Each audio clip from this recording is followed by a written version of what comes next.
Welcome, everybody.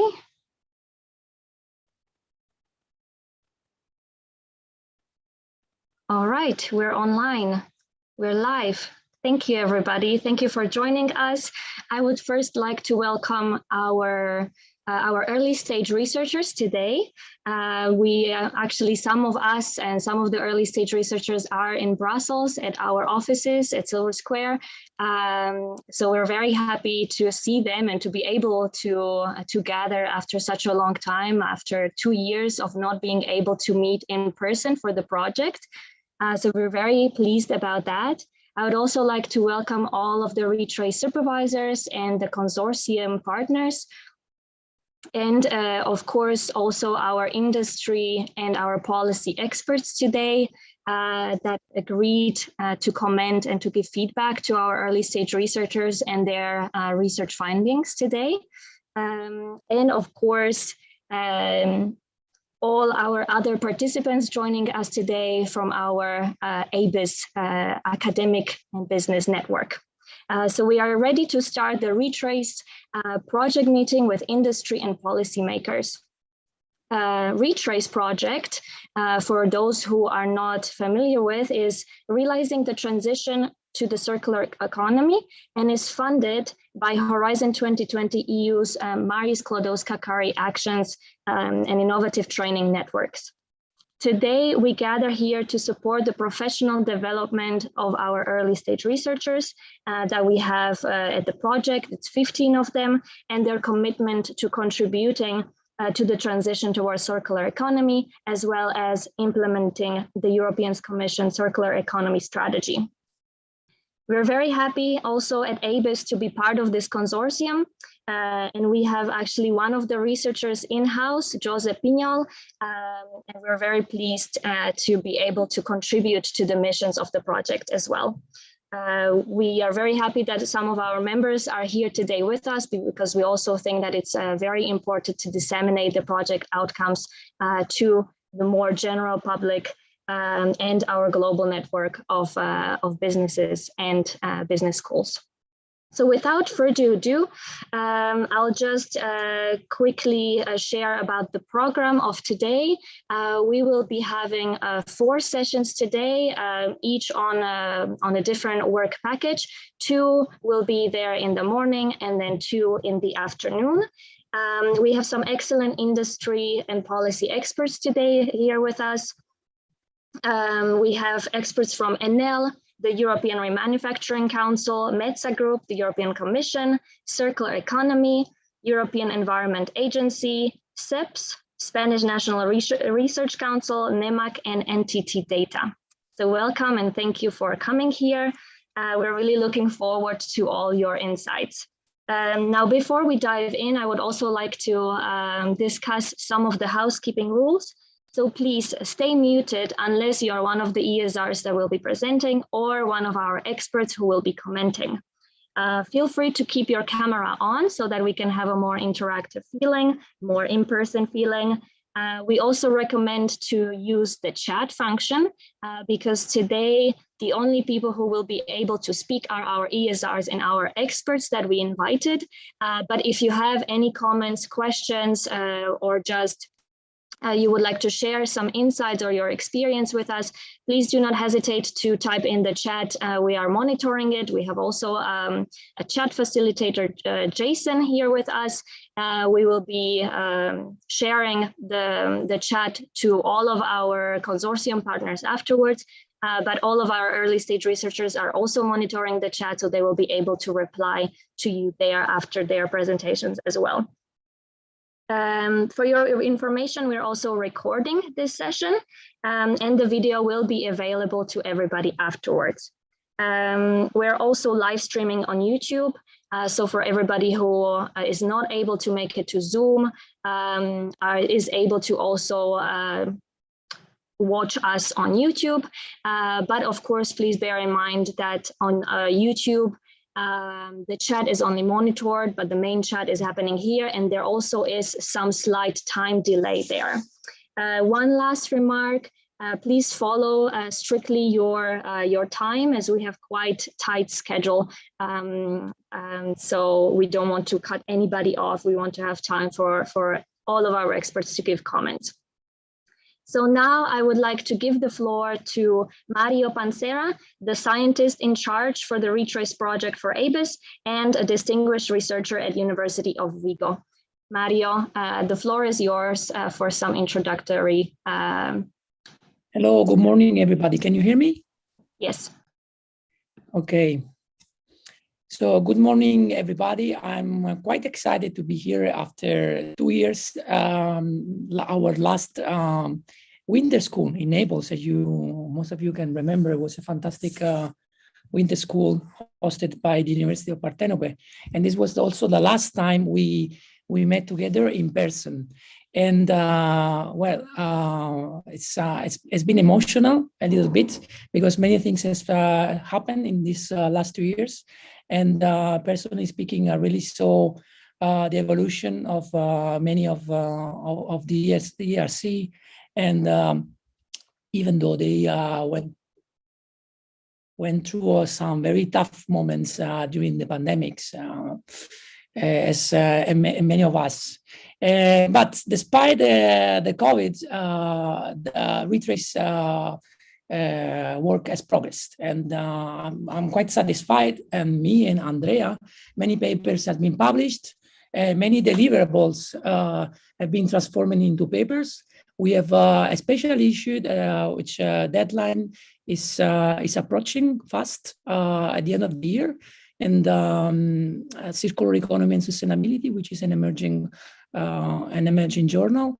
And one of the papers that we published during the last 2 years has been, I would say, quite highly cited. And most importantly, I think that the network really opened a new path of debates, and within the debates on circular economy. For example, the special issues now is about the neoliberal underpinning principle of circular economy. And we were able in the last couple of years to start discussing other aspects that are equally important, more than beyond this idea of sustainability and efficiency, and closing the loop in a technical way.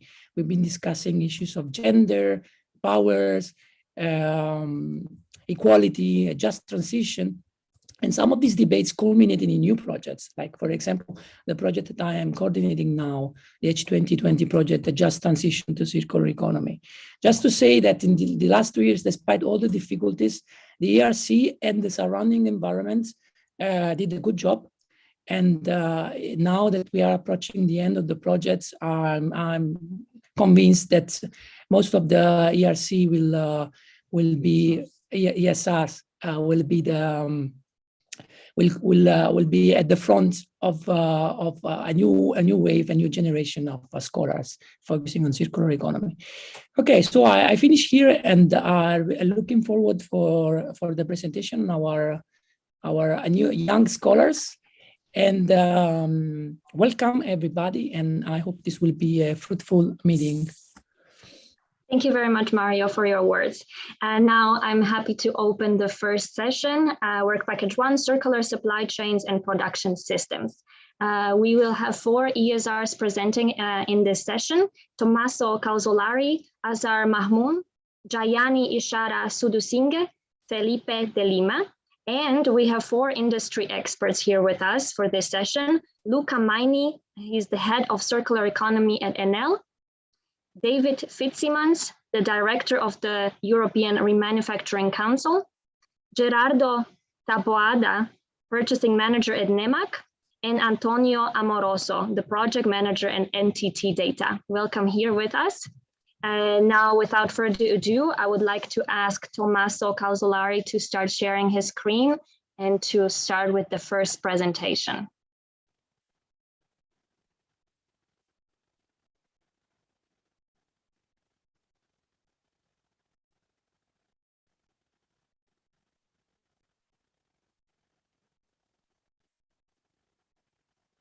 Tommaso, we were able to see your presentation, okay. Yes? Okay, I had some trouble to unmute myself. Okay. Can you also turn on your video, please? It is on. Yes, yes, now we can see you perfect. Okay, good. Okay, good morning, everyone. I am Tommaso Calzolari, and I am from the Sheffield University Management School.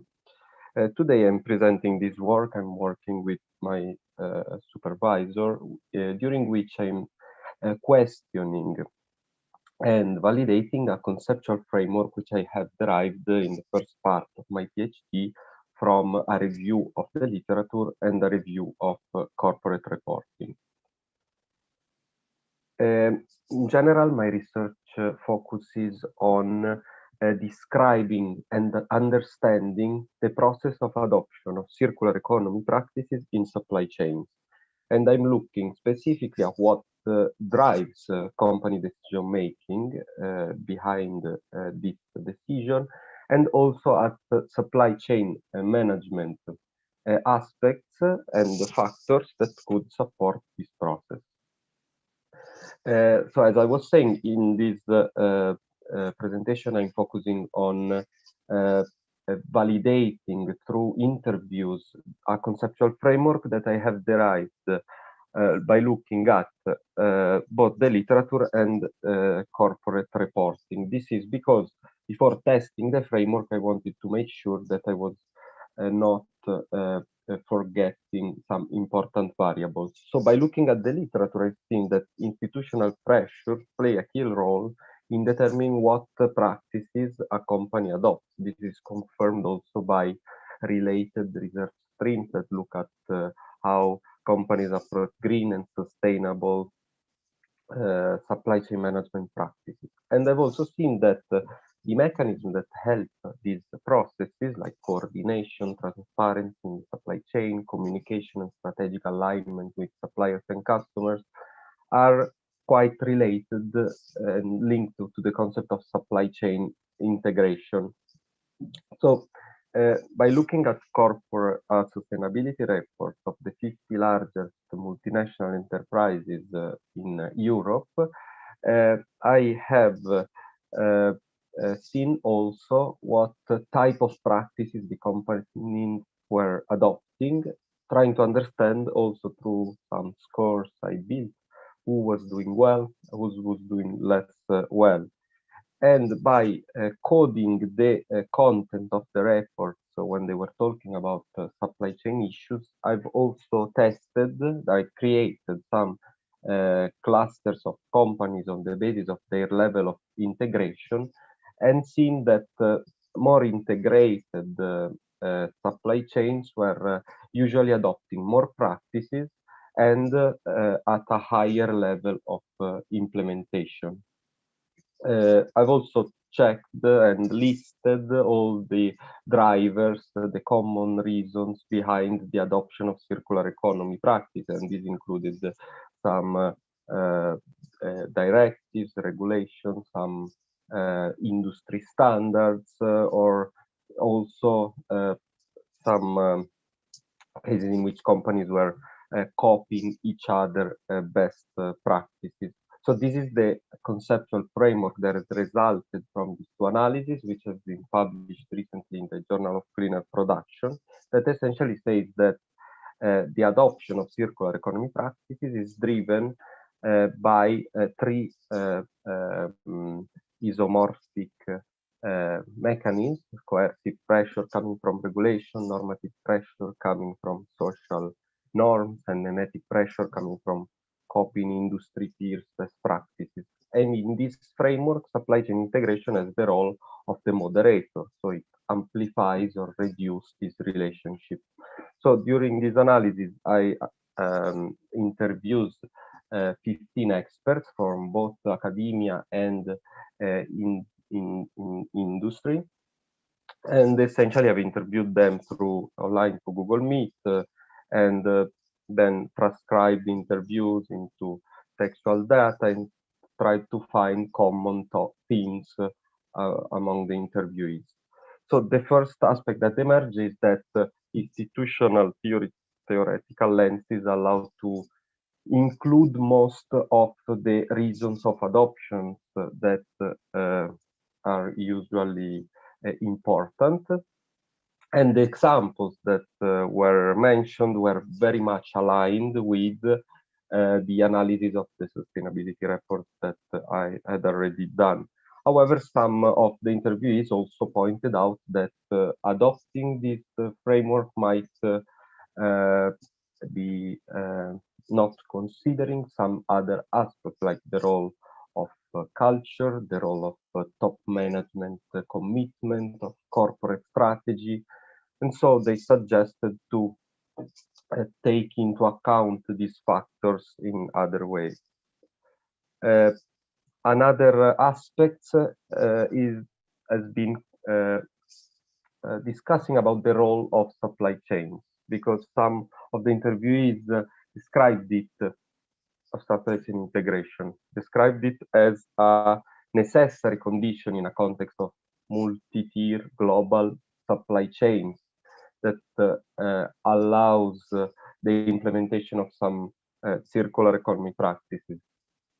At the same time, they acknowledged and they warned us that being very much integrated with the suppliers and customers with which you are working in a linear logic might also constitute an obstacle towards those circular economy practices that have the most disruptive potential.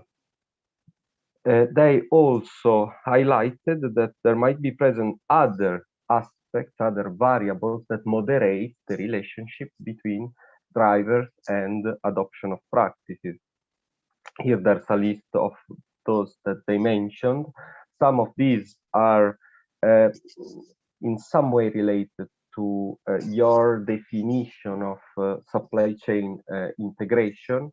Some other are very much related to the type of market in which the company operates. So they might be linked also to institutional pressures. So we are thinking about how we can include also these variables in the framework. And finally, we have also discussed about how to test this conceptual framework in a large sample of organization. And by looking at similar other research fields, we have seen that an emerging approach is using sustainability reports and in general secondary data to code qualitative information, transform them in quantitative information, for example, binary variables that measure some theoretical constructs. And also in this case, there were both confirming and challenging views, because on one side, some were saying that sustainability reports are already validated information sources, while others were saying, okay, they might be okay to extract some information about the practices, but it might be more challenging to understand the level of integration of the supply chain. And they suggested some way to overcome this challenge. So to conclude, this analysis allowed to validate in a general sense the conceptual framework. There were some surprising findings. For example, the role of supply chain integration that essentially moderates the relationship, but it might be positive or negative, and some suggestions about how to overcome the challenges of using secondary data as a main source. Thank you very much for listening, and really happy to answer to your questions later. Thank you, Tommaso. You can stop sharing your screen. So first of all, I would like to ask Luca if he has any thoughts or comments to give to Tommaso. Well, maybe the involvement of the supply chain in circular economy is a wide topic that we have been working on for years. I think that is important. Of course, in a few minutes, it's not possible to explain, to differentiate among the specific value chains. Because what we see it is that sector by sector, there are huge differences in well, both in the topic of in the feasibility of the application of this approach. Depends on how fragmented is the value chain, what are the key material of the value chain, and there is definitely this implies as well definitely technical issues, because generally what impacts on the involvement of value chain is often the possibility to measure, to track, to pass the information, because of course to involve the suppliers you need it's not just about reporting, but is about having sort of a material passport that go through the value chain and enable the value chain to integrate information and to implement its part of circularity in the value chain. So no, I have no comment in general, because I agree what was said, but I just add that to then get the more specific, the more impacting insights, I think is important to differentiate among the value chain and cherry pick a few representative ones, because the value chain are too wide, too different, and no common takeaway can be defined, I think. Thank you, Luca. David, would you like to add your perspective? Yeah, thank you very much, Tommaso. It was very helpful. Just two observations. The first one was I particularly enjoyed that you identified the risk of lock-in where there's already an integrated supply chain relationship in a linear system. So there's a reluctance to change to a new system, and Walmart have reported something similar with their efforts to change their supply chain to take account of carbon metrics. So given the size of Walmart, it might be worthwhile just looking at their experience with their very large supply chain. On the other hand, companies like Coca-Cola have reported that the supply chain for them is very often just transactional, that companies are really only interested in price, doing the job now, and really taking quite a short-term view. So coming back to Luca's observation, it really depends a lot on what sort of supply chain we're looking at. And that didn't come across so much in your presentation. I didn't get a sense that you were categorizing the supply chains in order to analyze them differently, but that might be my problem rather than yours. I hope that's helpful. Thank you very much, David, for your perspective. Gerardo, we are also here to listen to your feedback. Good. Thank you very much, Caterina. First of all, Tommaso, a really good presentation, very interesting research. Thank you very much for that.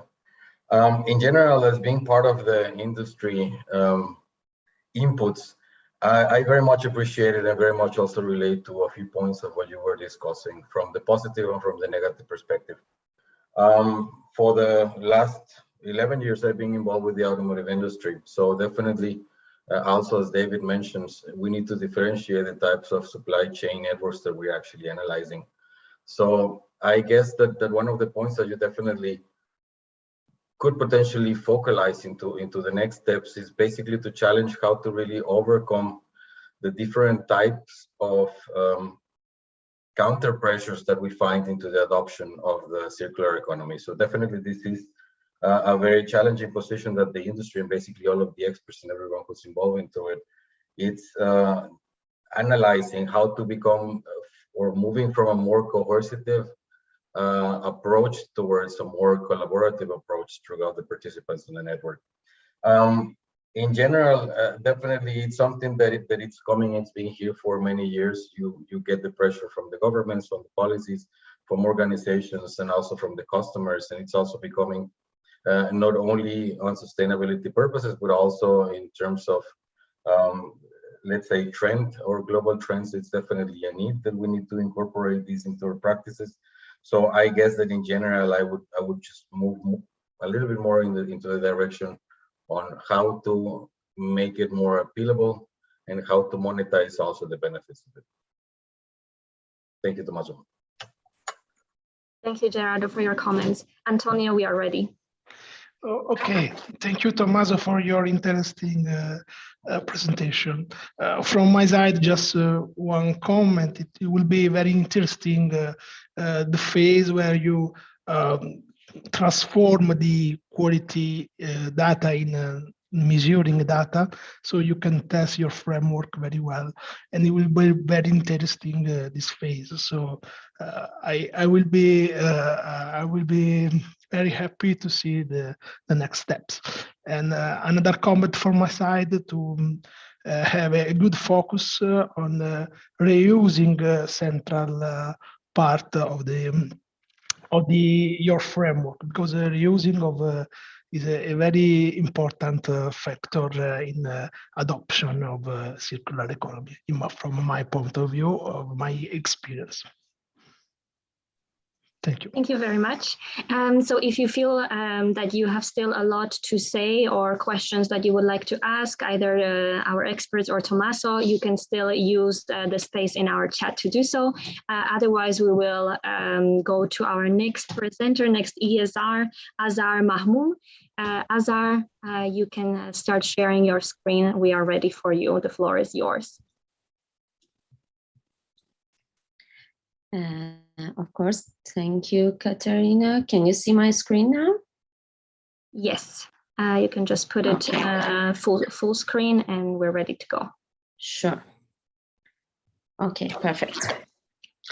Hi, everyone. My name is Azar Mahmoud, and I'm going to talk about my research today, which is about developing a compact formulation for a comprehensive closed-loop supply chain network design problem. So I'm gonna go through the introduction, then I will describe the problem that I'm gonna address in my research, and then I will show some preliminary results, and finally I will conclude my research. So traditionally, industrial societies have operated according to make, use, dispose model with end-of-life solutions for products mainly coinciding with landfilling and incineration. Therefore, nowadays, providing novel consumption and production patterns is imperative if a transition towards a sustainable model of development needs to be accomplished. Within this context, the notion of the circular economy has been receiving increasing attention. While governments and supranational bodies are pushing the transition towards a circular economy through top-down legislation and directives, increasing bottom-up efforts from industrial organizations are also essential. And as a result, the designing and planning of appropriate supply chains constitute a significant building block towards the implementation of circular economy practices. While closed-loop supply chains can be seen as the backbone of the implementation of circular economy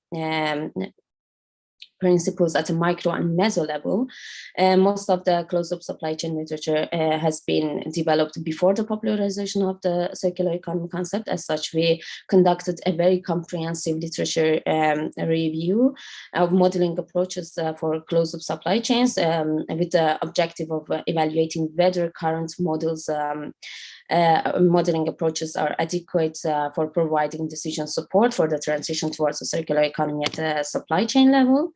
We have already published the results of our literature review in a paper which you can find in the Journal of Criminal Production. So this research contributes with proactively planning for an optimal configuration to satisfy customer demands of different market levels. A very strategic model is developed in a very generic and compact way based on mathematical modeling formulation that can be adapted to any closed-loop supply chains.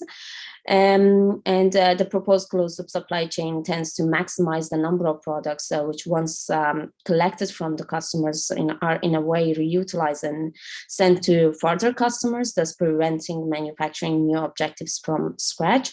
It will therefore determine at what point is convenient to recycle products in such a way that we can measure the displacement ratio, therefore start buying fewer virgin raw materials from suppliers by using recycled materials. The model will also decide on the number of market levels to serve across the whole supply chain. As I was mentioning, a multi-echelon, multi-product and multi-period closed-loop supply chain decision-making problem is considered in this research. In a multi-period environment, a company manufactures, distributes, and sells its products to its primary customers and decides on how to establish closed-loop supply chains incompatible with CE framework, whether and how to activate other market levels, which treatment approaches should be adopted in the backward flow, and how to integrate them into the forward supply, into the existing forward supply chains. And as you can see here in this figure, the proposed network of a closed-loop supply chain diagram has like 9 echelons, and we will the forward supply chain includes suppliers, plants, distribution centers, and customer zones, and the potential nodes for the reverse logistics consists of collection and inspection centers, disposal centers, recyclers, remanufacturers, and upgrading centers. And the proposed model has developed through mixed integer linear programming formulation and has been implemented in Cplex software, which is very well known as one of the most useful optimization softwares. For obtaining preliminary results, the model also been implemented in Python programming using the Cplex module. And so these are the results that we have obtained so far. As you can see, it's been implementing through a multi-period level. At the first period, the only activated facilities are the forward ones, and at the end of the period, the collected products are going to disposal center. But through the supply chain, the model decides that whether it's convenient to activate a recycling center, a manufacturing center, or upgrading center, and it tries to minimize the amount of the products that are going to disposal center. Of course, in next steps, we are going to see, we are going to analyze the model, whether it's convenient, and also the cannibalization effect through the modeling. So how companies, to conclude, I can say how companies can benefit from my research. So well, the model supports very strategic decision support as at the supply chain level. It's been modeled in a very compact and generic way that is applicable to all industries, and it will determine the number of market levels to be activated through the whole supply chain, and it will also consider the triple bottom line of sustainability, and also it will decide on which recovering practices are convenient to activate through the model. Thank you very much for your attention, and if you have any questions and comments, I'm more than happy to hear from you. Thanks. Thank you very much, Azar, for your presentation. So again, we can start with Luca. Would you like to comment on Azar's presentation? Yeah, no, thank you for the presentation. It's not really clear to me how a company could use it. I mean, I don't know if you can make a specific example. Yeah, so of course, so the model will tell the companies whether it's convenient to activate the recycling center. I mean, yeah, we are talking about like we should have some recycling and remanufacturing practices, but we haven't analyzed like the effects that it's going to have on the whole supply chain. I mean, they should know know whether it's economically convenient to activate those flows.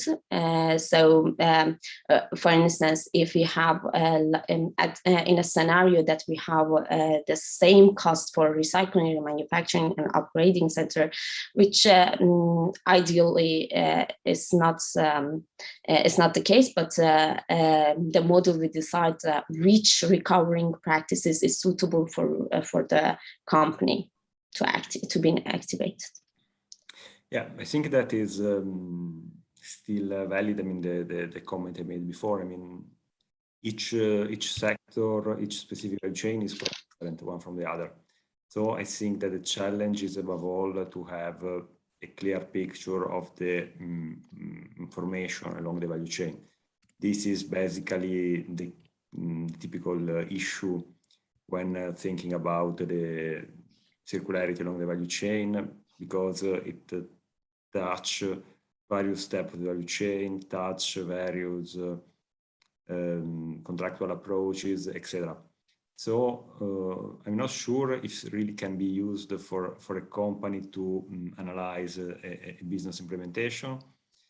Maybe it could be more at a sectorial level in a broader sense. I mean, still needs, of course, to get quite a wide set of specific information. But in this way, you can somehow overcome all the issue related to the actual implementation, because to enter in recycling is not just like if you were trading, you know, you really need to develop a different approach along the value chain. So think that and the more you go, I mean, either you get on a broader picture and more high-level view, either you go very vertical on a specific application. So I think this is always a little bit the trade-off that has to be considered. That we have also the issue we have within the company. When we start, we made general considerations, and when we get in, we see that just to implement something, you really need to go vertical on detailed information. So I think it's important to have a clear, specific focus. I mean, it's at the research level, of course, you do not need to care too much. But when you want to, let me say, propose it as a solution for a specific issue, you need to take into consideration also this trade-off. Yeah, of course. Thank you for your comments. We also consider to implement it in white goods industry. So yeah, our target would be white goods industry. Thank you. Thank you, Luca. Thank you, Azar, for re-explaining and elaborating on this a bit. David, would you like to comment as well? Yeah, thank you very much, Azar Mahmoum. That was very helpful. I agree, though, with Luca that you need to get down into the detail. And if you're going to use the white goods sector, that would be a great place to test out your thinking. Let me give you an example. Only 2 days ago, I was with the World Steel Association, who are based here in Brussels. And many companies in the supply chain, including white goods, would like to use a higher recycled content steel in their new products. But they can't, principally because they're constrained by the lack of availability of old steel for making new steel from it. So there's a constraint on that. And if you simply take that as a statement of fact and then apply it to your model, there are a lot of reasons why you can't get the steel back, even if you might want it. And as Luca hinted, that's a lot to do with prices and flows and substitute uses. And I didn't get a sense from your model at the moment that you're sensitive to enough of the factors in that supply chain. But if you get into the white goods sector, I think you very quickly will be made aware of the many other factors that affect the outcomes that you're modeling. Thank you, David, for your practical example. Gerardo, we're ready for your perspective as well. Thank you very much, Katerina. Thank you very much for the presentation. It's definitely a very interesting topic. In general, my comments will go into the direction of what Luca already mentioned, so also what David already mentioned. I was probably having a few question marks. Actually, I was taking a few notes. And basically it was into the direction of which kind of supply chain are we actually talking about into the case that you were applying the model. And basically also I was having a couple of questions regarding the flexibility of the model or how easy it would be to adapt it to different types of supply chains. Nowadays, also as David commented, we're basically moving more and more into these VUCA environments where everything is really going crazy for the last couple of years, especially. And then how flexible the model is to really adapt to different variables, how sensible it is. So in general, I think that what was, in my opinion, what can actually be improving the presentation is probably streamline a little bit more into the details of which kind of supply chain were you basing the model towards to.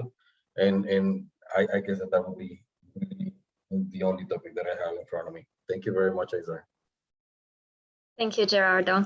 Antonio, your words? Thank you, Azar, for your presentation. It's very interesting.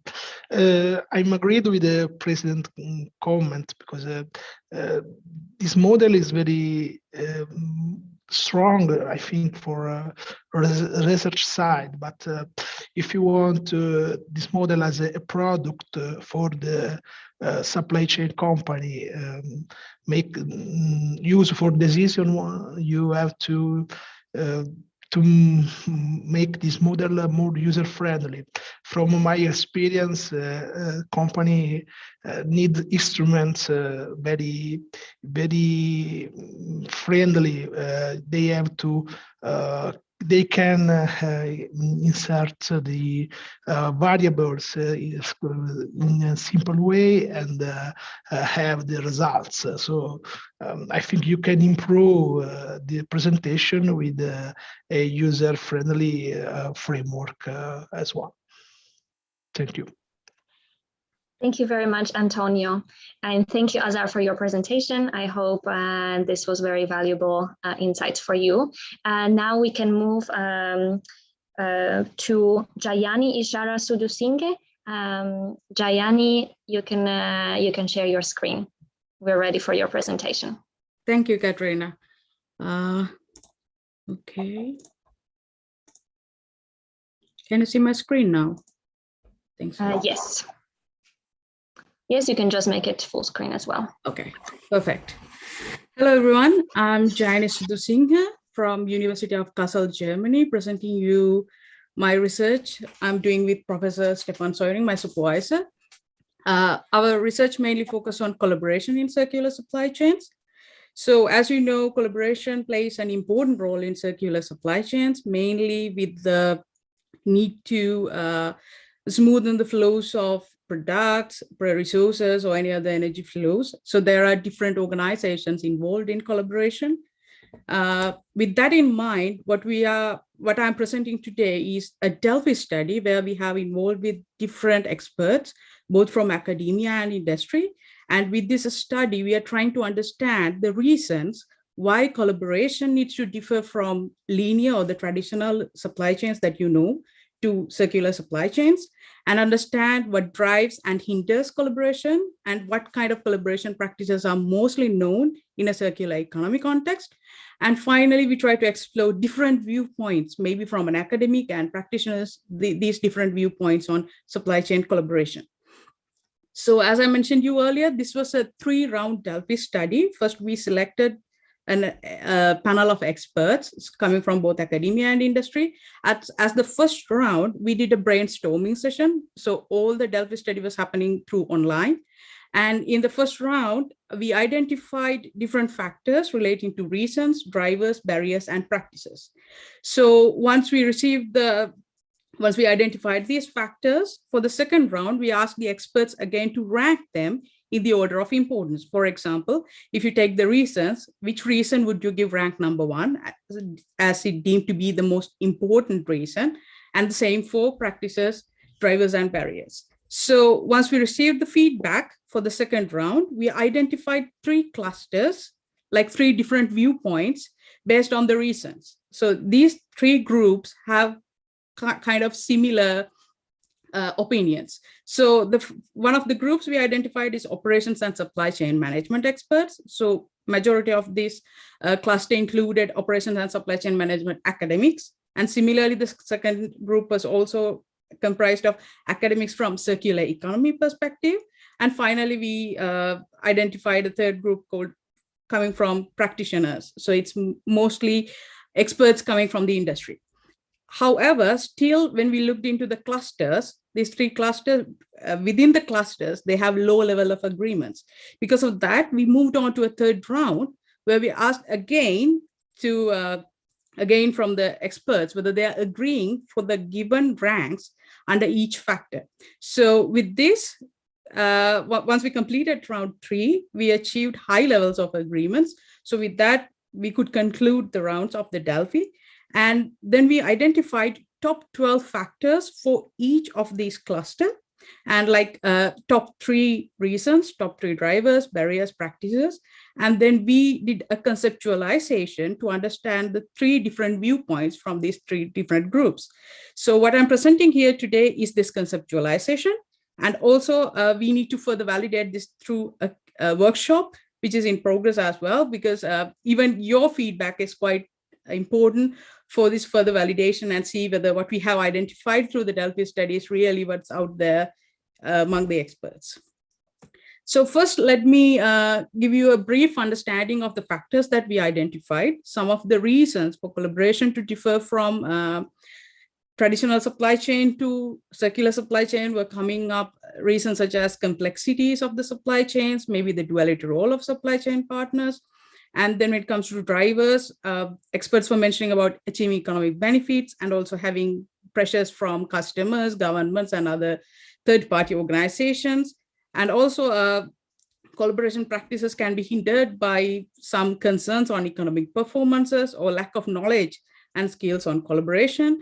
And finally, joint product design, collaborative planning, and incentive alignment were recognized as like most popular kind of circular supply chain collaboration practices in the circular economy context.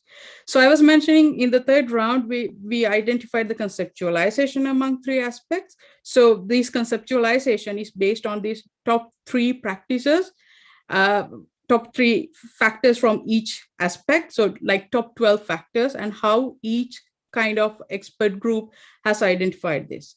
So we'll first start with the operations and supply chain management experts viewpoint. It's quite interesting to see that the factors are not well connected, but the main focus is on the achieving economic benefits or relating to barriers relating to economic performance, which is again impacted by the complexities in operations. But when we look into the circular economy experts viewpoint, you can see a well aggregated viewpoint, but where the main focus is on lacking knowledge and skills on collaboration. This is understandable given as you improve your operations to meet with the circular economy approaches, you also need to game up your plan for collaboration. You need to introduce new techniques, tactics, strategies to improve your collaboration compared to the traditional collaboration. So, and also the other collaborative planning is one of the mostly known kind of or well-connected collaboration practice, which is anyway well-established kind of a collaboration approach in the supply chain aspect, even in traditional supply chains. Thirdly, this is the most important, interesting one, about the practitioner's viewpoint. So the practitioner's viewpoint is mainly lies on one of the main collaboration practices on joint product design and process development. In addition to that, they're also focusing on 2 different barriers, mainly on concerns on economic performance and also on regulatory issues. Regulatory issues can be due to bureaucratic rules and weak legislations, where the economic concerns, they are focusing mainly on the time taken to make economic returns and so on. So these are the, if you look into these 3 different aspects, you can clearly see they have 3 different viewpoints when it comes to collaboration. I guess this is where our discussion is going on right now with this research, and we try to understand how they can be interlinked and why are these different kinds of viewpoints are coming in. That's from my side. Thank you. Thank you very much, Dayani. You can stop sharing your screen and we're ready for the comments. Let's maybe change the order a little bit now. If you don't mind, Antonio, can we start with you and your feedback? Yep. Thank you for your presentation. For my side, from my point of view, you speak about regulation issue. So this is a very important topic. I think you have centered the problem in your presentation. I don't know if there will be a new approach to solve this regulation issue, but I think speaking about this topic and working to moderate this issue, the approach of a circular economy can be effectively. So, thank you. Thank you, Antonio. Gerardo, the floor is yours.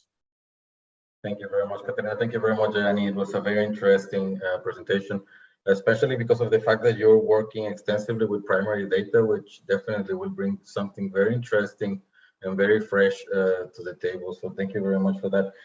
In general, for me, it's clear that you're developing a framework. I would be also very much interested into the applicability of different sectors besides Delphi in this regard or this extent.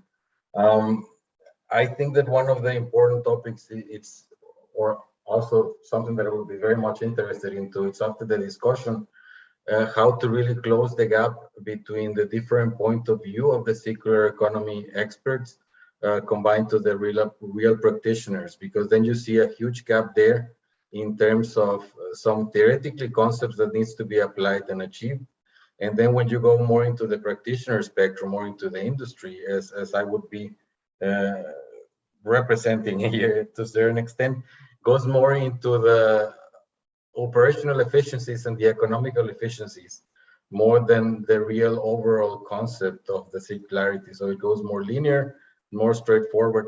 I think that you have identified and highlighted very interesting gaps and disconnections in how well connected are the different portions of the review. I think that now the challenge will be how to really bridge those gaps, how to close them and move forward. So very, very interesting. Thank you very much. Thank you, Gerardo. David, over to you. Well, firstly, congratulations, Gianni, on your slides. It's always a pleasure to see somebody take a lot of information and then show how they have structured it and to filter it. And I thought you did that really competently. I was convinced that you'd taken 162 expert opinions, categorized them appropriately, and then looked for the differences. And I found that very interesting indeed. You haven't finished your work yet, of course, so I mustn't be I can't say too much, but I'm looking forward to what you do next with it. In the way that Gerardo just explained, I think you're on the cusp of being able to provide some very useful insights.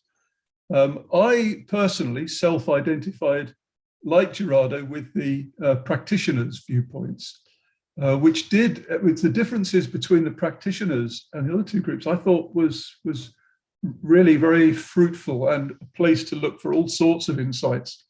So look, well done. I look forward to the next stage. You are on the cusp, I think, of being able to say something quite important. So really get stuck in. I'm looking forward to it. Thank you. Thank you, everyone.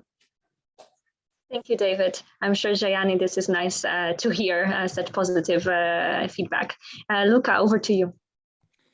Yeah, no, also on my side, I confirm many messages that have emerged according to our experience, because what we have seen it is that working on circularity requires to shift the relationship along the value chain. So the collaboration, the fact that the customer, the client has to change his requirement in order to allow the supplier to develop more circular solution. So more or less, I confirm. The only point that maybe I could add is the metrics, because one big issue when dealing along the value chain is what is circularity? How do we measure circularity? How does it improve or not? This is something that seems something really specific. but it is where actually all the discussion ends up, because somebody thinks to have done something that is circular, but if you need to measure the whole life impact to see if it is really circular or it is not. So maybe this is the only topic I would suggest to stress in the discussion, because it's often neglected, but when you implement really this initiative, it is where everything gets stuck.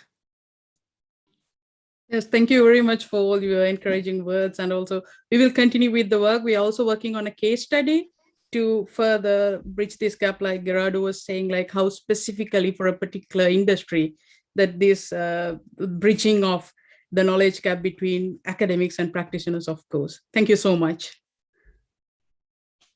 Thank you again. And now we can move forward to Felipe Alexander de Lima.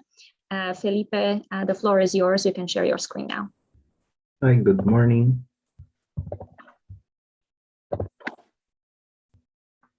Can you all see my screen? Yes. Okay, thank you so much for being here today. And I'm a pleasure to showcase my research that I've been conducting since the beginning of the ReTraCE project. So my supervisor is Professor Zoiding as Gianni's supervisor, and I'm based at the University of Kassel, Germany. My main overall research topic is dealing with risk and uncertain management and sustainability performance in circular supply chains. So as you may know, integrating circular thinking into production and consumption systems may bring several positive environmental, social, and economic benefits. That's why we expect the transition towards a truly circular economy would bring several advantages. But on the other hand, we are aware that transitioning to circular supply chains would bring several challenges and uncertainties, would impact the sustainability performance of circular supply chains. So this figure here was a recent study we published, a systematic literature review analyzing uncertain management and sustainability outcomes in circular supply chains. It was published in the International Journal of Production Research. And from that point, I will be presenting today our recent Delphi study that is also analyzing how these risks, uncertainties are integrated all together with the management strategies. So the objectives are to understand how these how risks and uncertainties are perceived to impede the implementation of circular supply chains. We also want to understand which management strategies could be useful for reducing and coping with these risks and uncertainties. And finally, we would like to understand how the contingency between risks and uncertainties and the management strategies would affect the implementation of circular supply chains. So basically, this contingency theory perspective offers a very valuable framework for properly evaluating these risks and uncertainties, and at the same time, allowing managers to make decisions regarding circular economy implementation. So the contingency theory perspective says that managers should consider the company's underlying environment, structure, and processes so they can adopt the right management strategy and therefore implement the circular economy. So to achieve this aim, we have conducted as Gianni, but my aspect would be on risks and uncertainties, a 3-round Delphi study where we gathered insights from experts from different fields. So in round 1, we basically asked the invited practitioners, academics, and policymakers to provide what would they think would be the risks, uncertainties, and the management strategies. Then we content analyzed all this material and narrow it down to a more comprehensive list. For round 2, we asked the experts again so they could rank what they selected previously. And finally, for the round 3, we tried to evaluate how consensus was achieved. If the experts would agree to the risks and certain management strategies that were found in the very first round of the Delphi. So here you can see an overall picture of the experts we collected from rounds 1, 2, and 3. And basically there is mixture of industry, governmental and non-governmental organizations, and academic representatives coming from different countries. So they would offer a rich perspective on this content. I also would appreciate if you could provide your insights on the upcoming results. That would be very useful for the validation of the framework. So for the first round, we categorized the risks and uncertainties into 3 categories. Basically, these categories are existing in the literature. So these would be organizational risks and uncertainties that occur within a focal company. Then we would have supply chain risks, which are outside the scope of the company. And finally, external risks and uncertainties that are outside the scope of the company and supply chain. So one example for organizational risk would be the uncertain financial cost to implement the circular economy. For supply chain risks and uncertainties, I would like to point to the uncertain quality, availability, and delivery of secondary resources if you want to implement, for example, recycled content, and how you would get this. So usually the experts pointed uncertainties in this regard. And finally, for external risks and uncertainties, globalization trends that tend to favor linear economies rather than circular economy. So moving now to the management strategies, we categorize these into reducing and coping with risks and uncertainties. Basically, the reducing strategy means that you really aim to reduce the impact of that risk and uncertainty at its source. And then coping with risks, there is no other way, but you have to live with that particular risk or uncertainty. So one example would be collaboration with governments and policymakers. And for coping with risks and uncertainties, that would, for example, if you're facing uncertain quality of delivery of recycled content, then you would base on multiple suppliers. But that can be tricky because reaching multiple suppliers sometimes can bring additional costs. And now, then once we moved from round 1 to 3 to 2 and then 3, this is the condensed model where we could find consensus between the 3 clusters I identified. So basically, just one example for organizational risks and uncertainties, we noted that at least 2 clusters, that is circular economy experts and practitioners, emphasized that the uncertain financial cost would be a serious burden for the implementation of circular supply chains. For supply chain risks and uncertainties, we noted that supply chain, let me just double check here. Operations and supply chain experts noted that the uncertain quality, availability, and delivery of secondary resources would be not so negative given the interest of several suppliers in supplying secondary materials and interest in the circular economy. For external risks and uncertainties, we noted that both operations and supply chain experts and practitioners said that market competition with linear-oriented companies and supply chains would be serious issues to be considered. For managing these risks, there were some positive concordance or consensus among experts, and they pointed that inter-firm collaboration where companies are collaborating with other firms to solve one of these issues. And also information sharing for coping with risks. So the companies are trying to share more information with their suppliers so they can remain competitive in the circular supply chain. Therefore, this would be the reached model in the round 3, and I really looking forward to your insights into one of these risks, uncertainties, or management strategies. These results will be published under the upcoming deliverable, which we will talk about risk and risk and collaboration management for circular supply chains, and we hope to offer practitioners, policymakers, and also academics in being aware of all these issues that are affecting the implementation of circular supply chains. Thank you so much, and your feedback is highly appreciated. Thank you very much, Felipe. All right, we're ready for the feedback on Felipe's research. Let's stick to the same follow-up like before. Antonio, you can start. Thank you, Felipe, for your presentation. It's very interesting. And just a little comment from my side, from the company point of view. Just a suggest for a next step. It will be interesting add also the mitigation action for each risk you have studied, because it's important, because it's very interesting, all the risks you have tracking and measuring, but from company point of view, in order to adopt a new circular economy model, the company will be interested for the mitigation action, and because the mitigation action can add an important state of in the decision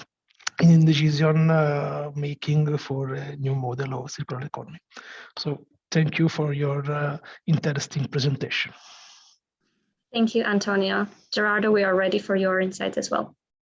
Thank you, Katarina. Thank you, Felipe, for the presentation. Definitely very much interesting. Again, following the comments also from Jehani, working with primary data is definitely a big challenge, and it definitely brings a different set of constraints. But in general, I think that when you presented at the beginning, I was a little bit confused because there was really a lot of information and a lot of classifications of the different risks and different actions. But then when you synthesize on your conceptual synthesis, that's how you call it, it was very much interesting, because you were basically copying from the organizational, supply chain, and external challenges or uncertainties. And basically you differentiate how to reduce and how to cope with them, because then sometimes you will definitely not be able to completely eliminate a specific constraint or risk or uncertainty, but definitely you need to develop at the same time a coping mechanism to basically make the supply chain process, either circular or linear, successful. So I think that I'm definitely looking forward for the next paper that you will be publishing, the following research. And congratulations, it seems like definitely you are on a very interesting track. Thank you, Gerardo. David, over to you as well. Yeah, I would echo Gerardo's remarks there, Felipe. Thank you very much. Good presentation again. Very interesting. I was applying your analysis to one company while you were speaking, and it's a company that's just joining the European Remanufacturing Council. They're called TVH. You've probably never heard of them. And what they do is they lease hydraulic equipment, industrial lifting equipment, cherry pickers and things like this. And the reason I was applying it to their experience is that the risks of being in remanufacturing for them, they have slowly built a remanufacturing capability because they lease out their equipment. So they know where it is, how it's been used, and they want to pass on the savings from remanufacture to their clients. And slowly but surely, they've learned enough to overcome some of the risks that you were listing because they had enough information about them. So I think for some companies, the way you prioritize those risks would be very different from others. And the reason I've given you this example of TVH is they had certain advantages because they had knowledge over the products they were planning to bring back to remanufacture. An example of that being the electronic components. It's very difficult to remanufacture electronic components successfully because it's difficult to test them in every single aspect. So they tend to take off more than they need to know that the product will perform as good as new at the end. They've been doing that and have become really quite expert at it, whereas others would see that as such a barrier, they wouldn't do it at all. And I've heard that said by many companies who don't remanufacture. So without going on in too much detail, I thought, the reason I'm talking so much is I enjoyed your presentation again. I thought it was relevant.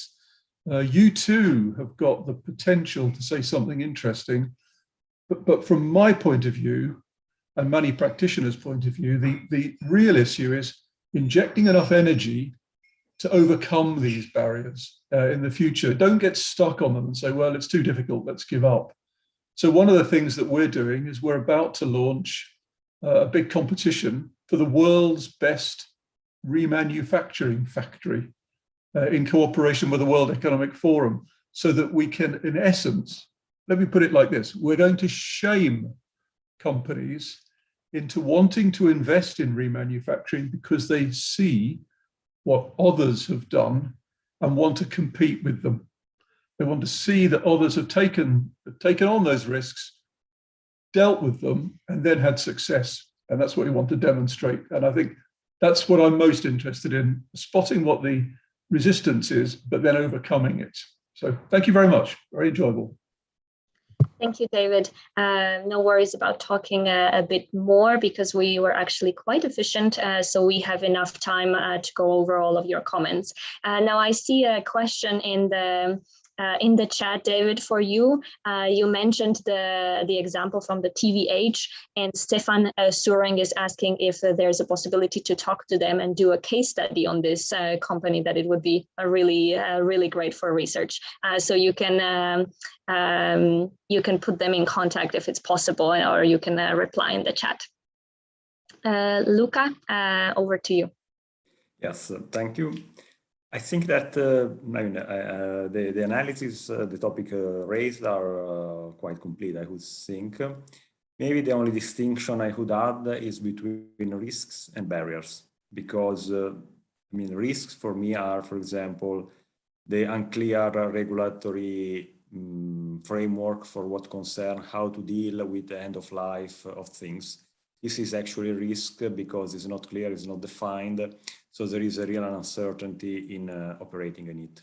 As well, the issue of material content, material passport. We have it, but we are not sure about. Other topics like the incentives is not uncertain in the sense that there are none. No? So it's clear. It's more a barrier. So maybe this would help a little bit also to frame the analysis, because on the risks, on the uncertainties are let me say, in some respect easier. It's more about knowledge, it's more about setting the rules, whereas other kind of support of incentives should be dealt on a different table, and other are unavoidable risks, like the volatility of the raw material price or secondary raw material price. So framing these various topics could help a little bit also the analysis, I think. Thank you very much, Luca, for your insights. So I would like to ask if our experts have any other comment to add to Felipe or to the session of the circular supply chains and production systems, as we have some time to spare. No? All right. Yes, go ahead, Luca. No, maybe just to add the general comment. I think it is a brand new topic, the one of the involvement of the value chain. So all the research or the deep dive is quite important. It's also a really complicated issue once you get it closer to it. So it really, seeing from far away seems an homogeneous, clear topic. When you enter dealing with it, it's really difficult. I think it's one of the most difficult part about circular economy. So of course, the more one wants to get in something concrete, specific, the more you need to go vertical on data analysis, value chain analysis, etc. So it is just as an overall comment. So it's a very good topic to be working on. At the same time, it's a really wide topic to be managed in an overall perspective. Thank you very much, Luca. Anybody else would like to add anything?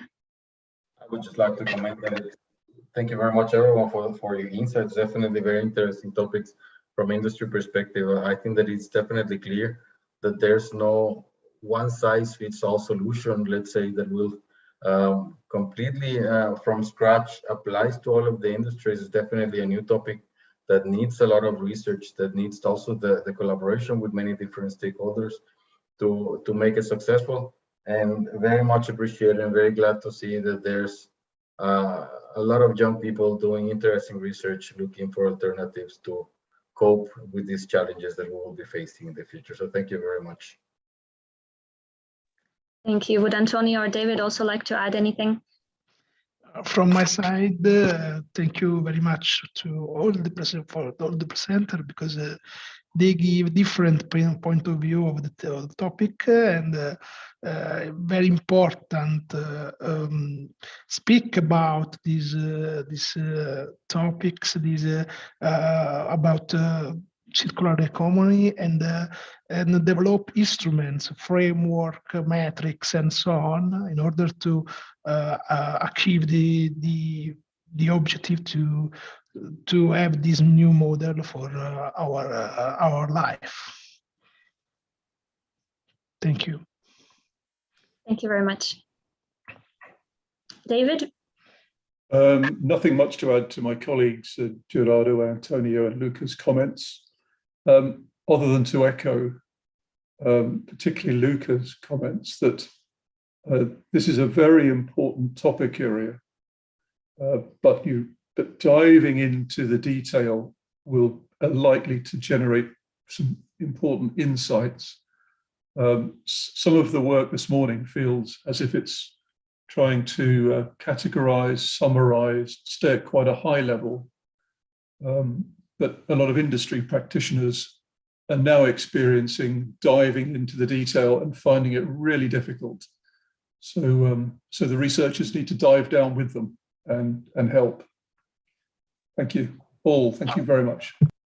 Thank you very much. We will hear more from David also in the following session, for work package number 2, as he's the expert there as well. But I would like to thank all our other experts for their valuable contributions and insights. It was really, really great, and thank you for being able to be here today. Please feel free to stay with us and follow our other sessions, or comment and keep using the chat for anything, for any other insights or your experience that you might have. We would definitely appreciate that. And thank you all our ESRs for your presentations for work package number 1. We will now go to a short break, and we will resume actually at 10:45. We will be using the same Zoom link, so you do not have to leave. You can just mute yourself, go grab a coffee, and we will resume at 10:45. I would just like to add that we are spotlighting all of the speakers and all of our experts. So we do recommend, if you keep your view on speaker view, you can find it on your right hand side.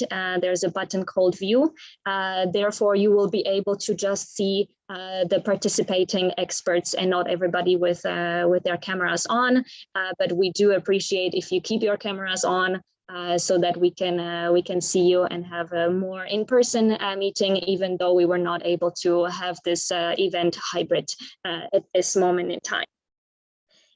All right, so I think we can go into the break. Thank you again, Luca, David, Gerardo, and Antonio, for your insights, and we hope to see you again very soon. Very much. Thank you too. Bye. Bye-bye. Thank you. Bye-bye. We will put a break slide. Yes. Thank you very much. So we will resume 10:45 for the work package number 2, towards the circular economy, assessing environmental efficiency.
All right, we can resume our event, our project meeting.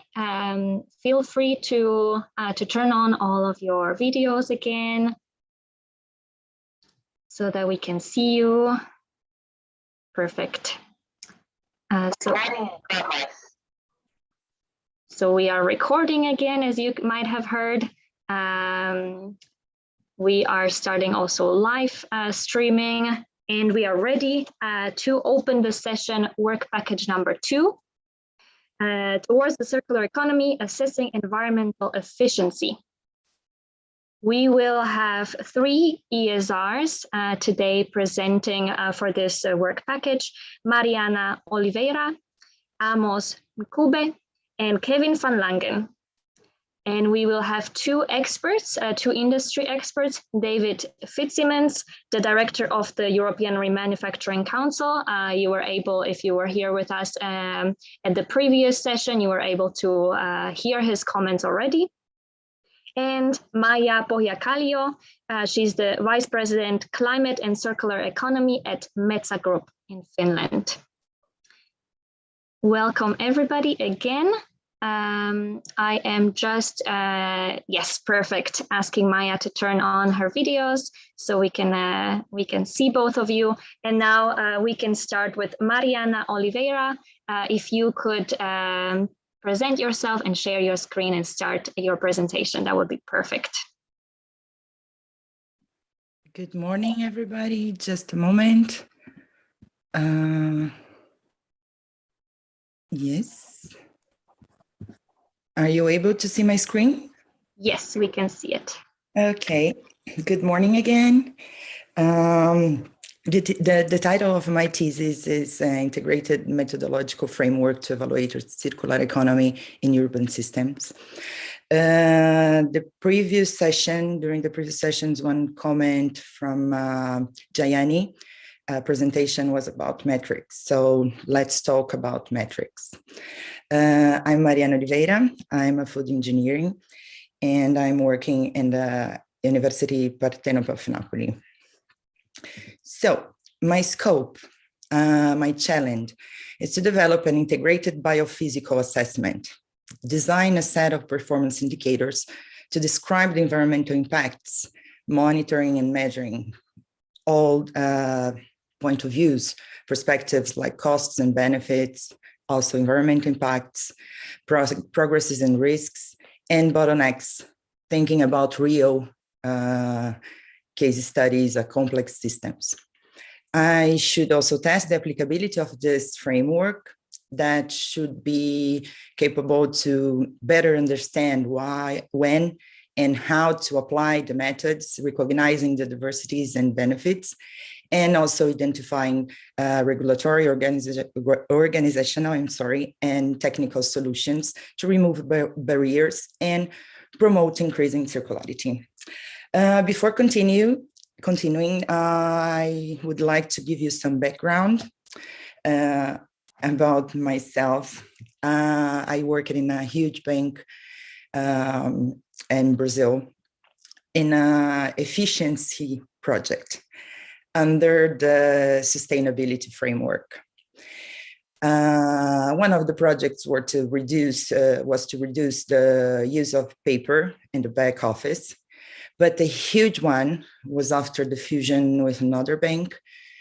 My job was to find metrics, and it's not a mistake. It's not calculate metrics. It was finding. I should find numbers to support firing 10,000 employees. So it was basically a nightmare. That's why I'm not working there anymore. And at that time, I started dreaming. My first publication together, the colleagues of my working package, is related to the basis of this dream, is a position paper. It's showing and arguing that we need an integrated assessment method for a new paradigm. So my dream is still about using numbers and metrics for good. And in my point of view, we need, under the PDCA tool, plan, do, check, and act to give to support a strategic decision is to check, how to measure the process in a good way. So we need a multi-stakeholder, multi-dimensional, and a multi-criteria approach for the evaluation of the transition towards a circular economy. This dream started becoming true when I first met Emergy Accounting, that is based in thermodynamics concepts, and it's challenging to explain, to translate those concepts to a general audience. It's this method brings the biosphere point of view perspective and shows the work, account for the work needed to produce, to generate resources used in all productive systems, accounting also for human labor and services, the indirect environmental support for that. I'm also working with LCA, life cycle assessment. It is a well-known method to evaluate processes in industry, but not only with them. So going back to the real world, my current case study is in a tanning company here in Italy. And this is a really complex system and well known for the pollution generated, the chemicals they need to transform a raw material into leather is huge. So I could not only think about the process, but the time I'm there, I'm working there for a month and some weeks. I'm also trying to think about operational risks, costs, profits, the laws and regulations. They got fined 3 times during this period I'm working there. There's also clients' pressure and the need for adaptation. Clients are requiring greener processes. Quality control, certification, they have structural limitations to any improvement we could think. And also the cultural heritage of the owner's family, the family history. And they have now, they are 10 employees that work there for now 20, 21 years. So they have knowledge. And how to measure all of it, how to account for all this thing, and again, use numbers for good. And that's why maybe people, my friends and family ask me, why are you so tired? Why you cannot sleep so well? Is because I can feel and I understand the responsibility of my work. To keep moving forward, so I try to go back to my scope, and that is related to the integration of methods. And I am currently work also in energy community. It's an installation of photovoltaic panels in the top of a roof in a building here in a critical and poor neighborhood. The goal is to empowering the communities, the families there, develop the area, and give opportunities. The other project I'm working with another group is Oxigênio Bene Comune. It's a project from the metropolitan city of Naples to combat climate change, improve well-being, and to make city centers friendly and greener. In those projects, I'm applying different methods, integrating methods. So in the first one, social LCA, and life cycle assessment. And the second one, life cycle assessment, and a GIS tool that it's called i3. As achievements, during my first year, I've worked with the milk and mozzarella, buffalo milk and mozzarella productive chain.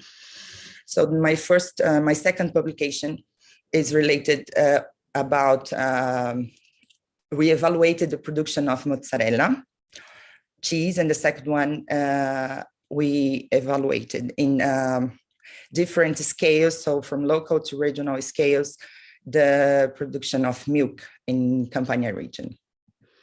In the first one, it was an integration of methods on MRG and LCA. And in this publication, we discussed it and showed how assumptions for a single method, when we use just LCA, and the assumptions we take to support a strategical decision could be wrong.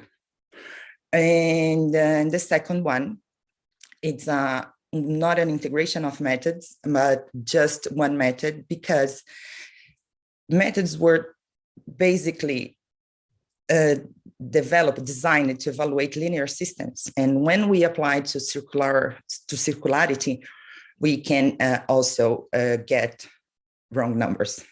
So the second one is development of the methodology. It seems for me that it's a lifetime job, and I hope I'll deliver some useful framework to the end of the project. So thank you for your attention. Thank you very much, Mariana. We are now able to give you some feedback. We can start with Maya. Would you like to comment? Yes. Thank you so much for the very, very interesting presentation. So hi, everybody. My name is Maija Pohjakallio, and I work for Metsä Group, which is a big forestry company based in Finland, but we operate globally, and we actually have production in 8 countries, yes. And then we have like offices, I think, in over 30 countries. But anyway, we have kind of the whole value chain of wood within our corporate, starting from the sustainably grown northern forests. But I was really interested in your topic and in your presentation. And I think there's a huge need to develop new metrics. And I really like this integrated approach, because as you pointed out, currently the metrics are designed for a linear world. And so when we are trying to measure the circularity, we need to integrate several methodologies. So I like the idea that you don't just rely on LCA, but that you have integrated other metrics, and that then you also clearly point out that if you only use one metrics instead of 2, you might end up in different conclusions. And as we all know, the metrics are limited. For example, LCA doesn't take into account microplastics or anything like this. Then I also liked in your approach that you kind of have this theoretical part and modeling, but in addition to that, you have these case studies. So you want to somehow like test your thinking and your model in real life cases. And I think that's a very, very good approach. I really like it. And I think that's, if I think from the industry point of view, I think that's exactly the way we should develop new metrics to do something, and then quite in the beginning, test them in real life, so that you don't end up in building a huge theory and then suddenly find out that it doesn't work in real life. So really, really good points. And then I also like that you have in your cases, you have like real systems. So you take the whole value chain, because normally when you have, for example, LCA, we only have one company, at the most 2 companies, but you have like the whole value chain. So I think that's really, really good as well. I'm going to look up for your articles for sure. Then a third one, I would like to point out that when you write the final report and when you communicate about your very nice piece of work, please pay attention to that you very clearly state the limitations of the individual models and also the limitations of your integrated model. Because I think that's, again, when you think of industry and real life as well, it's really important to hear straight from the beginning, what are the assumptions, what are the limitations, and also where does the data come from? Because of course in models, we sometimes have primary data, we can have secondary data. That's whether you use like primary data or average data or both. So yeah, that's for kind of tips to make your work even more interesting for the industry. So clearly, when you communicate also about the limitations and data sources from the beginning. Yeah, I think those 3 points were the things that came into my mind, like when listening to you. And by the way, just a question to you, as I haven't yet read your articles. Were you able to prove that your methodology works in those 2 real-life cases that you pointed out? Good question. In the academy, we can do whatever we want. So we also presented some solutions to improve the processes.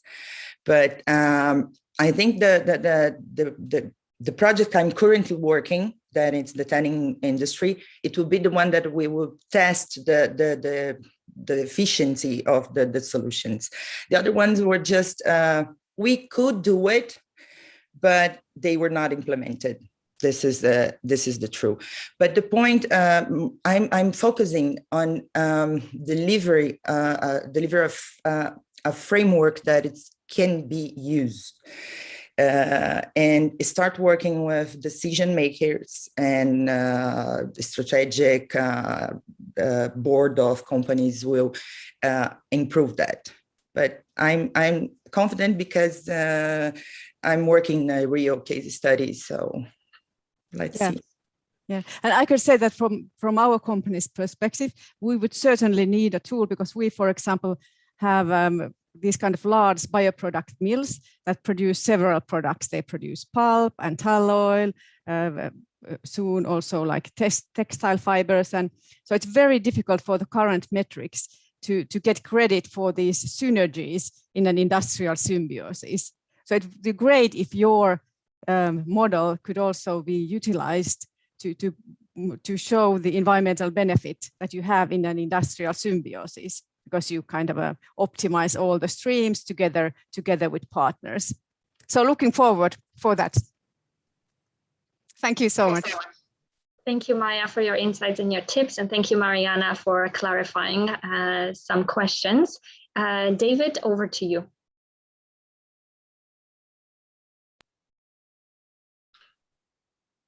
Lovely. Well, thank you, Mariana, for your presentation and also for sharing your life experiences that have motivated you to do this research.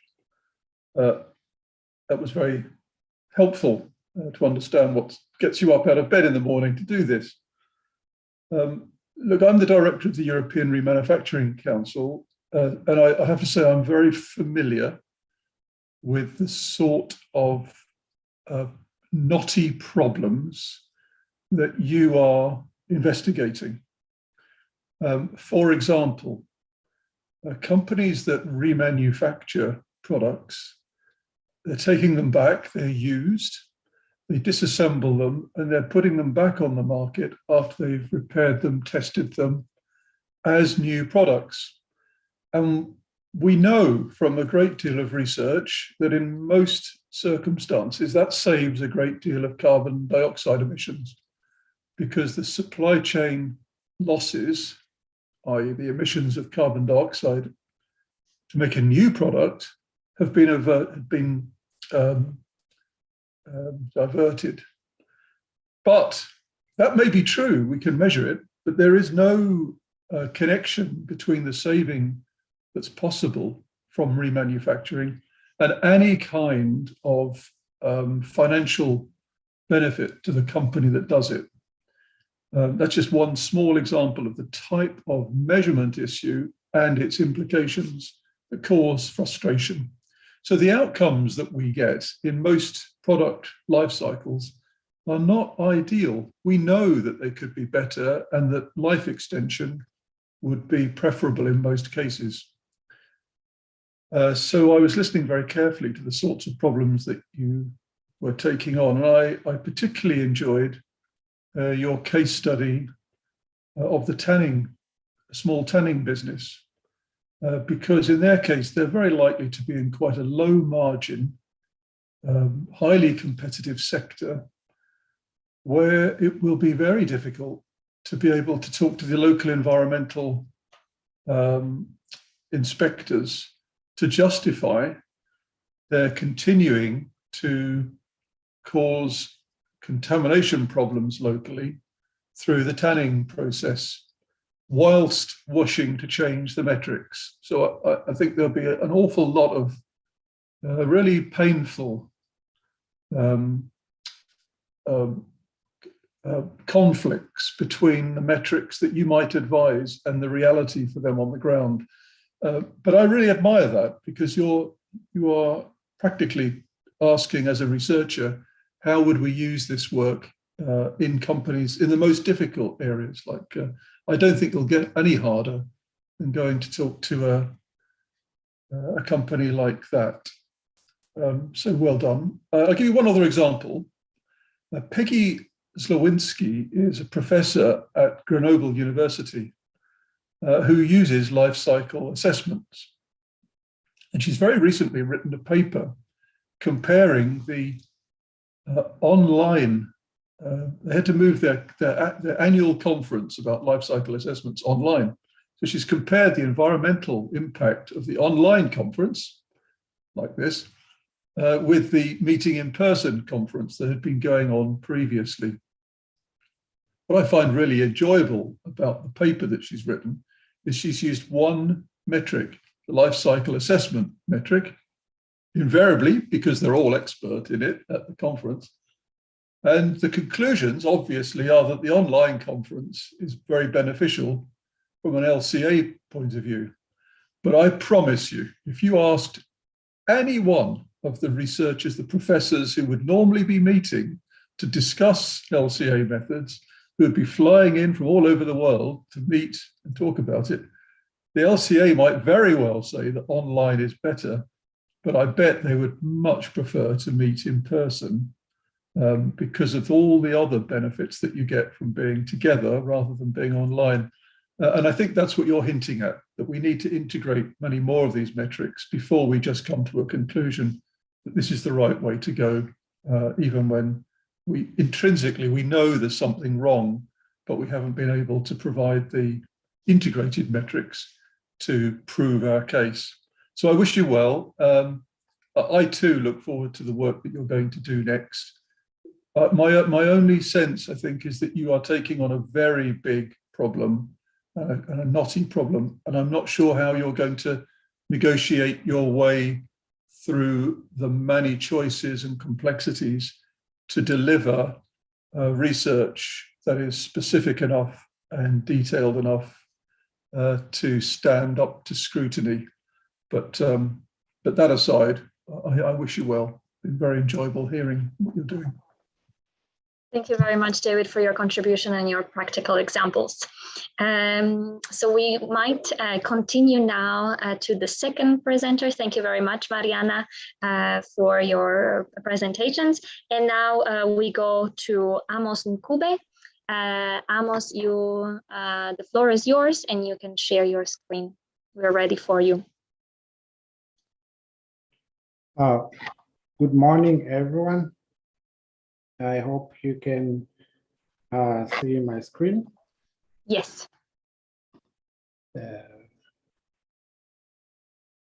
You can just make it full screen as well. Yeah. Perfect. Thank you. Perfect. Once again, good morning, everyone. My name is Amos Nkube.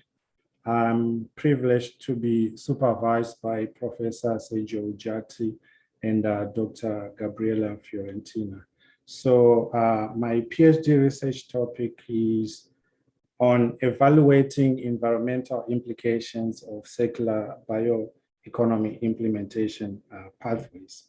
So I'll just give a general overview just to contextualize my current research, where we are focusing on urban, industrial, and agri-food waste, which represent a growing problem, as you all know. And we are also trying to find ways in which we can address this problem by utilizing some of these waste products, which would rather end up in landfills, but within a circular bioeconomy context can be used to replace, for example, fossil fuels, contributing to a reduction in terms of emissions. So there's an urgent need.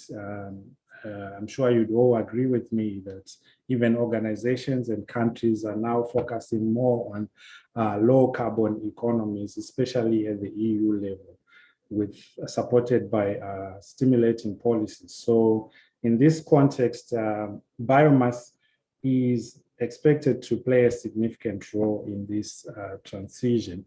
And the waste biomass can no longer be considered as waste, but rather a feedstock material. And as you can see here, there's a figure that just represents a conceptual research framework of my PhD, where we have these stages of production and up to consumption, and each process releasing waste and byproducts. The byproducts can then be transformed and valorized to act as feedback materials into upstream processes in order to reduce material extraction and resource consumption.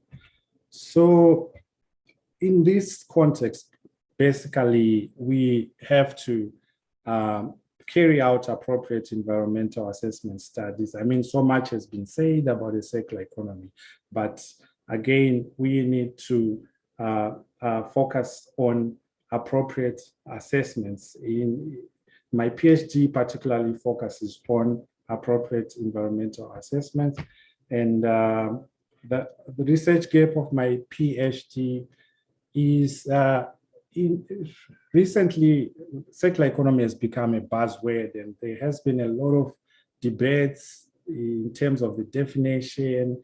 But then what's actually lacking is the action part. And my research focuses more on probing the interrelationship between linear production systems versus circular production systems. It's not always the case where a circular production system is environmentally beneficial. So it is necessary to measure these different scenarios, linear versus circular scenarios. And so the main objective is to address the questions and concerns in terms of environmental implications of circular production systems when compared to traditional linear model paradigms. And the specific objectives are to evaluate linear and circular patterns, to identify the benefits that are related to the implementation of biorefineries and therefore industrial parks, as well as to identify the drivers and barriers to a circular bioeconomy.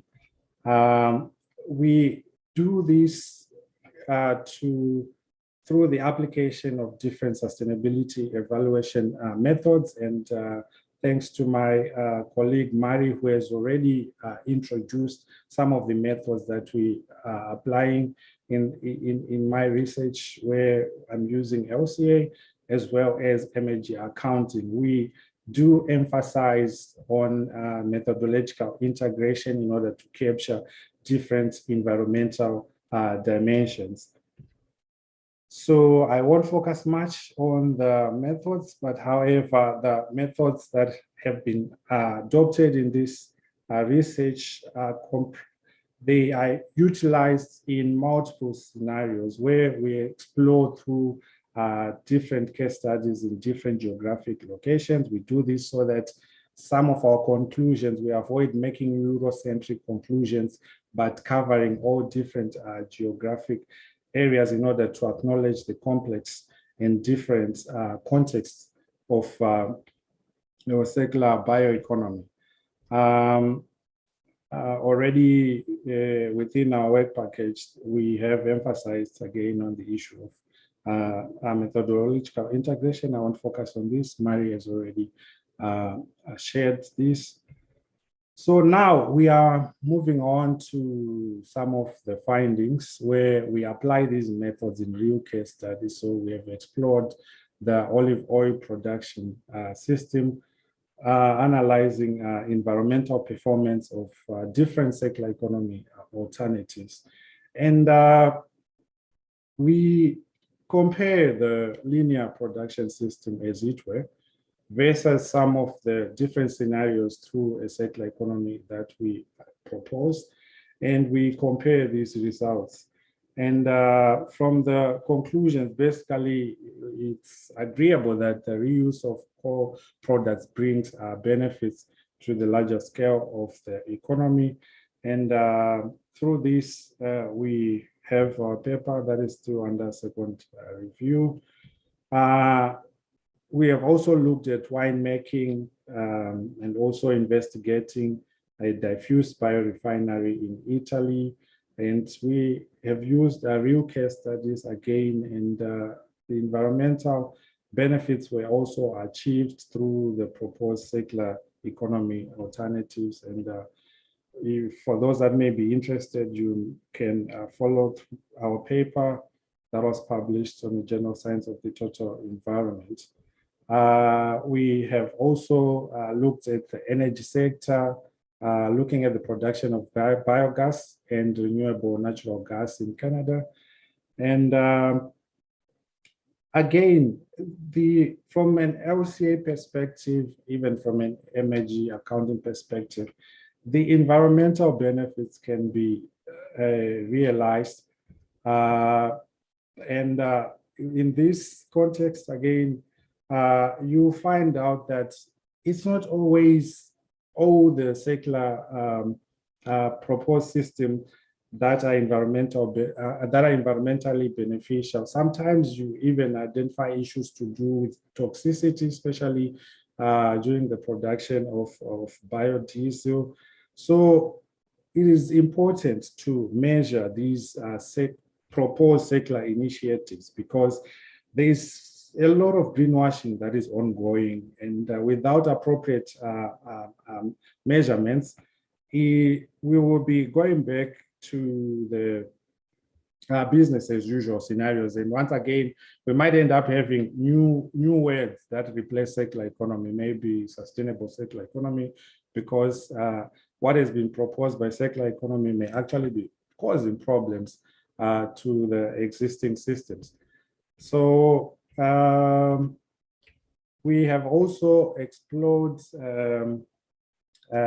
resource efficiency and circular economy in the brick manufacturing sector in Zimbabwe, where we proposed the use of fly ash, allowing for saving clay soils that are necessary within the agricultural sector.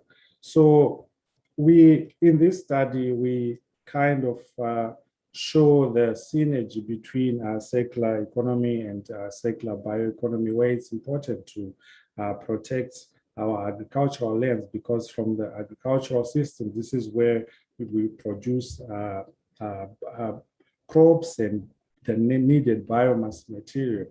So we continue showing these synergies even in the construction sector and the agri-food sector, where we have an interesting case study where we are using hemp. I think the younger generations might say wheat for the construction sector.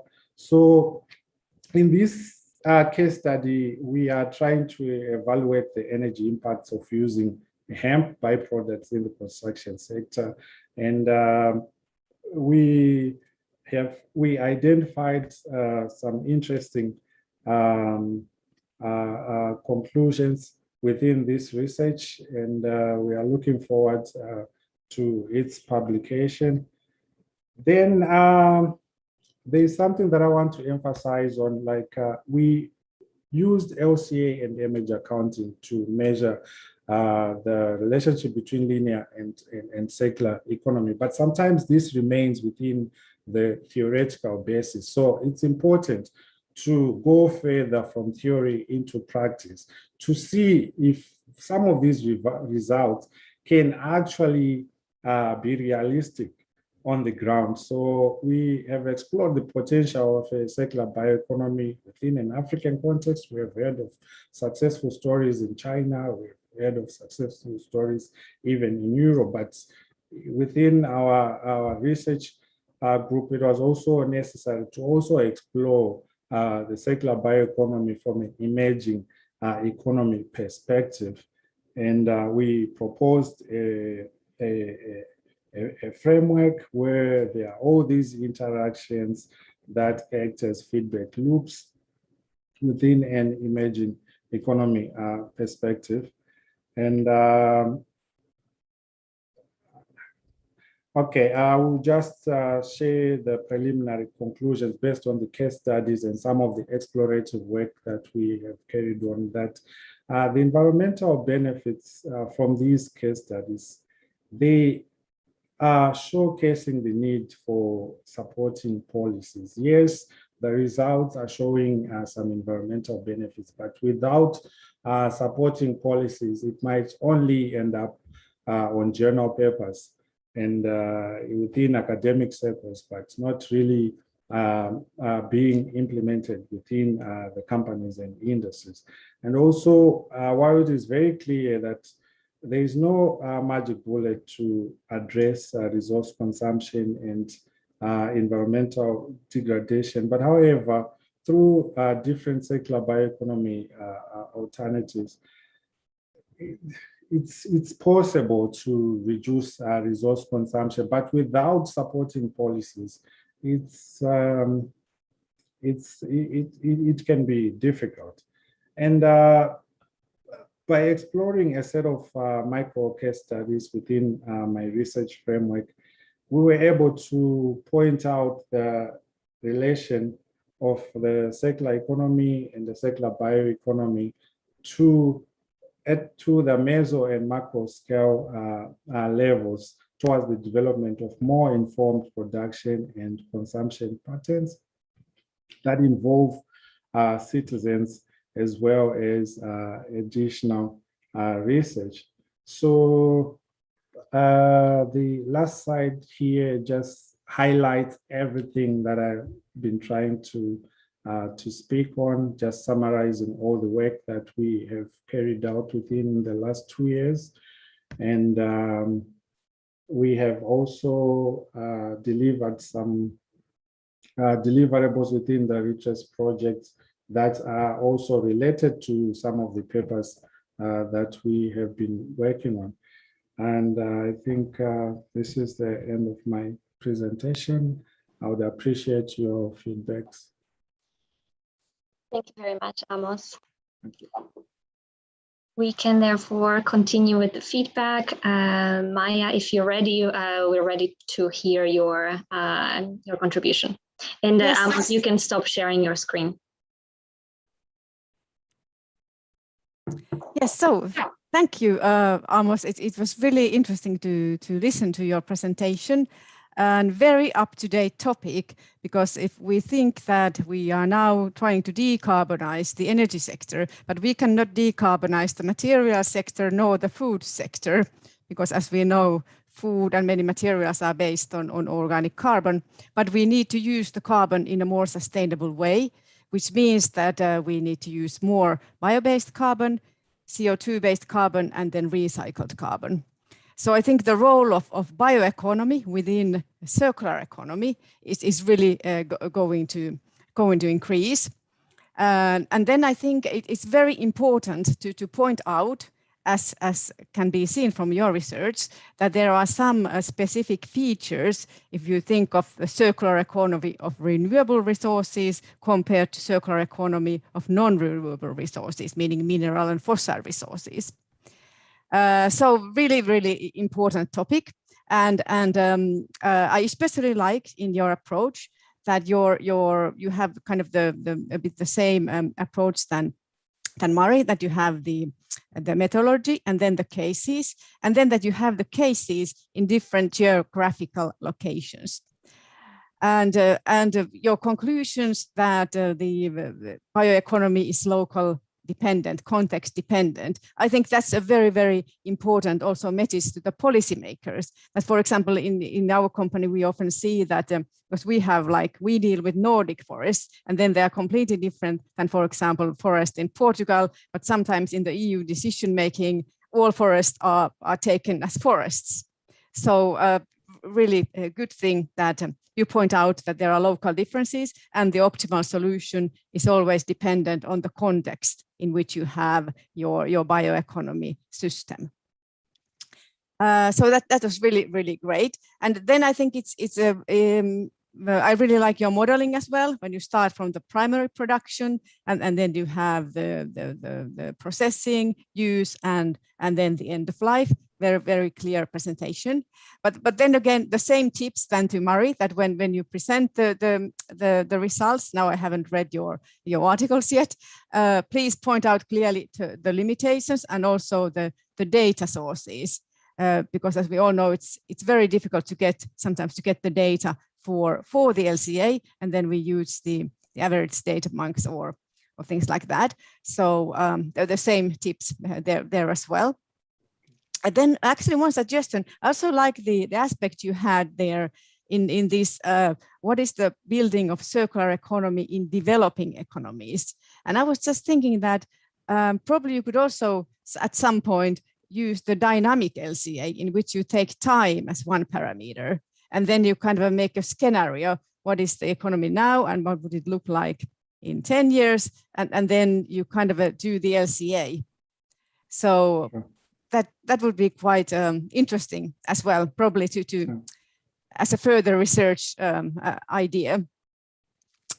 Yeah, then another thing which I think you emphasized, and which is really important to be emphasized even more, is the importance of synergies as well.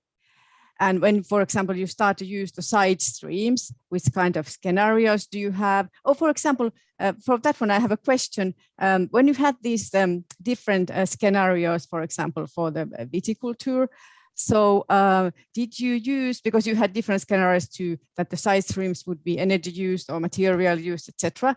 So where did you get the data from that? Did you get the data from real existing processes or from the data banks? Can you still recall? We got the data from existing processes. Okay, great. Yeah. But the challenge again within the circular bioeconomy is that some of the data is at the laboratory scale. Yes. It's not yet on a larger scale. So sometimes some LCA conclusions may be just for the lab scale. It might produce different results, I guess, if it's implemented on a larger scale. So it's important to highlight some of these limitations. Yeah. Yes, yes, and in that one as well, I've actually seen some LCA which are made for very novel substances. For example, in that one they have used this dynamic LCA, so they have kind of taken time as one parameter and then kind of made an assumption how would it look like the process when it has been scaled up more. So that one could be interesting, but very important topic, and really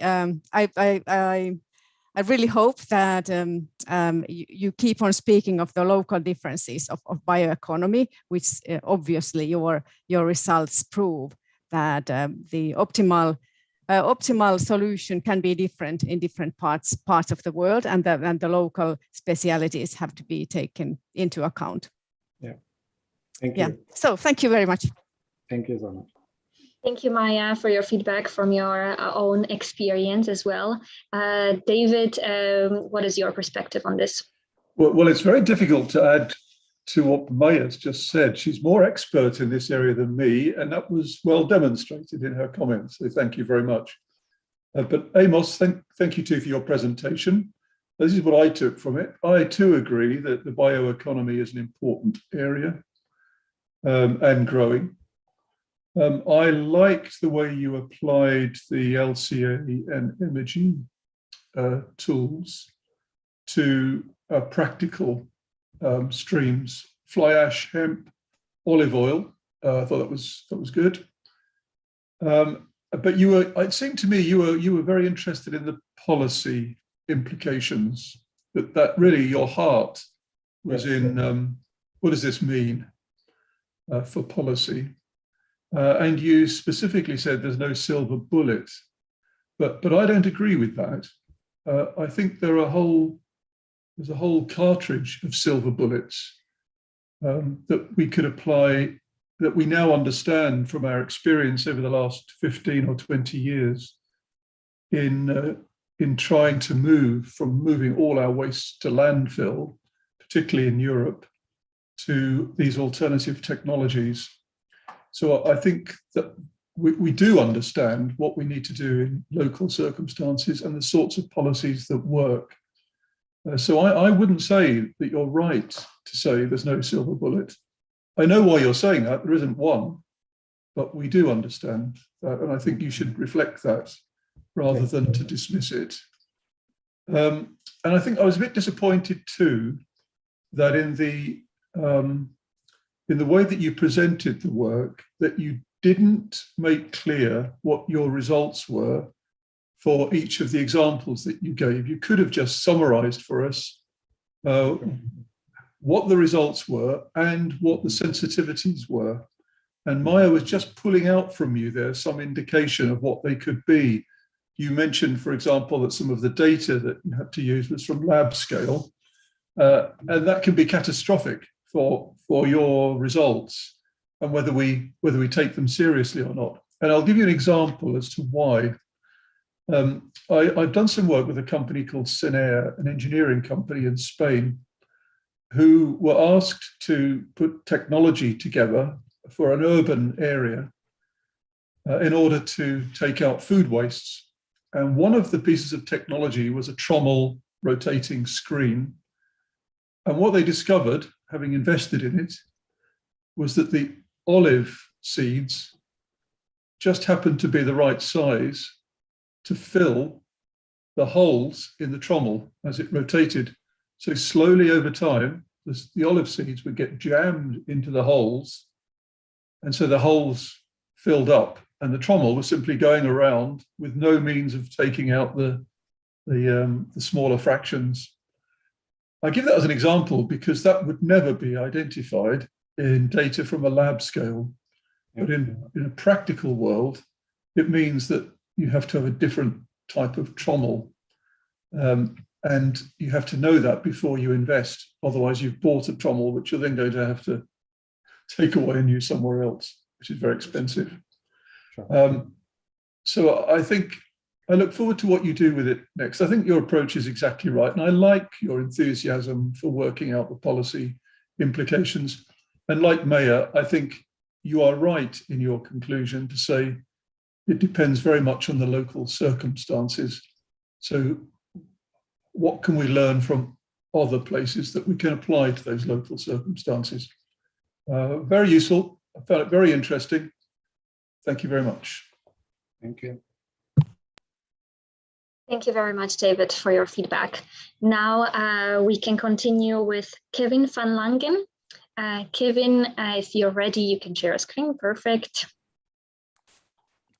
Yeah, if you can see my screen, then yeah, I will start. So hi, my name is Kevin. I'm from the Netherlands, and like Marie and Amos, yeah, I also am in the work package on environmental indicators. And my approach is slightly different. It's more on the social sciences side than the engineering side.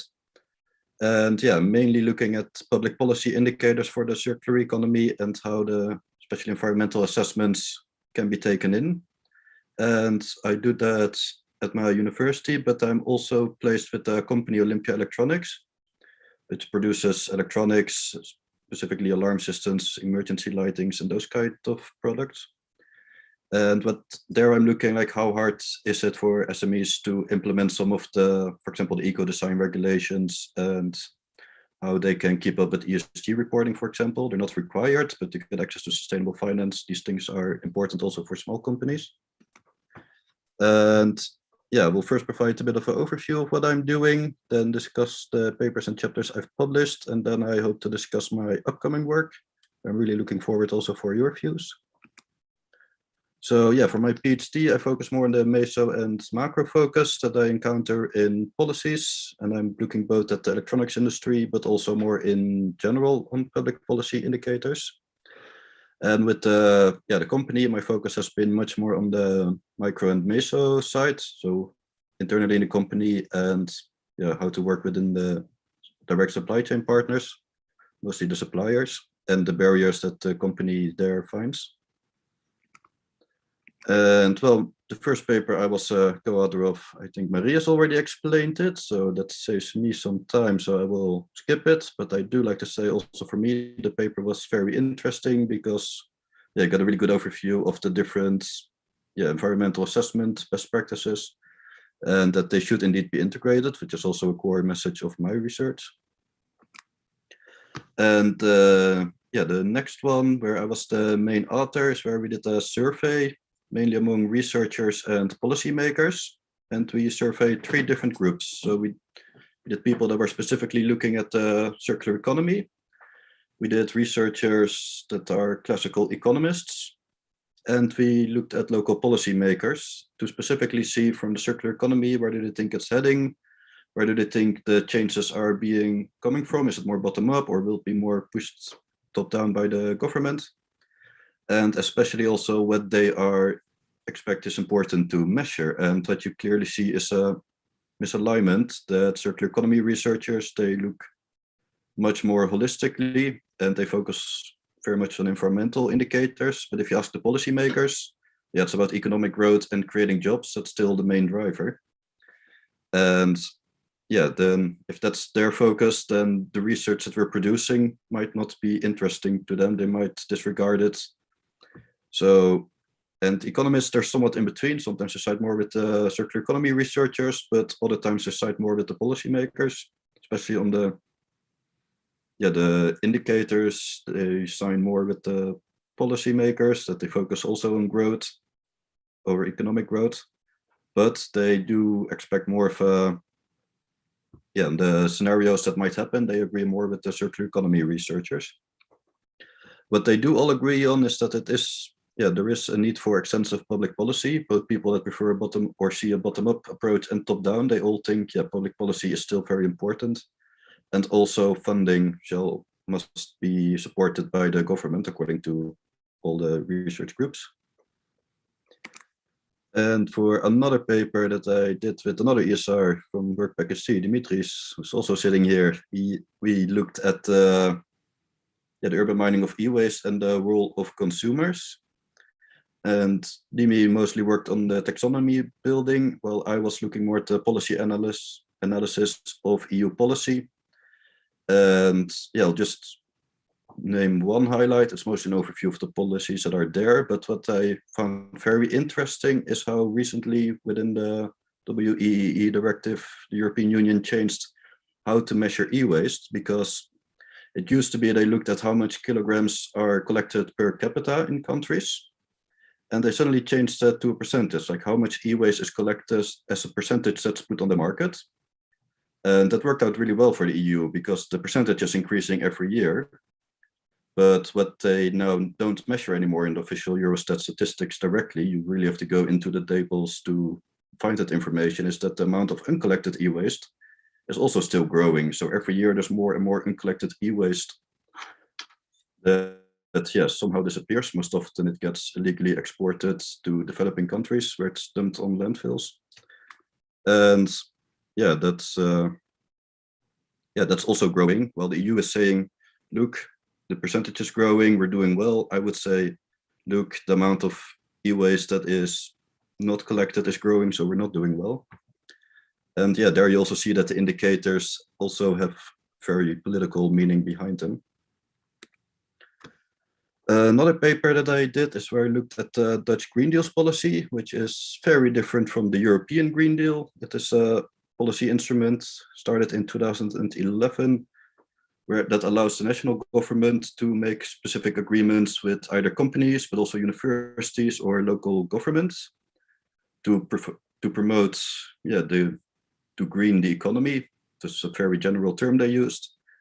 And over time, more and more it was used also to promote the circular economy, as that became a sort of trending thing in policymaking.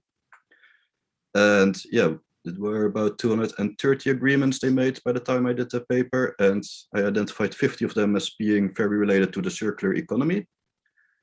And it was, they had a lot of agreements that mostly focused on removing barriers for companies to institute green practices, because quite often there's regulation related to waste that makes it really hard to reuse waste. And for these things, yeah, they could directly negotiate with the government, make an agreement, and that was very successful. But all the assessments of is it successful or not were very qualitative. There were not really clear indicators like we want to achieve these, and if we achieve certain amounts of waste that is now reused, for example, or remanufactured, then it's a success. They didn't really do that. There were almost no indicators. And another problem was that they had problems with financing, like accessing green finance is very hard. Even though it's now a booming market, it's still for circular economy. Yeah, there's no clear agreement on what is officially sustainable and what is not. So when does it apply for sustainable finance? But overall, I would still say it's an interesting policy instrument. So it could also be useful for other countries. And yeah, those were my publications till now. What I'm working on now is with Eneas, another ReTraCE partner. I'm working on an LCA study specifically for crystalline solar panels. I'm also working with my company on a study with our suppliers where we look if they can provide long-term parts because of the new eco-design regulations. The company, when they sell products to consumers, they have to be able to supply spare parts for 7 years. But the company is very dependent on its suppliers that they can also provide those parts. So we are now improving our supplier assessment to make sure that this is also incorporated and we can select suppliers for new products and also think of that in product design to make sure that we use parts that in 7 years we could still provide for repairs or supplies to our customers. Another paper that's still very early, it's just we're thinking about doing it, is to compare the Dutch and Italian e-waste policies that there are. Because I'm at the Italian university with a lot of people that know the local policies, and I'm Dutch myself, so that's a good opportunity. And finally, I'm helping on a monograph about measuring circularity, where we really focus on all levels from nano, micro scale to meso and macro. And it's like how the indicator for every scale we get the best practice indicators and compare them, and we also see where the shortcomings are. And right now for that, I'm working especially on a chapter on ESG reporting and sustainable finance, which is also something that in the, after my PhD, I hope to continue specifically in that field of ESG reporting and sustainable finance. And outside of ReTraCE, I do some other somewhat related activities. I'm activistic a little bit. I help Fridays for Future with providing research to the younger people that are doing the climate strikes on Fridays, for example. And I'm active in politics with Volt Europa. I don't know if you know the party, but it's they're also really big on the green transition. And there I help them, advising them especially on things like ESG reporting, the need for sustainable finance, what's really lacking from the Dutch politics. So that's where I also am using my research to hopefully create a better world. And that's it. So I'm really looking forward to your suggestions and advice. Thank you very much, Kevin. All right, now we can change the order a little bit. David, you can go first to give your feedback. Okay.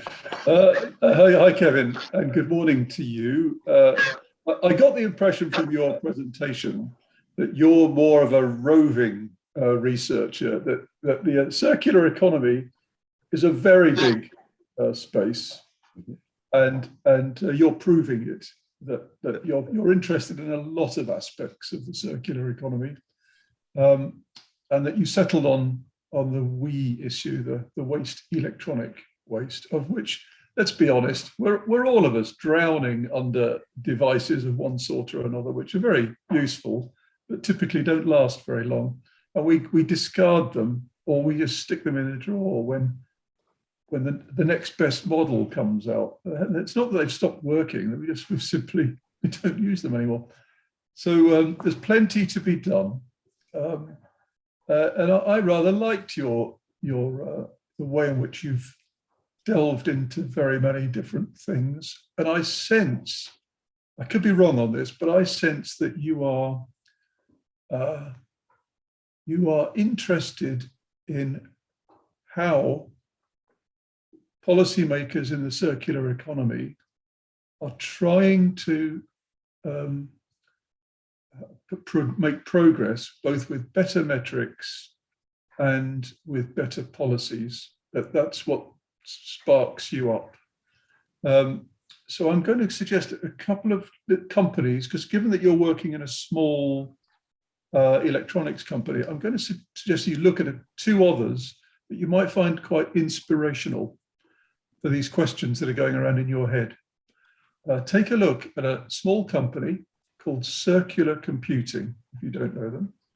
They take back Dell, Lenovo, and HP laptops, and they completely remanufacture them in a factory in the United Arab Emirates. Fascinating. They're growing very quickly, and they're about to build a second factory. The end result is as good as new, and they're having some success in this area. So have a look. You might find them quite inspiring. The source of their success, oddly enough, is a somewhat mad investor who put £10 million of his own money into a new factory when there were no customers for what they did. So, I think you might find that fascinating as to where you would categorize someone like that. The second company to look at is more conventional, and it's a German company based in Stuttgart called DB Audio. They make all the big loudspeakers for the venues around the world when you go to listen to bands or orchestras and things. And if you look up DB Audio and specifically look for remanufacturing, it'll take you to their site. And they're taking back their product to remanufacture them. I've only recently started doing that. And I think when you look at the way they did that and why, again, you might be one, inspired, and secondly, you might be interested in their motivations. They were pushed really by the NGOs in the music industry looking for more sustainable outcomes. And this was their response. Rather than going for recycling, this was their response. So good luck. I'm glad you're advising Volt and others. I'm sure in the future, I'm going to see you advising at a more senior level. I think you're going to turn up in a few interesting places. As I get old, you'll be helping to inspire me that the younger generation is going to carry on making the world more circular. So thank you. I hope those little tips are helpful, but I look forward to seeing what you do in the future. Yeah, thank you a lot. I noted the companies down, we'll look at them, and yeah, I hope I can be as inspiring as you hope. We will see. Thank you very much, David. Maya, over to you. Yes, I agree with David. A very, very interesting topic in your research and all the activities you are involved in. I admire your energy level. That's great. First of all, I think one of the greatest challenges of developing a more circular society is the lack of proper metrics in policy. I'm actually a bit worried that in policy we mainly measure, or the metrics or the measures that are set are just for recycling rates or recycled contents, very, very like dot-wise and very concentrating on one single streams. And as we all know, that's not the main idea of circular economy. It's not just to recycle single streams as much as possible, is to make like things better on a system level. And I don't think the policymakers, they don't have tools to guide it in political way, and I think that's a really big challenge. And I'm happy that I hope that you will be talking to the policymakers and indicating them that we really need new metrics, as you said, because we're entering in a new system. We need new metrics. And I've really much liked, David, your examples. So I have to tell one example from myself as well. For example, if we are thinking that we are measuring recycling rates, and for example, if we are recycling PET bottles, then the producer of the bottles gets a very high recycling rate, and then the bottles are recycled in the fleece fabrics. But then the fleece fabrics cannot be recycled, and they actually release quite a lot of microplastics. So in a way, on a system level, it's actually it's not good to recycle the PET bottles into fleece fabrics, because we get more emissions into the environment, and then it's got kind of an allocating the impact to another player within the value chain. And that's what happens with the current metrics. So really looking forward that your thinking reaches the policymakers. And yeah, so going on, I think the challenge is that in policymaking, you need to have very simple metrics, but clear enough. And that's, of course, the challenge when we're thinking, as today we have been listening to these very interesting presentations. They are very complicated situations, very many parameters and things. How could you simplify the metrics in a way that it takes into account the system, but then it's simple enough to be used in policymaking in different countries? Yeah, a challenge for you to solve in your further studies. Then I read your abstract, and I really liked your research question. How do we measure the success of circular economy, and how do we measure well-being? I think in the past, for example, when my parents were young, success was measured by financial success. It was wealth, economic growth. But I think today people, when they think about well-being, they think different aspects, like, of course, like economics, but then there's also physical health, mental health, social well-being, the well-being of the environment. And I think we would also need metrics to measure the well-being. So I have an idea for you, but I think you're not short of research ideas, but still I give this one.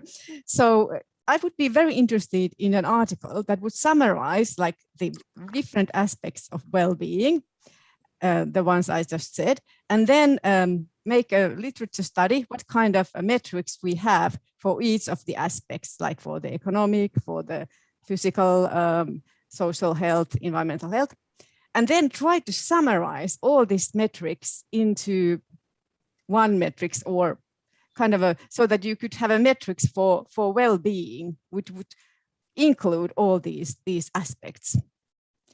I would be very interested in reading. In case you do write an article and do this kind of research, please contact me, because I would like to read your outcome. And I think the world would really need this kind of metrics. How do we measure well-being? Because I think that's the goal for our personal lives, and also I think more and more in our organizations. The goal is really to increase well-being, and the economics is one part of it, but it's not the only part in it. No, I agree, that's very important. And maybe if you're very interested in this, it's not really an academic study, but the EU has, they call it the pillars of social rights, which has also 20 sort of metrics that include very much the non-economic side that is important, especially for laborers. So yeah, that sets higher standards for minimum wage, but also work-life balance. And I think that would be very interesting if you really like this topic. And there's also some behind that. For every pillar, they are now doing a study on, yeah, how do we measure this? What is important? It's very Eurocentric, but yeah, I think it's very interesting. I can share the link later if I can find it. Yeah, please do. And in case you cannot find it now, please send it to me via email or LinkedIn. So yeah. By the way, regarding the several metrics, I have to advertise my tiny country, because several times in a row, Finland has actually been chosen the happiest country in the world with this broad integrated metrics. We might not be the richest one, but when you think of the overall aspects of well-being, we have a quite nice society. So yeah. Yes, so I gave you some ideas for further research. Anything to improve?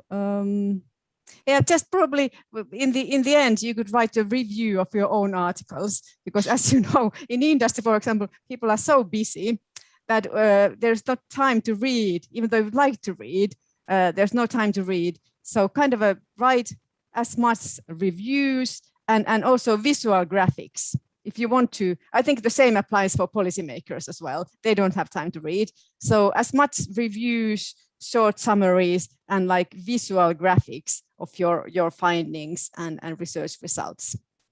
Yeah, we actually hope with some of the ESRs to, at the end of ReTraCE, publish a book together where each will do a chapter on a research and a summary, and yeah, not specifically focus at academic researchers, but just a general overview of what we do. So yeah, if we can do it, if you have the time, we will also send it to you in the end.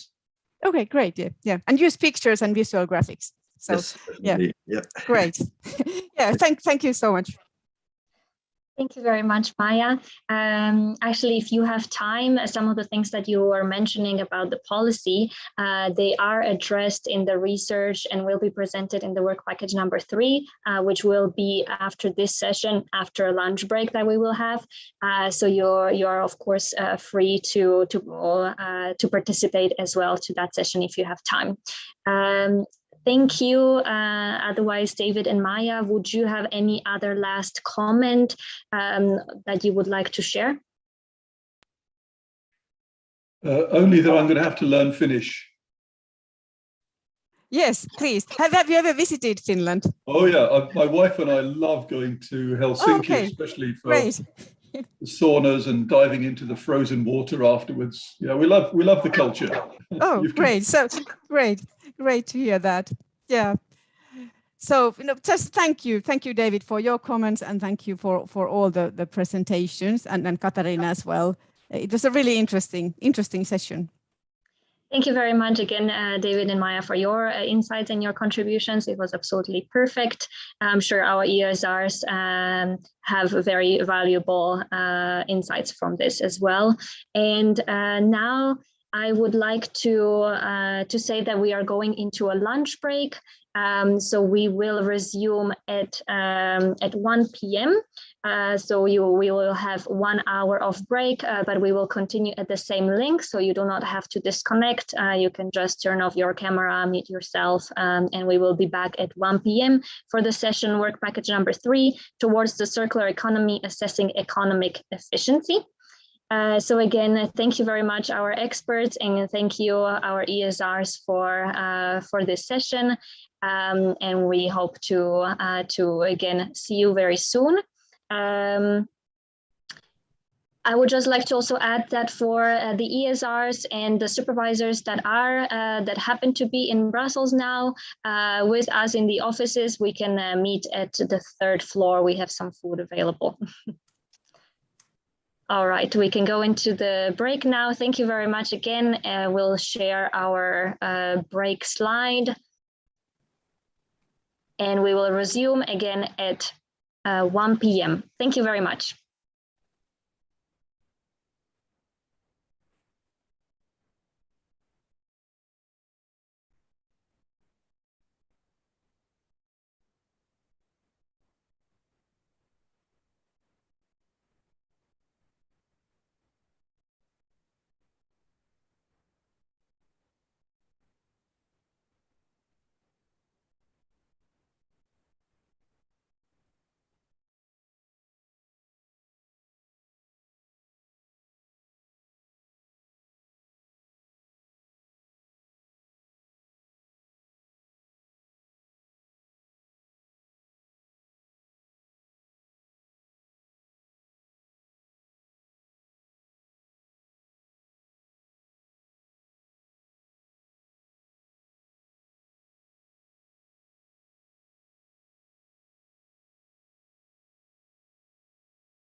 Hello, everybody. Welcome back.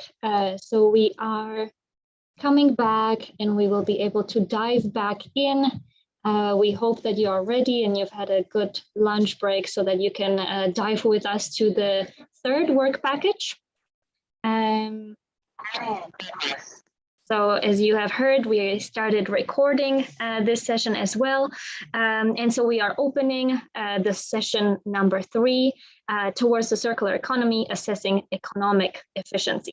Today, for this session, we will have 4 ESRs: Mohammad Shafit Ramezankani, Jose Piñol, Wasim Malek, Leandro Llorente Gonzalez, and for our policy experts, we have Dimitri Korpakis. He's the former head of unit in the DG Research and Innovation at the European Commission. Then we have Joel Marsden with us. He's the researcher at the Circular Jobs Initiative at Circular Economy. And Vincenzo Pavone, a permanent research fellow at the Spanish National Research Council.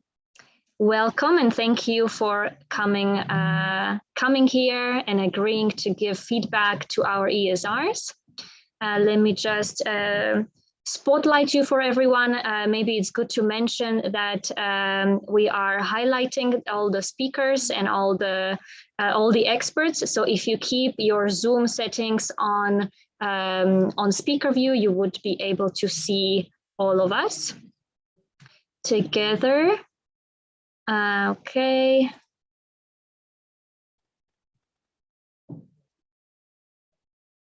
All right, let's start with Sania Arsova.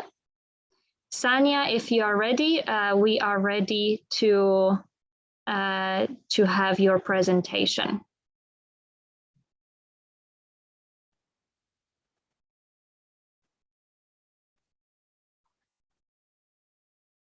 All right, we are waiting for Sania a little bit longer. So excuse me, I was looking at the wrong file. Mohammad Shafit Ramezankani, I'm sorry. It is your turn actually, and you can start sharing your screen.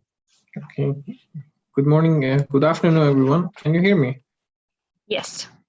Okay. So let me just share my screen.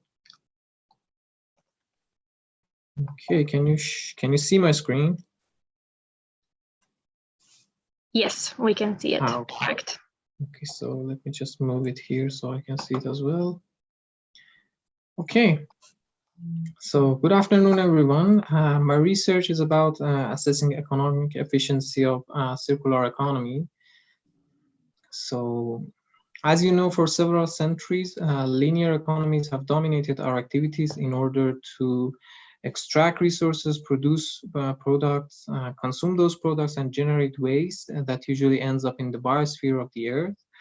Although circular economy is a concept that offers establishing a self-regenerative economy by designing out and eliminating waste, still linear models are largely favored because of the historical distribution of power and wealth over the past few centuries that has led to establishment of economies that generate wealth, mostly in industrialized countries.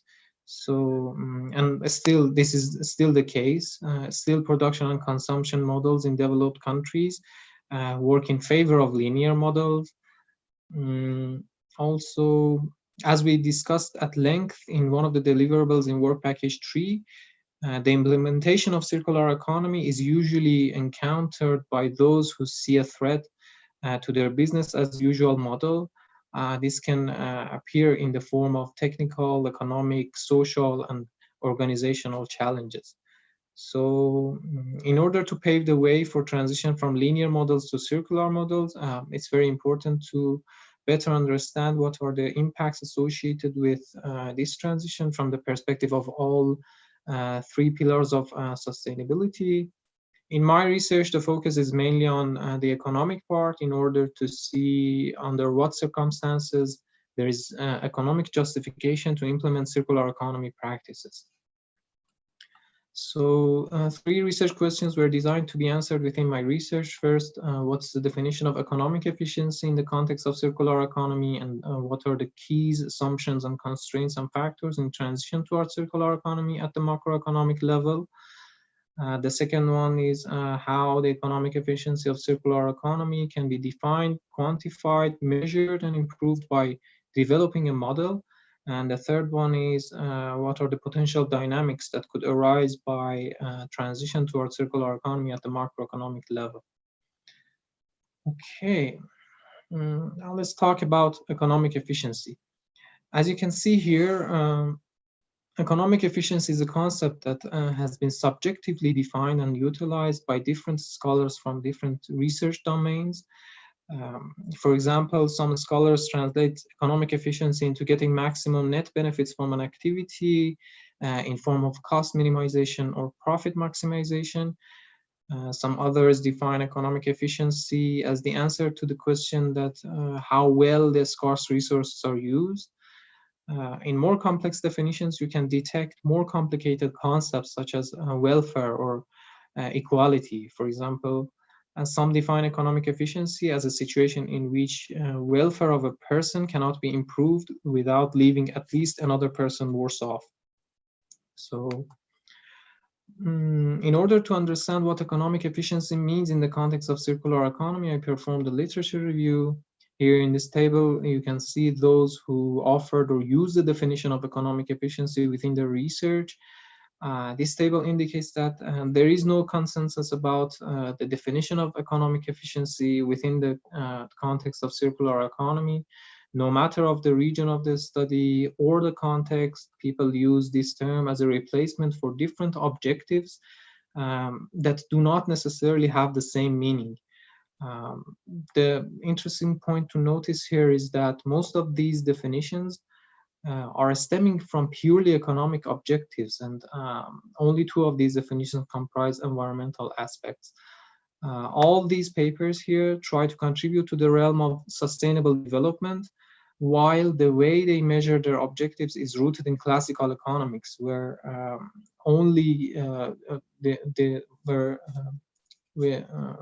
only thing that matters is money. So in none of these studies we find anything that talk about the social aspect of sustainable development. So I can say that the definition of economic efficiency, or the most simple classical definition of economic efficiency we see in these studies, will not produce any reliable outcome because it simply fails to incorporate economic, environmental, and social aspects altogether. As you know, there are similar terms that people use when there is a conversation about efficiency, for example, effectiveness or productivity.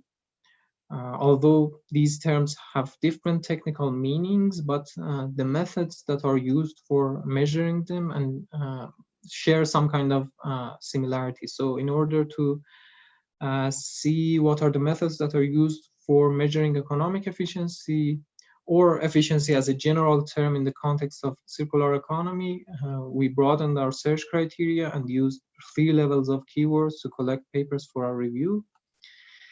Here you can see the diversity of methods used for efficiency assessment analysis and their frequency of use. As you can see, the mostly used method is data envelopment analysis.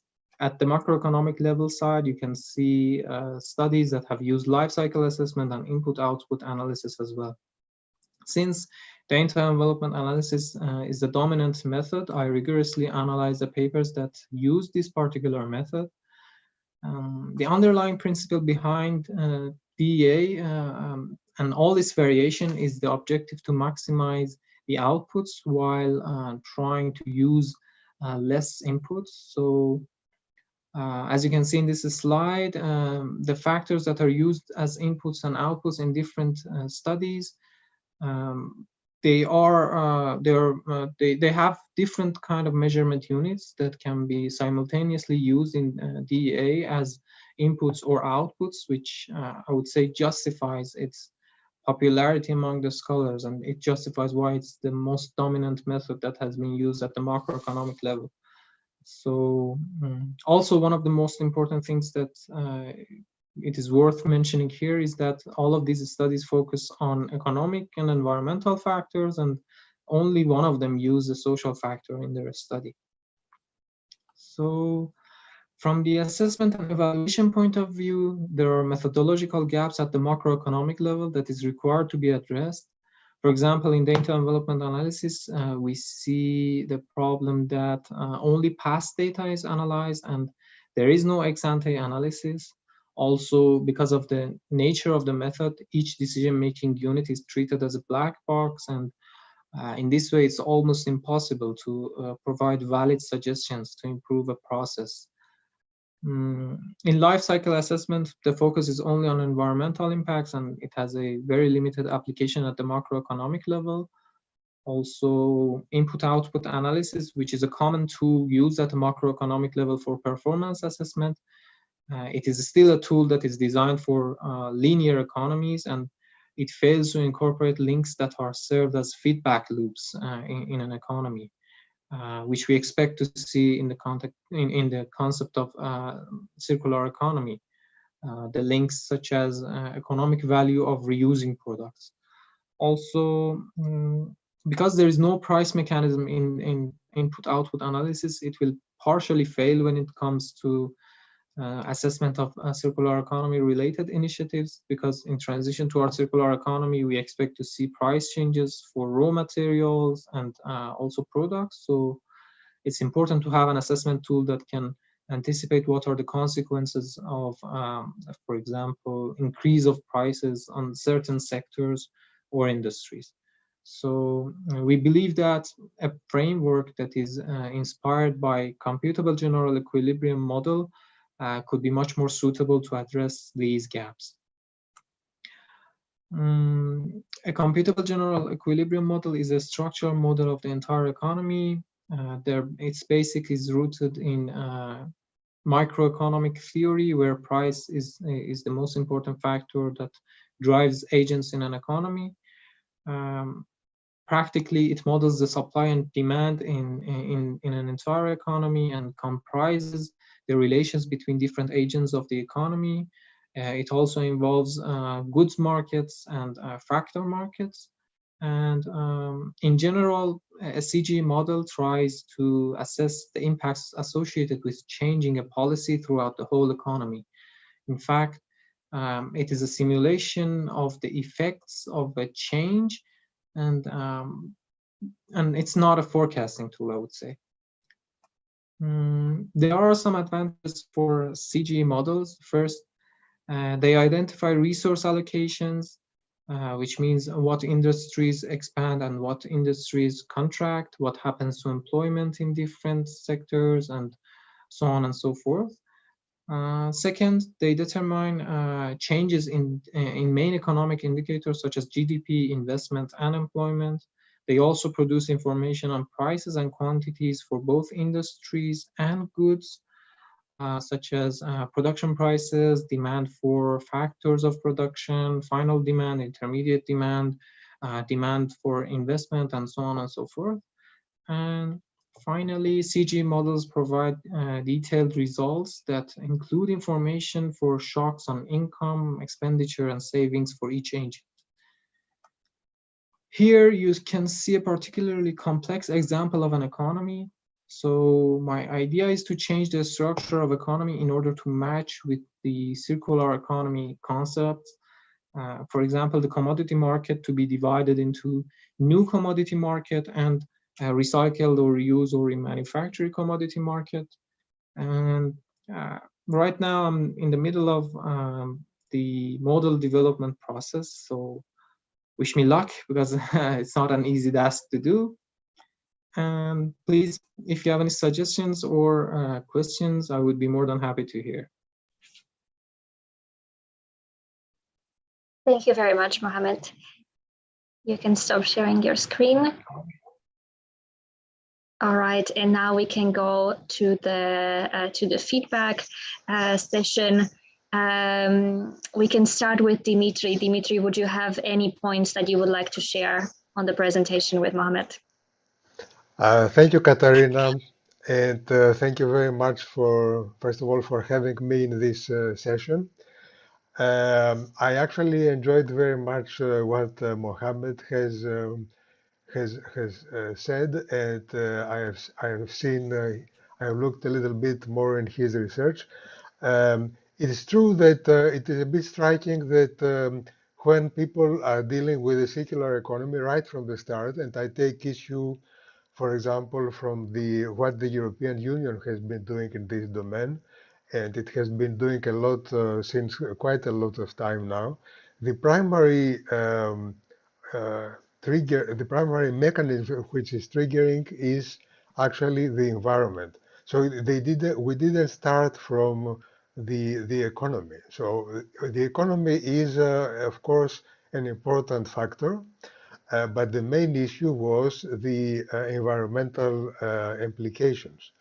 And this has been kept also inside the European Green Deal, that, you know, it incorporates a lot of actions on the circular economy. There is a circular economy action plan, and it has the economic implications as I would say as an impact, a very important impact, but it didn't really start from the questions of economic efficiency. So there is a gap here that this sort of research can really fulfill. The idea is in the union's plans to increase resource productivity and decouple economic growth from resource use and its environmental impact. We have to understand that the circular economy is a completely different way of doing things. New reconfiguration of processing and manufacturing, new implications for local, regional, and national economies. You will have implications in the labor market, but there is also questions on technology adaptation, technology performance, what kind of technology choices you are doing, and what will be the impact of this. There are issues of public health to be taken into account. So new technological scenarios for producer regions and respective labor markets. So there is a lot of scope for going further into this area. Now, I'm not an expert on modeling, but I have been a little bit using this. In the past, I think the model that Mohammed is envisaging is promising. However, from the point of view of a policymaker, I can comment on a few things that I consider important when you deal with models. So the interface between policymakers and modelers is very important.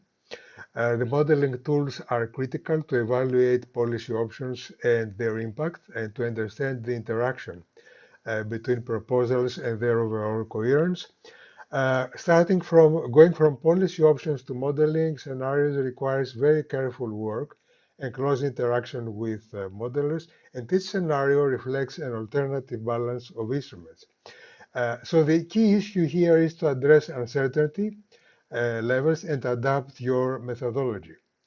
Now, a final word, I know I have 2 minutes and a half, is on the economic efficiency that is actually a very important issue.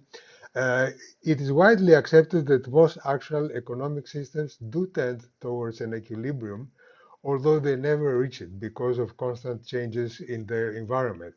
And as an American economist has put it, solving the economic equilibrium problem is much solving a gigantic system of equations for an equally large number of unknowns.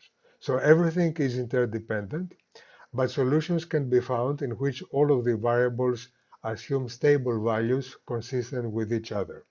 So I will stop here. Again, it's a very important piece of research, and I think it will actually close an important gap. Thank you. Thank you very much, Dimitri, for your insight. Joel, would you like to give your perspective from a circular economy? Yes, hi, thank you, and thank you for inviting me. So my observations, I'll start with sort of the general observations are just on the policy relevance and understanding, and I think that's something which can be developed much more in terms of understanding where this fits into the policy piece, and Dimitri sort of touched on that, how the gap between the modelling and what the modelling can tell us and what it actually means to the policy and its relevance. And particularly in that context of the focus on economic efficiency as the only factor? When we're talking about circular economy, where the social and environmental dimensions are equally, if not more important. And secondly, then coming on, putting back my economist hat on, I worked with CG models for the UK government for a number of years, looking at trade impacts. And one of the observations and lessons from there I'd put forward, again, particularly the circular economy, is when we're talking about transition, what really matters, I think, policy and understanding its effects on the economy is what happens in that transition. So what the motivation then for using a CG which looks at our long-term equilibrium and misses that stage of recycling resources, where the unemployment shocks come in, where does resources move around before you get to that equilibrium, will be interesting. So how can you sort of effects as well as the long-term in your thinking? And then I think the other aspect is looking at the CG model itself, how we incorporate sort of the latest developments in CG modeling, and thinking about do we assume that all firms in an industry in our model are identical, or can we introduce some sort of Mellett's style differentiators to those which are more productive, more internationally export oriented, and can we factor in sort of the imperfect competition, and so that price isn't driving everything. So if we see prices of products which are incorporating recycled materials or circular products, price differentiation isn't solely driving the outcomes in our model, but actually the product differentiation, imperfect competition can also play a role in shaping those, particularly when you're looking at interconnections between countries in the model. So I think there's a few sort of interesting developments which have happened in CG modeling, which could be difficult and challenging for a modeler to incorporate, but at least reflect on how far we can sort of push the envelope in the scope you've got to test those out and play with those assumptions. Yeah, in general, that's a really interesting piece of work, and I look forward to seeing the results. Thank you very much for your feedback, Joel. We can now follow up with another presentation from Josep Pinyol. Josep, you can share your screen as well. We're ready for you. Oh, yeah, thank you very much, Katerina. So my name is Josep Pinyol, and I'm doing my PhD. Do you see my screen? Yeah. So I'm doing my PhD at IBIS. Sorry? Joseph, sorry. We see the notes slide kind of. Yeah. How do I take it? If you put on display settings, if you click on display settings, you will be able to switch the desktops. Now. Yes. Perfect. Okay. So as I was saying, I'm doing my PhD here in Brussels with IBIS, and also for the University of Exeter Business School. And my topic is on how the evolution of the positions, discourses, and the policies related to the circular economy took place and are taking place at the European Union. So it's more on the policy side. So first of all, these two pictures that you see here, the one on the top, this is the book of the economics of natural resources and the environment. And it was, this is on chapter 3, the first time you can see the concept of the circular economy being described in economic terms. And of course, the circular economy had its precedents. And of course, there were concepts before that had a lot of common and almost shared the definition with the circular economy. But the concept in economic terms, as we know it, was firstly described on this book published in the 1990s. And the picture below is Virginijus Cyrenicus. I'm not very good at pronouncing. I think he comes from one of the Baltic countries, from Lithuania, but I'm not sure. He's the commissioner of the environment, and he was presenting not the first, but the second circular economy action plan on March last year, 2020. So in 30 years, we have seen this idea going from being the chapter of a book to be a consolidated idea of how the economy has to be at the European Union. And the question is, how do we do that? How can an idea go from here to there and consolidate it in that way? So that's what I'm trying to do on my thesis. And I'm doing 3 papers, the 3 points you see here. First, I'm trying to understand what is the extent of the policy change when the European Union adopted the circular economy with the 2 circular economy action plans. Then I'm trying to understand what are the discourses and the understanding of that circular economy at the European institutions, also on the, and then finally is to reflect on how this, look at the dynamics and the advocacy coalitions to see how this understanding took place, how this process of the European policymakers, politicians, but also civil servants to accept and to incorporate this knowledge. How did this happen and what made it succeed? So my first paper is the one on looking at the actual, looking the extent and the direction of the change. I focused on analyzing 3 documents. Of course, I've had to read more documents, but I ended up focusing on my paper in 3 documents. The pre-existing strategy was the resource efficiency strategy of 2000, roadmap of resource efficient Europe 2011, the circular economy action plan of 2015, and the CAP of 2020. And what I did is to qualitative analysis and coding on NVivo, and then trying to see this direction. And I used the framework that I used was is described on Bowens. I'm sorry because this is only an 8 minutes presentation, so of course I wanted to put the meat on the table and just focus on the results. So I know I cannot be deep, but what we found is that the adoption of the circular economy. First, I mean, let's be clear. It's a change, and it's an interesting change, although it has a lot of continuity with the policies that it had before, and a lot of the ideas that we know as circular economy already existed before in the EU policy making, although it is a change, gradual change, it represents a change. Both policies, the CAP 2015 and 2020, they are framed between the fields of circular, models of circular modernism and planned circularity. It mostly fits on circular modernism in everything except for waste management, where the state and the public institutions have a stronger role. But most of the policies are shaped at trying to encourage companies to change their behavior and to change the way they operate. The second paper, I look at the debates that happened at the European Parliament. I did a lot of research, and of course I conducted interviews, but I decided that at the end for the paper, the most appropriate analysis was to look at the debates at the European Parliament, because they were much more diverse in anything else that I could get in scope. So I selected 3 debates that were comparable to each other, that are the debates referring to the 3 strategies I compared in the previous paper. And that allowed me to actually gather statements made on that very specific time and see how they evolved. So there are 3 main understandings at the European Parliament on how the economy has to be imagined. I renamed them myself. The first is the green growth discourse, and this is the hegemonic view.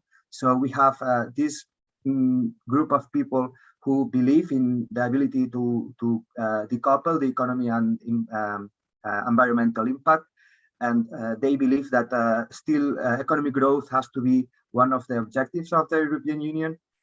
The second group, a little bit smaller and more in the right, is the against regulation discourse. So those are the MAPs that they actually do not necessarily, I didn't find any denialism to climate change, at least not an explicit one on those very specific debates. I'm only looking at what they say on the plenary of the European Parliament, of course.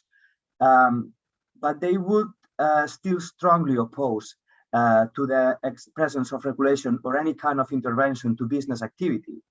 They were specifically strong on 2015 when the circular economy was introduced, although they moderated ever since, and actually they became very small, and they are more on the conservative and the right side. And of course we have the critical to the growth paradigm discourse, so this falls more on the left, and part of the Greens.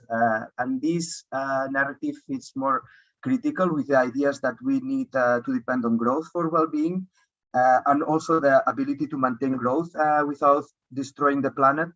Although this group is rather small, what happened in the three groups, and this is quite interesting, is that they all moved through this decade towards more pro-environmental positions, actually all of them. So the Green Growth Discourse was just first proposing to adopt circular economy as a new logic to understand things. And they started adopting and repeating more ambitious goals like right to repair, or like banning single-use plastics, etc.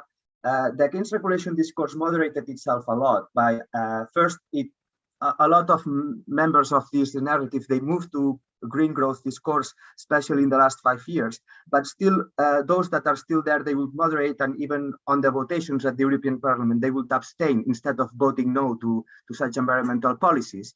And the criticals to growth, they started organizing their narratives much better, like talking explicitly on post-growth ideas, or actually citing and coming with alternatives, not in just an opposition to growth as they did before.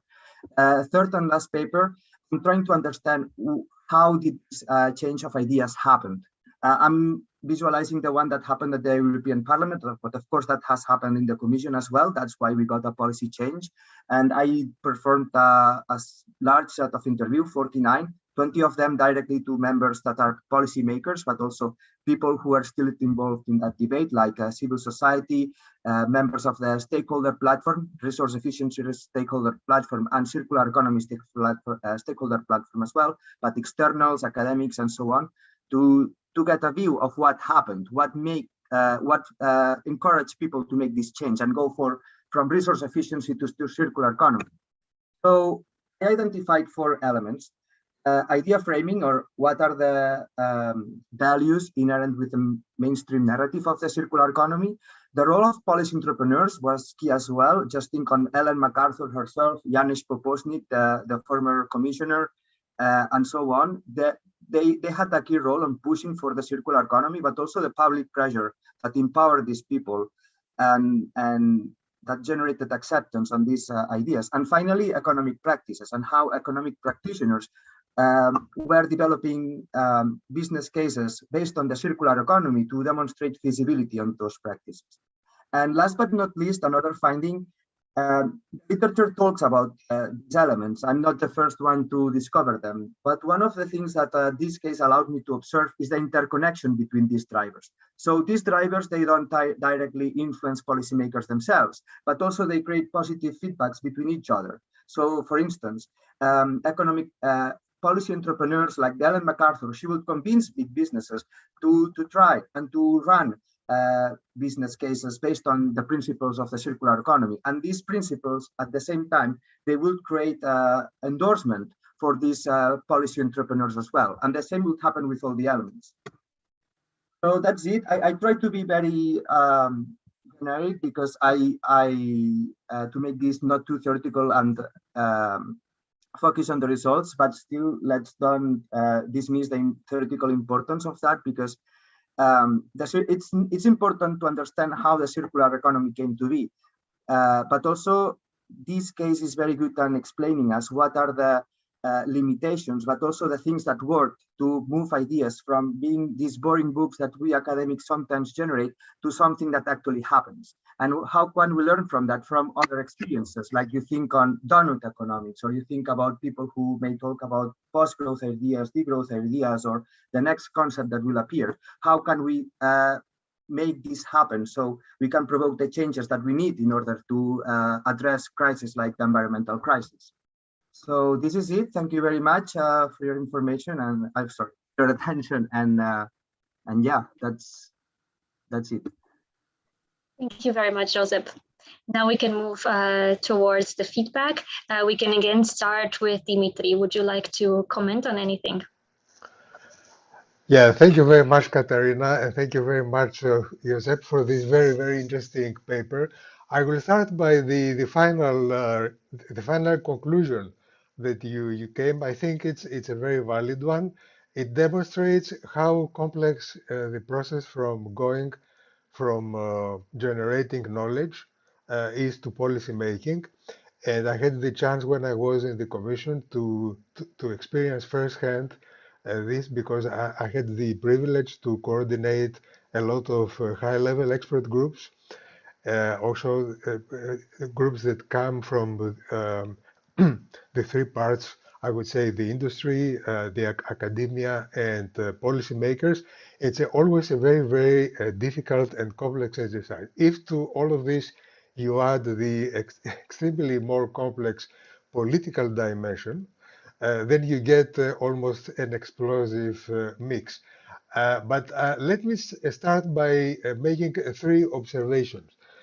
First of all, I think a more general one is to understand the way the EU policies are set up. We follow the well-known so-called community method. That is, the Commission takes always the initiative. As you know, this is a privilege of the Commission by the treaties, and actually an obligation with or without a political mandate by the political leaders in the European Union. We set up a policy proposal, and after a wide consultation with experts and stakeholder groups, increasingly working over open online consultations, we go then through an impact assessment, which is also a public process, and you can find all the impact assessment opinions on the Europa website, then goes through the political scrutiny process that takes place through the European Parliament and the Council of Ministers. So it's very much a very complex process that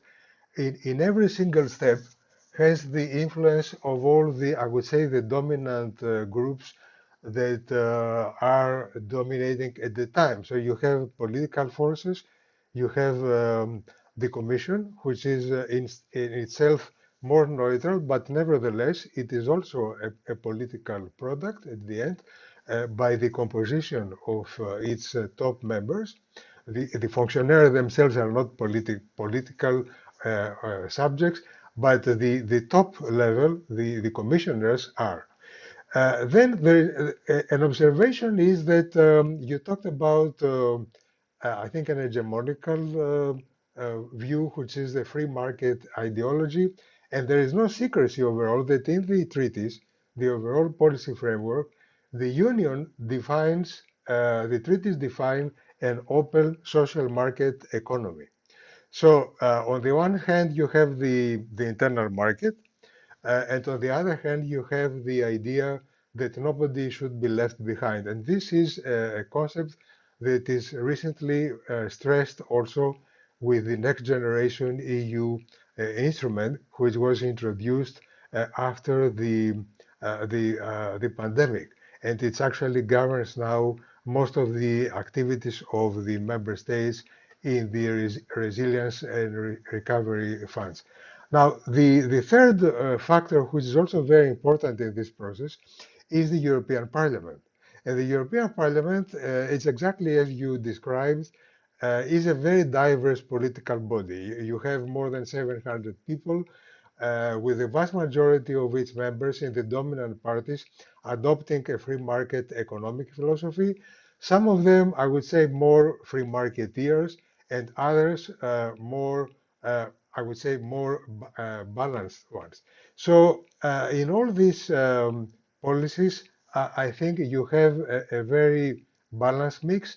And as you rightly said, this is a methodology, a process that policy is defined through continuous feedback loops. And it is very difficult to have what you started, for example, as an idea in 2011. We are now 10 years later. In between, you have two successive commission formations, and in between the political landscape, I would say not of the Union also, but the whole world has been completely modified. So all this has been reflected, but nevertheless, it retained its dynamic. And I think the final result is a case of policy-oriented learning, as you have rightly introduced in your paper. But I think the way you have proceeded is very rich, and at the end it will be a very interesting report. Thank you. Thank you very much, Dimitris, to bring this perspective on European policies and giving us a bit of explanation of how it works, a bit of a close look-up. Thank you for that. Joel, over to you. Yeah, hi, thanks, Joseph. It was really interesting to hear, and which echoes with some of my earlier research on, particularly in the first paper, and sort of struck by the presumably inductive groupings which you came up with to split the ways of approaching the circular economy, previously resource efficiency policy. And struck me as in the beginning, resource efficiency was such a driver. The concerns were around running out of resources, our resource security, was a resource problem. But increasingly over the decade preceding that legislation, really had already started turning, but thinking more about the planetary boundaries and the environmental consequences of resource uses. And so it's interesting to see how the European Union sort of adopted that shifting language over time. And it's interesting to look at it from your work, looking at it from a purely sort of European perspective in isolation, either from the Commission's writings or what the parliamentarians are saying. And I think one of the other angles from research is also looking at, and also just to say thank you, the depiction of a policy entrepreneur as a superwoman is perfect for us as Circular Economy and our partners at Ellen MacArthur Foundation.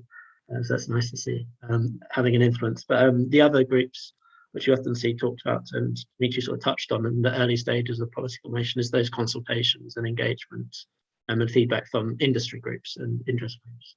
And there's a lot of interesting research going on by people like Heike Klüver and Christine Mahoney, looking at how the Commission adopts and is in line with those interest group frames, and how those interest group frames in their consultation responses are then picked up and adopted by parliamentarians and the Commission. And so it's really interesting dynamics which goes on in plays, adding in another sort of level of feedback is worth looking into.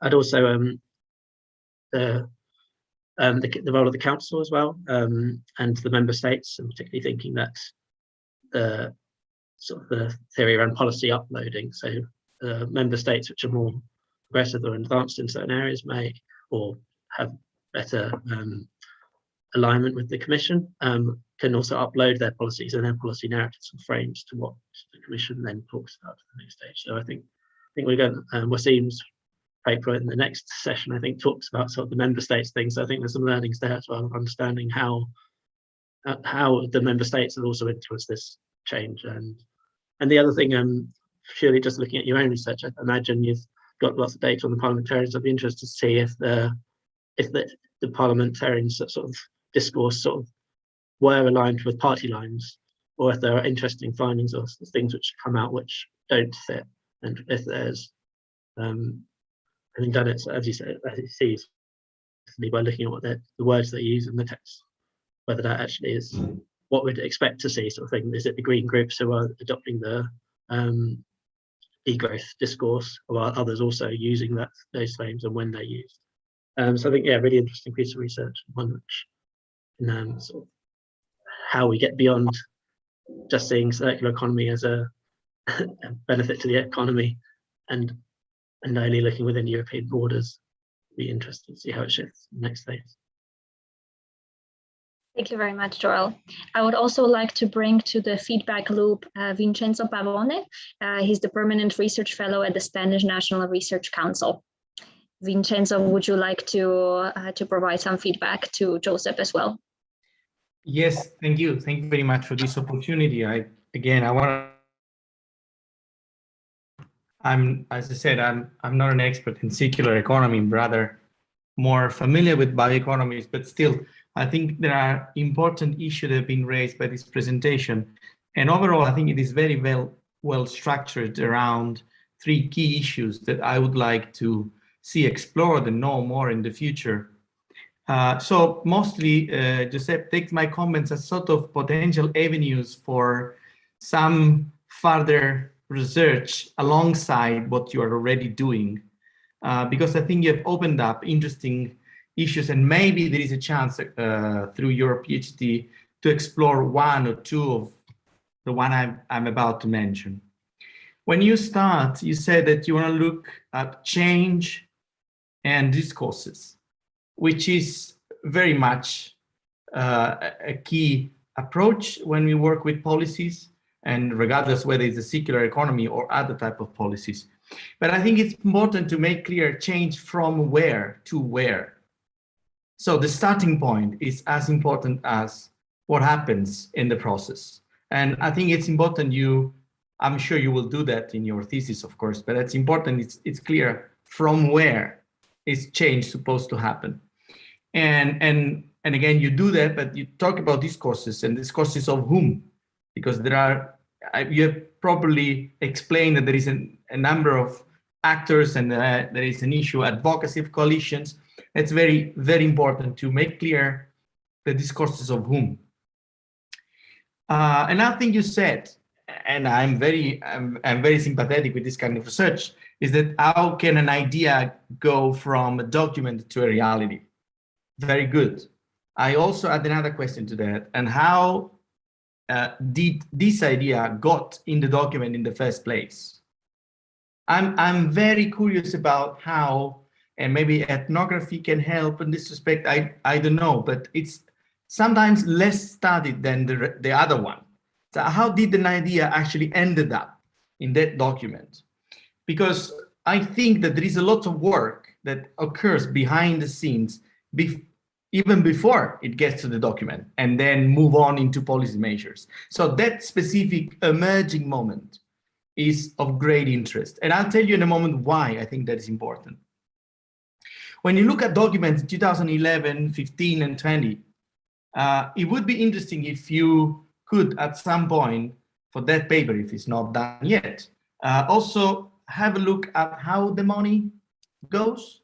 Where do the money go? I think, because sometimes in my research, I've realized that sometimes there's a big difference from what it is said in a document and what it is done at the level of budget. Sometimes it's not, but it's good to have a look at this, because where the money goes is where they actually intended the things to go. There is another issue with waste management that I've been discussing with Mario, who is also here, and that it would be interesting if you could, at some point when you work on this paper, try to collect some of the debates on the nature of waste as an economic resource. This has been understudied. Why is it that we consider waste an economic resource in these terms? How should this be used, taken advantage of, distributed, owned, traded? The fact that we consider it waste, it's not per se a justification for not discussing the nature of what we define as waste. The paper on discourses. It's interesting you are talking about decoupling and cost and decoupling and growth. There is a question that puzzles me, still puzzles me, and that is, surely if we find a way technically to maintain growth by increasing circularity or reducing waste, this somehow is moving into the direction of decoupling. But this process has a cost. And so this new growth is coming at a higher cost than previous ones. So it's not entirely clear to me, or how can I say that? I mean, it doesn't look so splendid. Just more growth, yes, but at what cost? And who is paying for it? And that it's entangled with the issue of deregulation.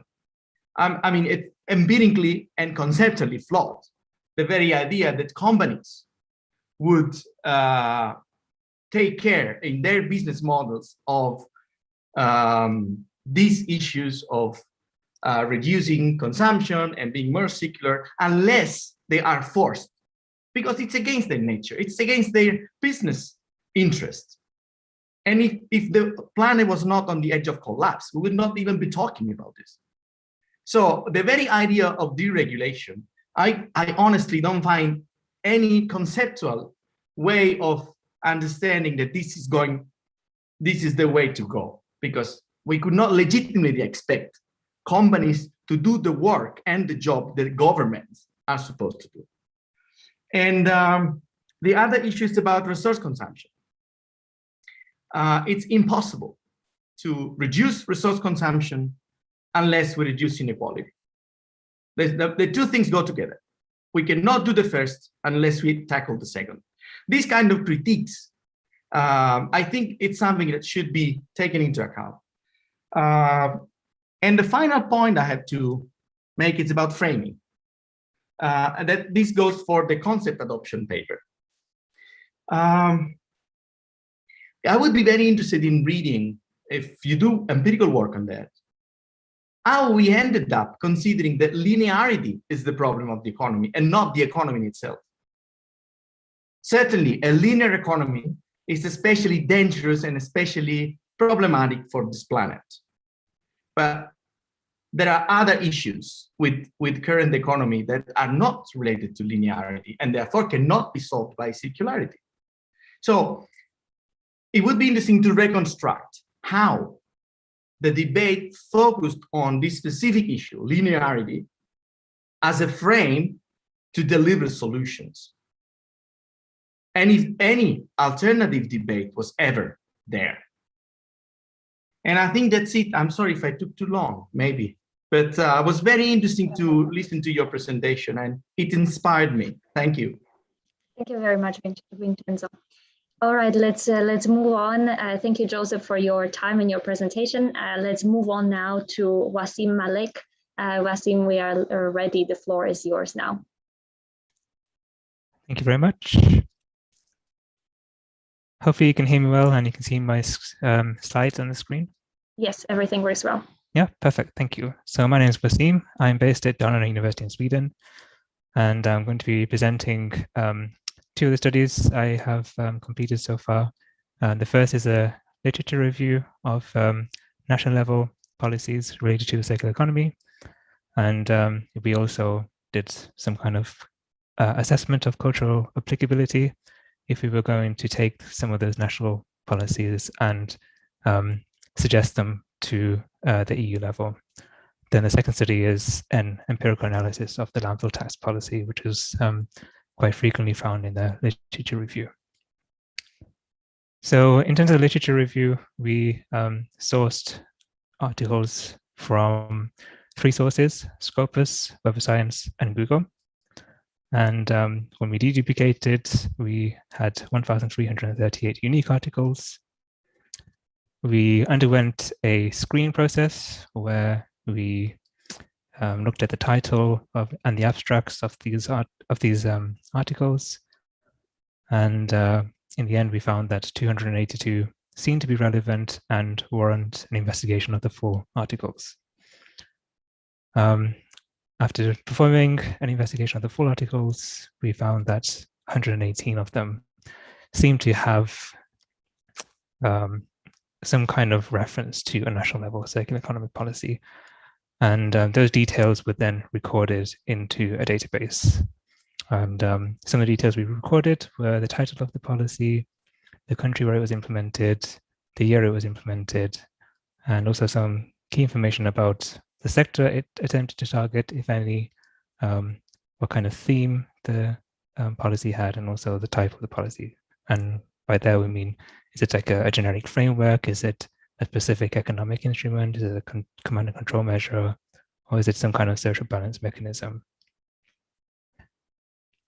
Some of the key findings from this review were that very few studies actually go on to evaluate the impacts of circular economy policies. And I think that's probably for good reason. There hasn't been a significant amount of time for circular economy policy to be implemented and data to be collected to really give a fair and accurate assessment of them. And of course, because of that, it's also very hard to find any studies on how multiple policies kind of interact with each other and what the implications are. But geographically, very few of the policies that we record in the database came from Africa, North America, and South America, and instead many of them were from Europe and Asia. In Europe, and as we try to display in this graph here, the national level policies in blue were kind of correlated with policies implemented at the EU level, which are displayed by the black lines. So you see that very soon after the EU has implemented European regulations, national policies in Europe are correlated with the timing of those EU directives. And in terms of Asia, we found that really the number of policies there were driven by China, India, South Korea, and that there was a big gap between those 3 countries and the other countries in the database. So we then tried to assess whether some of these policies might be applicable to the European Union, and we were able to do that with this framework called Factors Affecting Participation. And basically this framework tries to quantitatively represent a national culture using the 9 factors you see on the screen, such as public demand, communicativeness, inter-party trust, and conflict resolution mentality. And after being able to represent these cultures quantitatively, we are also able to visualize them in interesting ways. And what you see on the screen here is a representation of the national culture of China on the left, South Korea in the middle, and Sweden on the right. In each of these graphs, the orange bar represents the culture of the European Union. And then on the left graph, you see the blue line, which represents China. And as you can see, quite often it falls outside of the area of the European Union. And so on that basis, we kind of conclude that if we were to take a policy from China and apply it to the European Union, at least from a cultural point of view, it might need some kind of adaptation to be successful. In the middle, we see for South Korea the same kind of conclusion, although it seems to fit the European Union a bit better. But still, for many of these factors and cultural dimensions, it does seem to miss the European Union's culture. And again, the same kind of conclusion, oddly, for Sweden, given that Sweden is a European country, that many of the factors and cultural dimensions for Sweden seem to miss the area of the European Union's culture. Conversely, we did also do the same kind of assessment for France. And as you can see, France kind of satisfied very well the culture of the European Union. And so we concluded that this would be culturally a very applicable country to take circular economy policies from and adopt at the European Union level. So that was the first study, and I'm going to move straight on now to the second study on the landfill tax. And with this one, the hypothesis is that we generate some waste, and in most European countries, it has 4 destinations. The first is landfill, the second is incineration without energy recovery, the third is energy recovery, and the fourth is recycling. And what we attempt to do is say, when we kind of shock this system in a way with a policy like the landfill tax, what exactly happens? And according to the theory and our hypothesis, we say that if we apply the landfill tax, landfill waste becomes more expensive, so we will see a reduction of waste going there. But the waste has to go somewhere, so we assume, or we predict that it would go to some of the other waste treatment methods like incineration, energy recovery, and recycling. So that was our hypothesis, and that's what the theory seemed to say, but we couldn't seem to find a kind of study that confirmed this, and that's what we hope to do. So to do the confirmation, we found a panel data set from 13 European countries over a 24-year period, and it was sourced from Eurostat, World Bank, and the OECD. And we adopted two models. First was a fixed effects model, and this one seemed to confirm that by increasing landfill tax, we also found a decrease in the amount of waste generated. So that was one of the kind of hypotheses that we had that was confirmed. And then in the second model, which is a seemingly unrelated regressions model, the other kind of hypotheses we had were also confirmed. So increasing landfill tax decreases waste at landfill sites, which makes intuitive sense. And increasing landfill tax also leads to an increase in incineration, energy recovery, and recycling waste too. We also had some control variables, and among them, a few were statistically significant, and those were education and urban population. And yeah, that's my studies that I've produced so far. Next steps are to see them through to the publication stage, and then look at planning the next study on waste exploitation. So thank you very much for your time, and I'm happy to take questions and listen to your useful feedback. Thank you. Thank you very much, Wasim. We can change the order a little bit now, and we can start with Vincenzo. Vincenzo, would you like to comment? You're muted. Yes, I don't have many comment. I have, first of all, a methodological question, and that is very simple. I didn't quite understand, how did you get from the papers that you collected and analyzed to the cultural models and indicators to precisely compare China, South Korea, Sweden, and France to the European Union model? That is one question.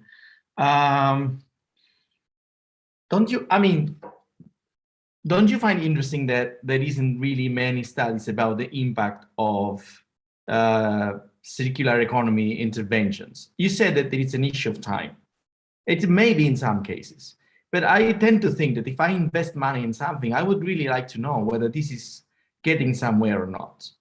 So the fact that this is not being done in a very, so to speak, industrious way, or maybe it says something.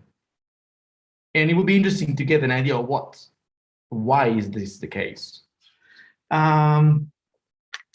The other thing I have to ask is rather about the issue of ReTraCE, of increasing tax on landfill. Again, there is little work on what is the nature of landfill, what is the nature of waste, how should we tax it, or what should be done with it, who owns the waste, and how this could be recirculated in a way that it feeds the common good. Should that be the market? Should that be energy production? Should that be recycling? It's an open question, it's not a closed one. But I mean, for what you said, it's true. If we increase tax on landfill, probably there will be a decrease in waste. However, this means that less money are available for other things, because companies are paying more taxes for what they produce as waste. And also people in their households are paying more taxes for the waste they produce. So the economy is affected by that. Surely we may have an important reduction of landfill, but as I said, it does affect the rest of the economy in a way. So I wonder whether some of the paper you've studied would kind of discuss this, and with what outcomes. And yes, no, I think that's it. I think it's very interesting what you have displayed there and what you're doing. So it would be very, very interesting to know in due time what are the outcomes of your next steps. Thank you. Thank you very much, Vincenzo. Would you like to respond in a short way, Wasim? Yeah, so in terms of the first question I noted down, you wanted to know how we got from the literature review to the kind of cultural applicability analysis. And I guess we had some kind of direction imposed on us from the research objectives that were assigned to us on the project. So we needed to perform some kind of applicability analysis on policies that we identified, and we thought, this goes really well with this literature review, where we've identified a number of policies from the literature. So I think that for us, it was kind of a natural and interesting way to merge the objectives with the work we had done in the literature review. It's also an area that was very underexplored. I think we could only find one other study that tried to look into cultural elements when assessing policy transfer. So I think that's how we justified this kind of movement from the literature review to cultural applicability. And then in terms of your second point, I completely agree. The impact of the wider impact on the economy of the landfill tax is, based on what I recall, not explored very well. So I think that's absolutely an interesting area, an interesting comment to make. And yeah, probably I should look into that further. Thank you very much, Basim, for the clarifications. Joel, over to you. Thank you. Firstly, on the picking up on the sort of the cultural applicability, one immediate thought came to my mind when I saw the French to EU sort of relationship. That essentially, it seems to me that you were assuming that the EU culture is static, and rather than a shifting power balance among the member states, and that at that point in time, France may be influencing the policies, and that's reflecting back on itself. There's a two-way relationship between the member states and the EU, which can be affected. And then on the wider point about the lack of evidence and research in this area, and I wondered if the sort of the scope of looking through just limiting yourself to academic resources and actually thinking sort of the intensive point of if you are going to put money in it, you would assess it. From my experience, governments are doing that. They're doing their impact assessments, they're doing evaluations, but they just may not be being published in academic journals. And so there's quality evidence out there from grey literature, which could be explored as well. And then I'm thinking more about the landfill tax, which I thought was really interesting, and one which I think raises lots of questions as well, lots of sort of the obvious conclusions, which is satisfying as a researcher defined, that's backed up, that you increase the tax, it will reduce the waste, reduce landfill. It's great, but what really interests me is what those alternatives, and I was surprised not to see export of waste as one of the other options you'd expect to increase as well. And maybe that's a data issue and things get labelled up as recycling, and then what happens afterwards is anyone's guess. But it's another issue to consider. I also wondered about if you're seeing any differences and trying to differentiate the differences between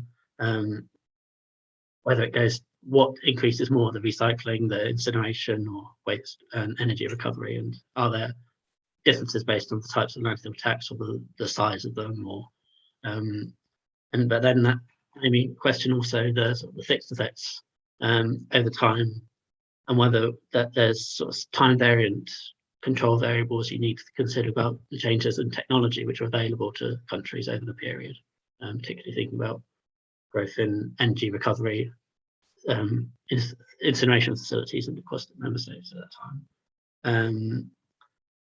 And so those are the main sort of questions which are raised for me, and which would be really interesting to explore. And then the other thing, which I've just a sort of anecdote which I've come across in looking at recycling of plastics in the Netherlands here, is the issue of sort of landfill taxes, but also incineration, that they for energy recovery could create sort of lock-in effects, and municipalities who derive revenue from these sources, and it's often one of the few and increasingly limited sources of revenue. It comes from these local taxes, which then has lock-in effects of where they actually need to continue to produce waste to keep the incinerators going, or to, because that's a source of energy for the local community, or the landfill itself needing to get more resources in just keep the lights on and keep the waste management sector able to function, because that's their source of revenue. Thank you very much, Joel. Dimitri, over to you. Thank you. I didn't have really too many remarks on this paper because I thought it was a very interesting one, you know, because it is very rare to see a comparative analysis of national circular economy policies. But I had some semantic problems when I read the abstracts that are now clarified, because what I was missing, for example, was the definition of the 5 dimensions type, what it was meant, for example, by type, theme, and industry. So this with the presentation, I'm much more clear now on what it was meant. But I still have some questions. For example, the question of cultural factors is extremely complex to take into account. And I understand you used these factors affecting participation framework, but you must have proceeded to some kind of rating to classify or to compare the different kinds, because I see that you have given 3 examples between China, Korea, and Sweden. And to which extent, for example, you have been rating this, and how did you do that? It is not very clear to me. You must have a methodology to do that, because at some point I stumbled in the abstract to the phrase results suggest that policies from China, South Korea, and Sweden require adaptation to fit the culture of the EU. So what is the culture of the EU? What did you mean by that? It's not very clear. And then the second phrase that follows, that policies from France appear to be already applicable.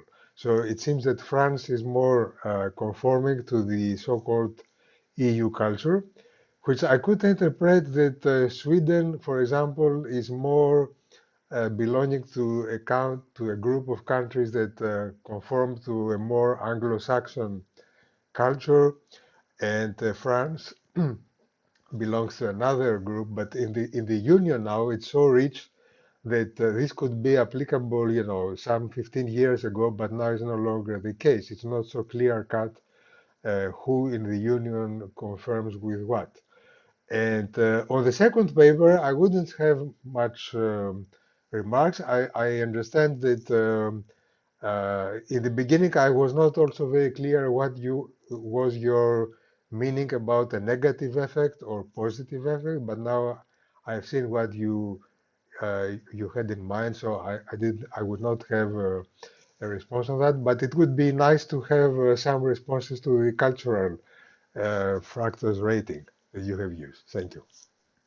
Yeah, thank you so much for your feedback and comments. Yeah, with regards to the culture, what the framework allows, or what the framework provides us, and the study that the authors produced, Maleki and Boots, what they provide us are quantitative values for many nations in terms of their culture.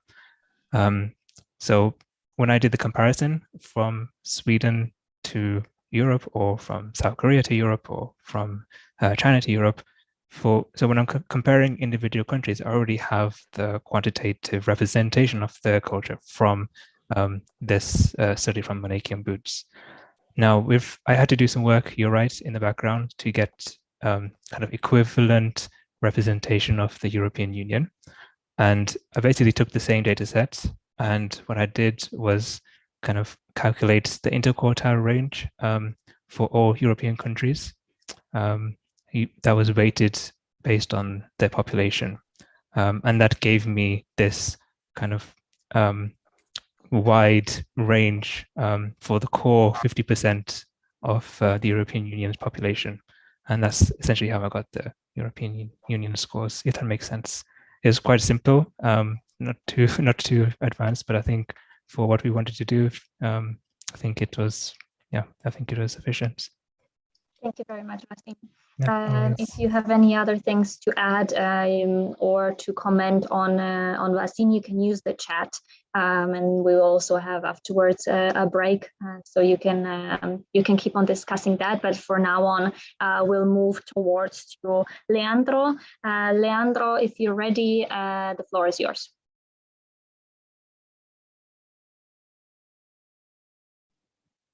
Thank you very much, Catarina. Thank you all. My name is Leandro Llorente. I'm an early stage researcher at the International Institute of Social Studies at the Erasmus University Rotterdam. I am currently based in The Hague in the Netherlands. I am also a PhD candidate at the University of Santiago de Compostela of Galicia, Spain. I've lived there for 4 years.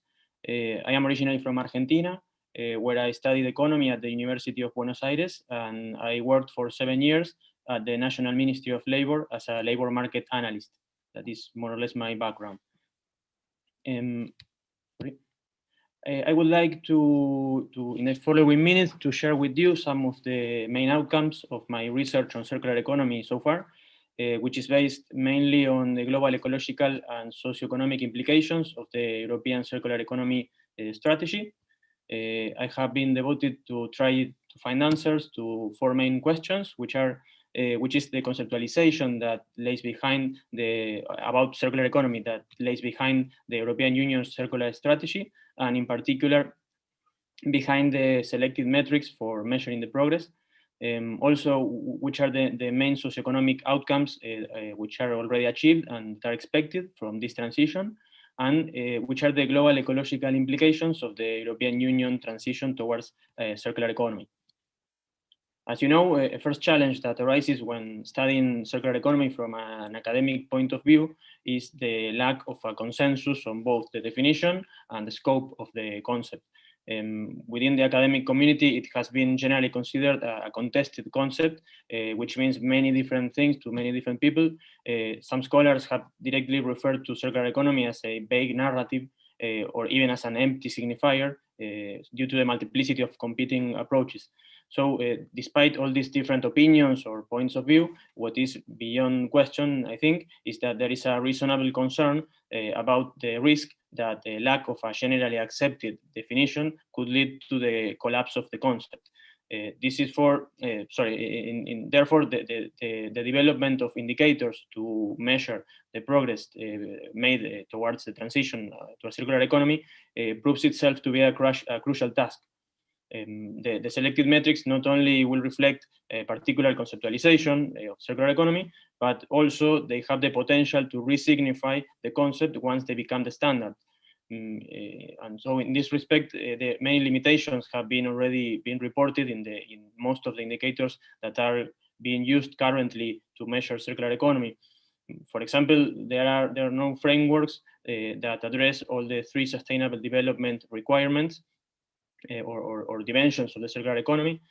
Also, from this, the social dimension has been the most disregarded in general. This is especially problematic if we understand circular economy as a complete systemic and radical change, and not only as just a win-win incremental transformation. Another issue has to do with the definition of the system boundaries. Most approaches and indicators fail to take account for the environmental burden displacement. This can lead to the appearance of local improvements in terms of circularity, which are in fact achieved at the expense of other territories. So besides how international economic and social disparities will affect and be affected by the development of a global circular economy is still a matter that still needs to be analyzed. Also closely related to this matter is the one unresolved question on how to measure value in the context of a circular economy. As long as the performance of the economy continue to be addressed in terms of, or assessed in terms of monetary value added, many doubts arise regarding the real possibility of moving towards an economy which is based on the preservation of natural stocks and the fulfilling of human necessities, and not on economic growth and profit. Well, some of the main results of my research have already been published in 3 papers and another paper that is still to come, and in also a working paper. From this, I would just like to highlight some findings that I personally find relevant due to the lack of time. The first has to do with the conceptualization that is behind the indicators that were selected by the European Union for the circular economy monitoring framework. In particular, they were found to be too centered on one of the dimensions of circular economy, which is closing loops. This is the recovery and recycling of the economy, of the material, sorry, but they neglect other dimensions of circular economy, such as the slowdown of material and product cycles, or the global ecological impacts of the European Union's international trade flows. Some of these limitations have been recently acknowledged by, especially in the new Circular Economy Action Plan, but changes in the metrics still needs to be seen. Also on this last topic, one of the objectives of the European Union Circular Economy Strategy is the development of a secondary raw material market. So increases in the levels of trade of secondary raw materials is generally regarded as a positive outcome.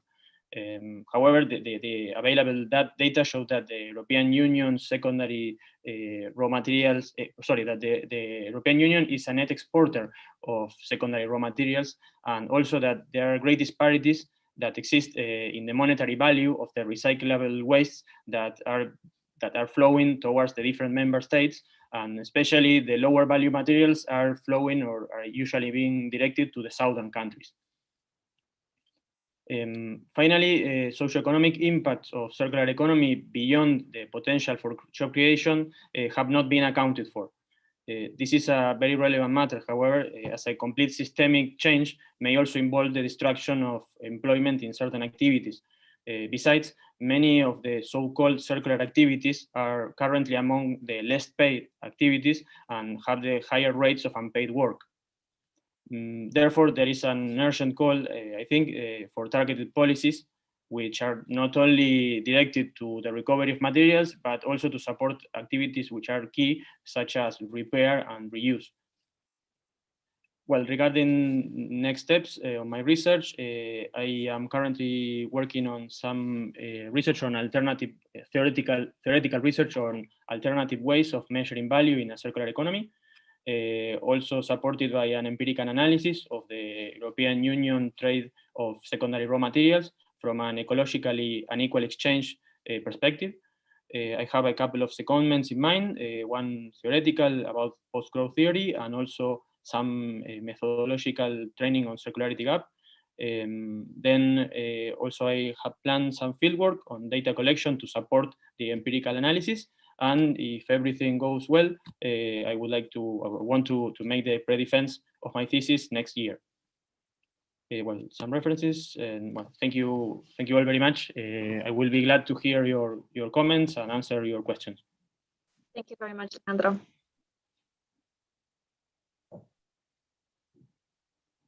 You can stop sharing your screen and we can go into the feedback, yes. Okay. Thank you so much. We can again start with Vincenzo. I would just like to remind you that we should be finishing around 14:30. So please keep your feedback a bit shorter. Sure, thank you. Yes, you at the beginning, that is very interesting. I have to say you caught my attention, especially for the last two things I'm going to say, but starting with main socioeconomic outcomes, you say that are or are expected. I think that is an important difference, and I would like to know more if you can. It's clearly, as you said, very important to consider that there are lack of indicators and lack of generally accepted definition of that, which says, I mean, the sociology of ignorance, it's very relevant here. That things that we don't know, there is a reason why we don't know them or we don't have them. And I think that's something to be researched upon. But I have two things. I just make it one question related to two things to mention.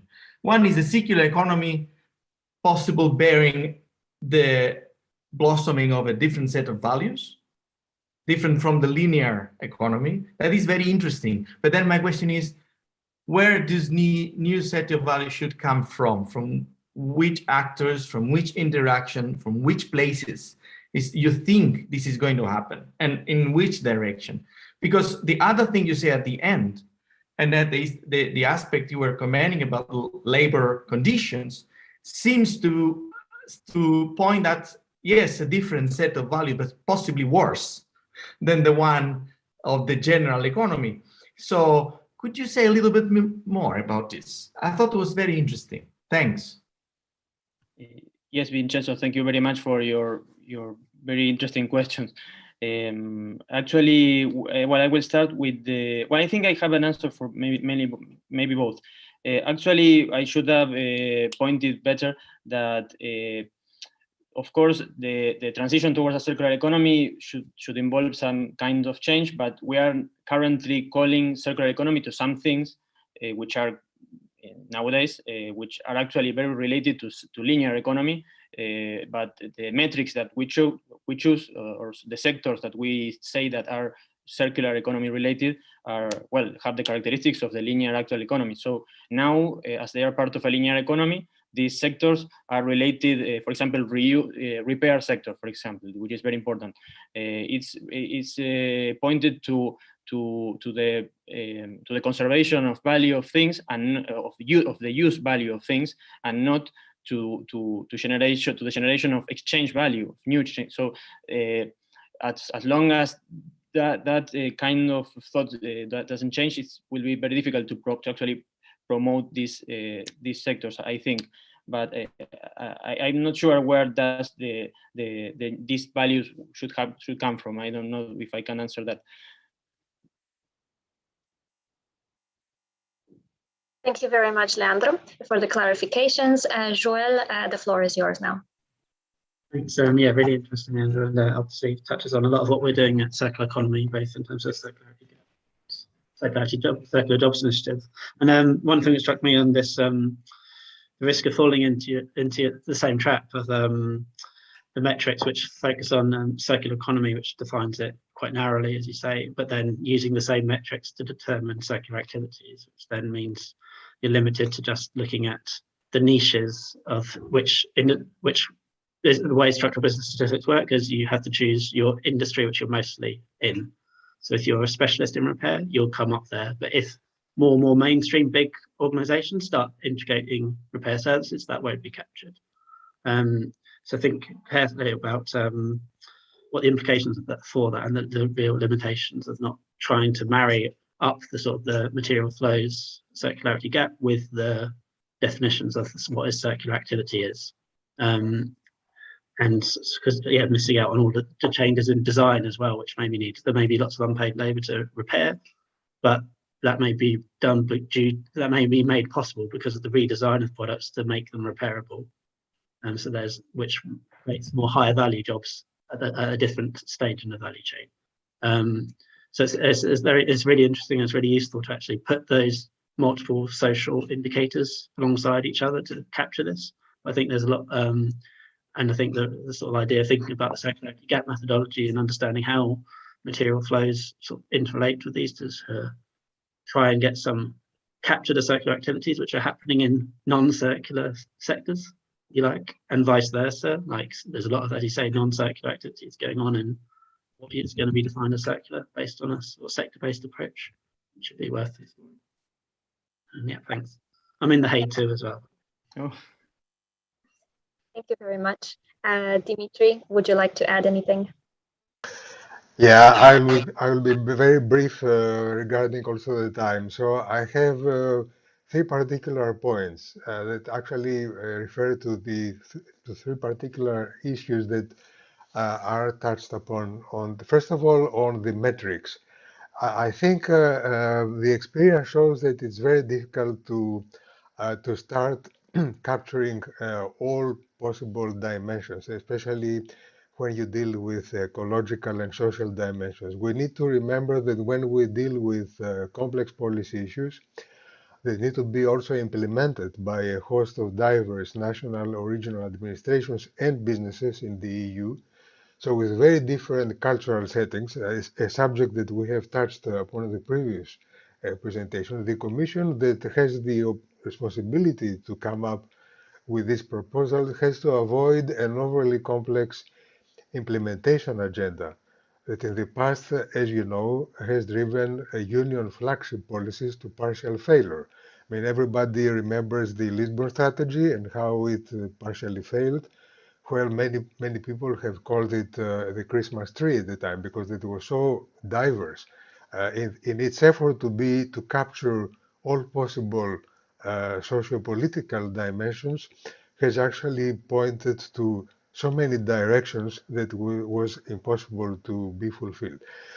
Second is a question of the what you pointed out to the repair and reuse sectors that are have significantly low remunerations and unpaid work. I think it's correct to stress that we need to do a completely new set of skills in the workforce that are currently lacking at all levels. And this is something that it is in the making now. So the skills agenda is still open with a lot of areas being completely transformed. And of course, there will be some casualties there in the process. So it's a transition phase. Don't forget also that in this area, we have growing automation that will be helpful. And as a last point to the global benefits, the impact on the global scale, I think global value chain will become either an obstacle towards the implementation of the circular economy, or some of them would be even more supportive. And if you think about the ongoing pandemic, this will certainly make matters worse. So I think I will stop here. Thank you. Thank you very much for the comments. Thank you very much, Dimitri. Thank you all to our experts. Thank you for your dedicated time for hearing these presentations and also for your preparations that you've done before listening to these sessions. We will now go into a short break.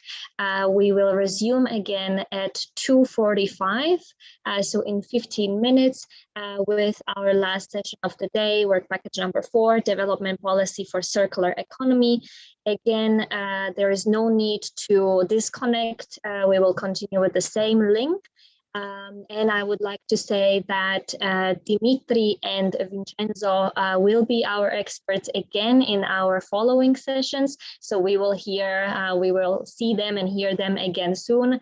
And I would like to thank very much to Joel and to say that, of course, you can still follow us if you have the time for the next session. We would very much appreciate it. And talking on behalf of all of our ESRs, I'm sure they really appreciated all of your useful feedbacks and insights. Thank you so much. Now we will go into the break. We are again resuming at 2:45 for our last session of the day, work package number 4, development policy for the circular economy. Thank you so much. Talk to you soon.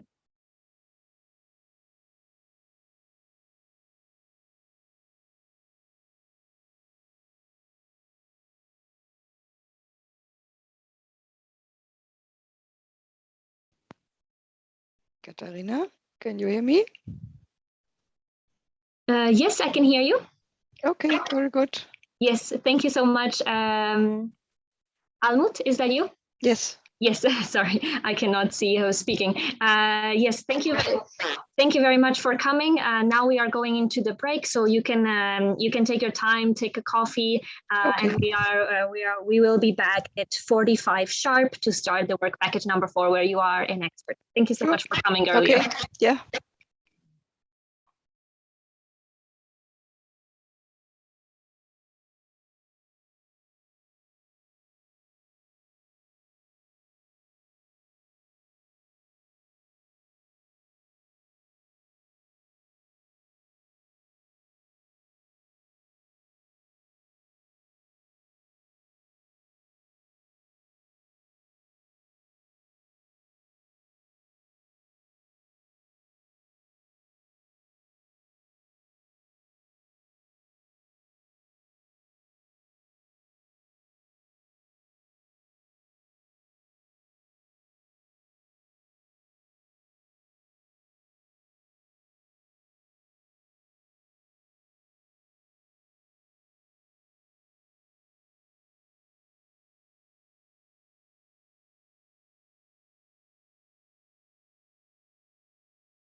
Welcome, everybody. Welcome back. We are now able to open and have the last session of the day, the work package number 4, Development Policy for the Circular Economy. So we are waiting for everybody to join us. You can, again, turn on your videos. We're waiting for our experts to come back from their breaks. And we will be able to resume the session very soon.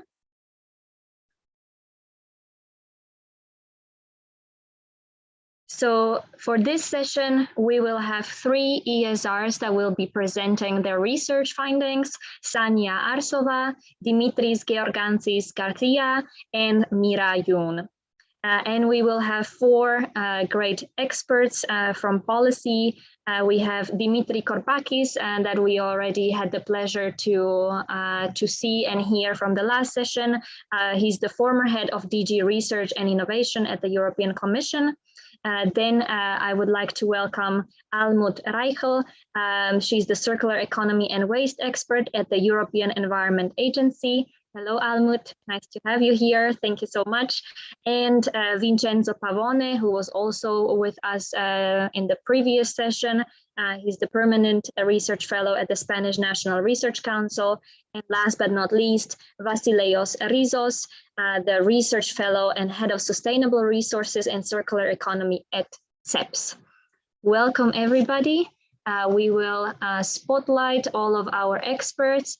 Just to let you know, for the best view, if you are on Zoom, just click on the upper right-hand side on view and put the option speaker. If you do that, then you will be able to see our panel. Perfect. I think we have everybody in now. Let's start with the first presentation. Sania Arsova. Sania, are you ready? Are you able to share your screen? Yes, I am. Okay, I think you can see my screen. I'm going to full screen. And yeah, thank you, Katerina. Good afternoon, everyone. My name is Sania Arsova. I'm a PhD candidate at the University of Sheffield, but I'm located at the Southeast European Research Center in Thessaloniki, Greece. And together with my supervisory team, Professor Genovese and Professor Kirikidis, we, for the past 2 years, we have been exploring the implementation of the circular economy concept at the regional level. This is briefly the points that I will be covering in the next couple of minutes that I have on my disposal, focusing mostly on the analysis that I have done, the findings that have emerged, like of course on a really like a general level due to the limited time, and then the methodology that I have developed in order to tackle these findings and to give some answers possibly to them. As already said, we are looking at the implementation of the circular economy concept at the regional level. So why regions? And when I say regions, I mean regions as administrative units within the EU policy context. So the NUTS 2 level of regions, where they have they're considered as an optimal scale for implementation of various number of EU policies, including the circular economy related policies, because of their scale, their controllable economic system, and their proximity and closeness to different types of issues. But more importantly, because they have managed to develop a deep knowledge and understanding of their local territories, of their competitive advantages, capacities, which basically situates them at the best possible position to mobilize regional stakeholders, to enforce targeted policies, and to establish appropriate framework conditions. So the national level, it's considered as being a bit too distant or detached or secluded, while the local or the municipal level, it's a bit too small in order to ensure a critical mass in order for a change like this to happen. Moving in the EU policy context, the NUTS 2 regions are the most important administrative units for the realization of a number of EU policies, including the EU cohesion policy, and also the redistribution of many EU financial resources is regionally oriented. However, their full potential has yet to be unlocked in the circular economy transition, and there is obviously a lack of studies that are addressing the application of the circular economy in the regional context, as I will show in a while. So in order to address this issue, I have started by performing a systematic literature review in order to capture the existing knowledge base, the academic knowledge base within this research area, looking at the Web of Science and Scopus databases. So I have performed the 6-step process in order to perform the systematic literature review, as you can see here, and starting from above, starting with almost 9,000 articles, and ultimately ending up with having only 82 papers that were discussing in one way or another the implementation of the circular economy within a regional context. I have performed a descriptive analysis, a bibliometric analysis using the VOS viewer on these 82 papers, but for the sake of time, I will not go into details in this analysis that I have performed. I have also, after performing the content analysis and coming up with some findings, these findings have been validated also by looking at the grey literature.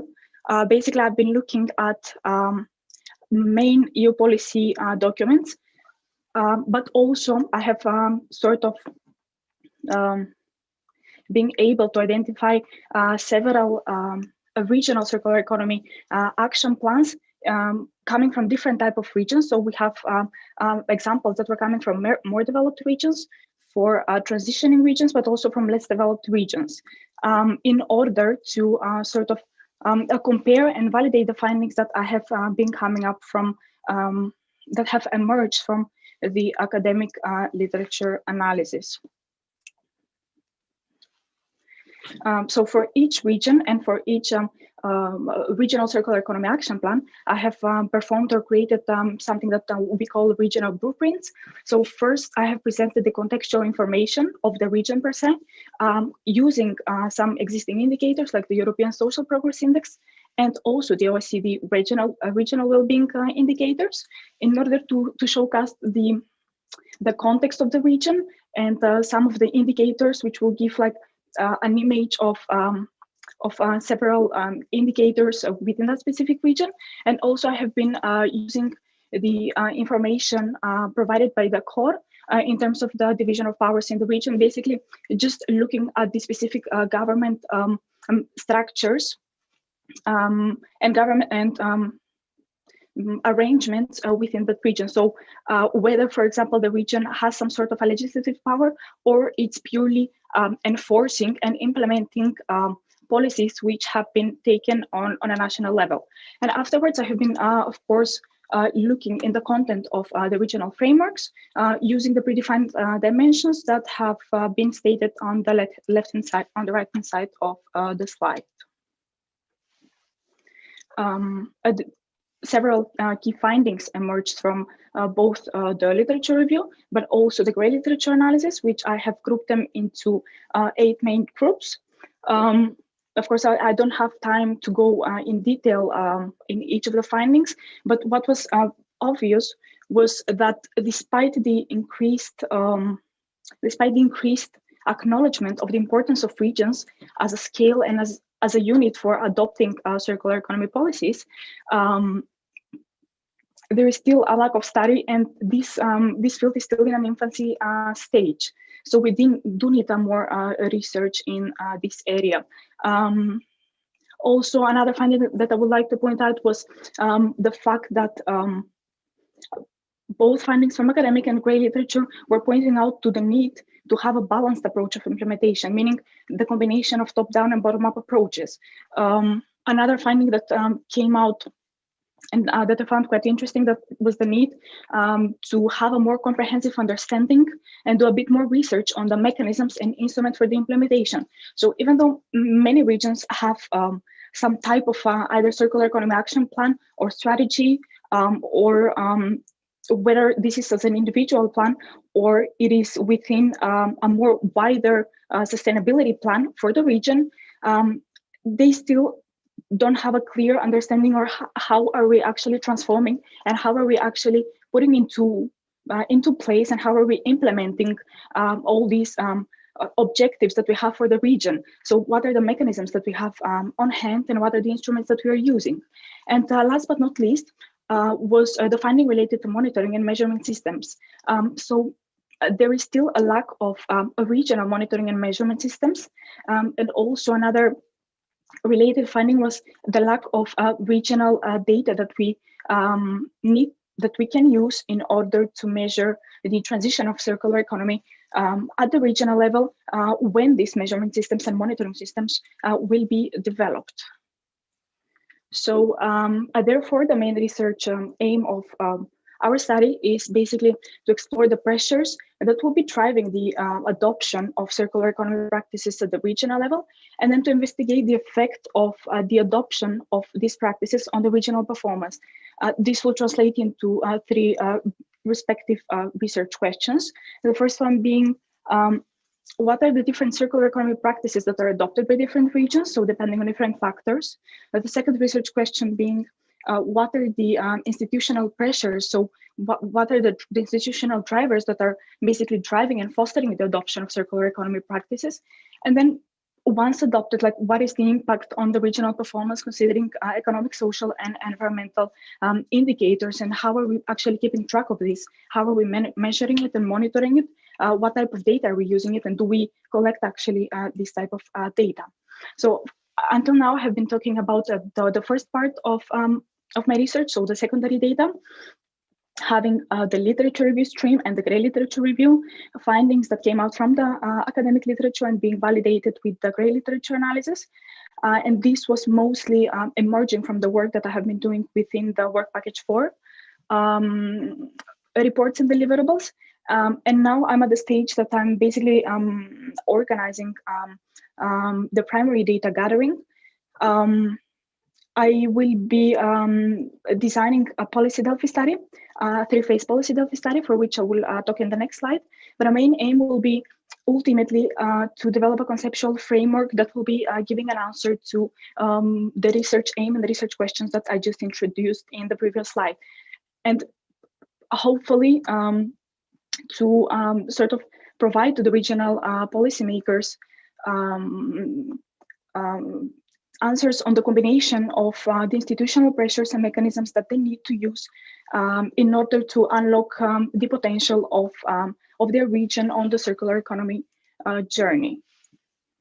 As I already mentioned, I will be using the policy Delphi method for the primary data collection, which is widely used in social when dealing with social and political issues, and it's more suitable for application in social sciences. It is used as an instrument for policy development and promoting participation. And the main aim is to generate policy alternatives by using a structured public dialogue. I will be doing this in 3 main phases. So the first phase will be delivering a really short online questionnaire. Then, if needed, organizing some individual interviews with specific experts from the panel, of course, if deemed necessary, in order to get deeper insights or have some further discussion on specific answers. And then the final stage 3 will be to organize a final focus group where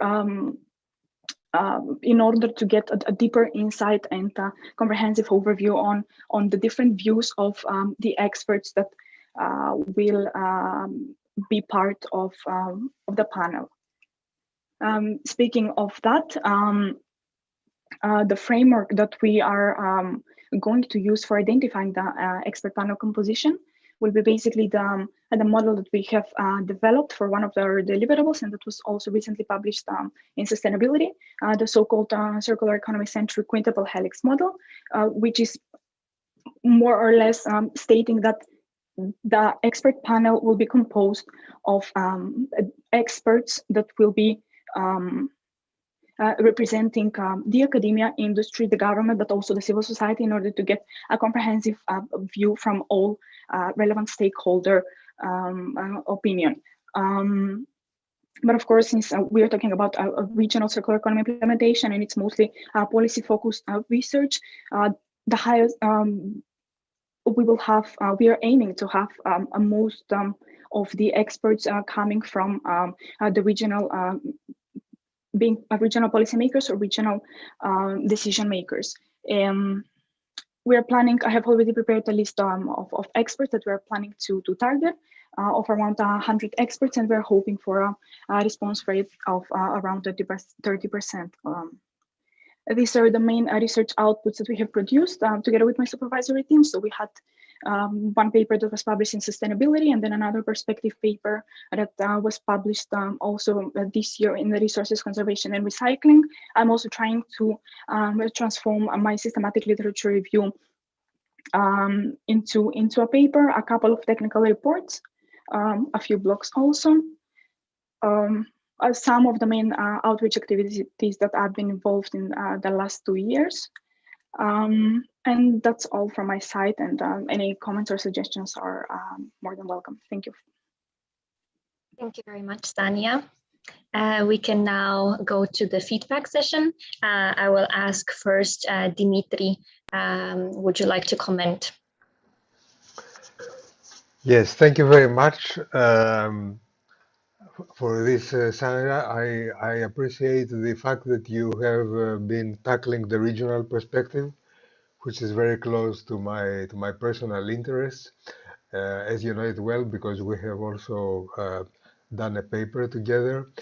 I think that I understand you are you are still in the, I would say, in the starting blocks of your research, or your even in the middle.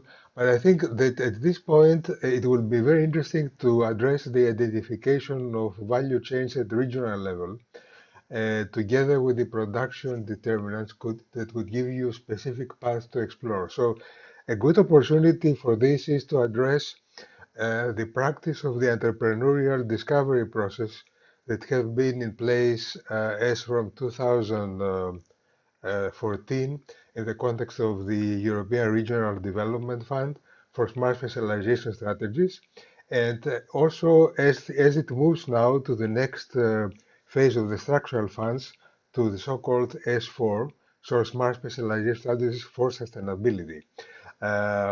This is quite important for your work.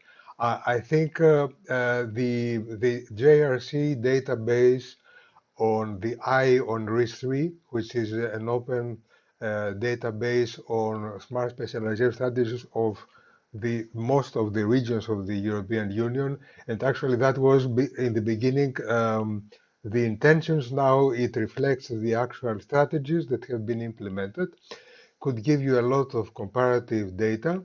And also, I would say another point of interest could be to address the issue from the thematic S3 platforms that are already in place, because as they address sectoral industry issues, they could give you some ideas on how this is being implemented in practice. Because as far as I understand, you will not find the topic as such addressed in a particular plan. Another route could be the new recovery and resilience plans of the member states in the next generation EU, the Recovery and Resilience Facility, although again there it will be very difficult to identify actions at regional level. Some of the member states claim to have to have put attention to that, but it would be very difficult to identify this. Nevertheless, there are particularly important projects that could have an important impact on this. And of course, it will be important to see a retrospective of how the different national plans in the context of the European Structural Investment Funds have been addressing this issue, if at all, in the previous programming period that is now being almost completed. So that was all from my side. I would also add that for the Delphi, it would be interesting to use the very important regional networks. Many of them have base in Brussels, but they are very much present on the web. For example, a big initiative which is very important on this could be the Vanguard initiative that is addressing something like more than 150 European regions that are, I would say, in the forefront of the industrial transformation at the moment in Europe, and that could give you a lot of pointers for your research. Thank you. Thank you very much, Dimitri. Would you, Almut, like to give your perspective? Yes, sure, I can do that. Thank you, Sanja, for the presentation. I was wondering if you have looked into under which conditions is the region the optimal level? You just said region is the optimal level, but it might differ by country. Like in Denmark, the regions don't really have any big competencies in the area, while it seems to be different in Spain, for example. So and in some cases it might be like intermunicipal cooperation, which might be more appropriate. But given about that the competencies differ a lot between this NUTS 2 level across Europe, that would be one point. On the monitoring, I think you're right. There is not much monitoring and not much data on the regional level, not even at the municipal level. So most of the data and monitoring we have for the circular economy is on the national level. Yeah, and also I was wondering that in terms of different circular economy strategies, there might be areas where the regional level really has a lot of opportunities, while for others it might be more difficult. For example, like cooperation on, let's say, recycling or waste areas might be easier to organize than when we go to the product level, where most companies operate beyond or big companies operate beyond the regional level or even global level. Yeah, then I was wondering about the interviews you are going to do. Are you considering also to the option of bodies that could like organize a network between the different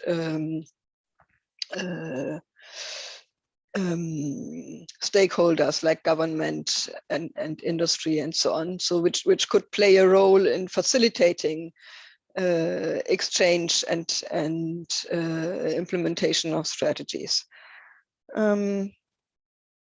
Yeah, I think that was it from my side. Thank you. Thank you very much, Almut. Vincenzo, we're ready for your feedback. I'll try to be brief. I think it was very interesting and well-structured presentation. So it's a solid work so far. Congratulations. Still, at some point you talk about potential of the region, potential of the economy. How is this potential or potentiality defined? And is it unlocking the right term? Unlocking presupposes that you open a box and you get the things there, but possibly this is not the case. So I know that this is the way it is normally described in policy documents, but perhaps it's an opportunity to try to challenge this sort of simplistic understanding of policies.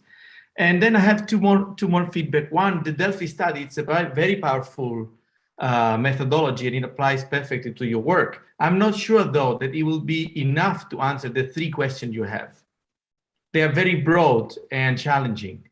And I mean, nonetheless, they are very important. So I really encourage you to actually answer these questions, but possibly the Delphi will not cover all the ground.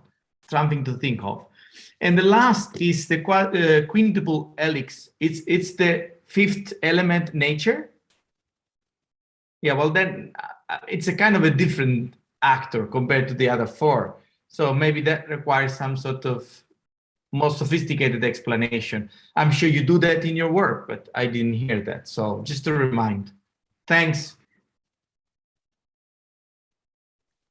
Yes, now over to Vasileios. And thanks for the invitation. Also, I can see quite a few familiar faces around, which is good. Yeah, thanks for your work. Very interesting. Absolutely, you have put a lot of work. That's clearly visible. Now, a few comments which perhaps you have already addressed in your research, but maybe you didn't have time to include in your presentation. Now, I think you know very well that we are talking about a very complex concept that it's interpreted in various different ways. I was wondering if within your research you have drawn some boundaries, because I think that's important, because there's so many publications out there with covering different issues, and if you don't draw your own boundaries, which could be using some of the existing definitions or building your own kind of interpretation, maybe you will get lost or you will lose the focus of the results. Then I agree with Dimitri's suggestion. I mean, look into the value chains in different regions. That's important. And then looking into the value chains, maybe you can find regional documents or elements that they don't specifically refer to the circular economy, but if you go into the details, you will see that some of the processes there could fit within the terminology you have adopted.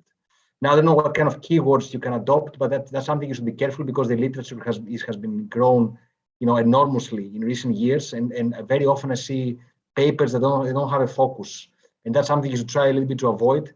That has to do a little bit with the interviews. I think it's ambitious and good. You're going to have a perspective from different stakeholders or actors, but me personally, I find very interesting papers where they have a focus. For example, when they have a complete sample of regional policymakers, and then maybe you can compare with a different sample, rather than trying to speak with everyone and they get all of these different perspectives, and then you're kind of lost.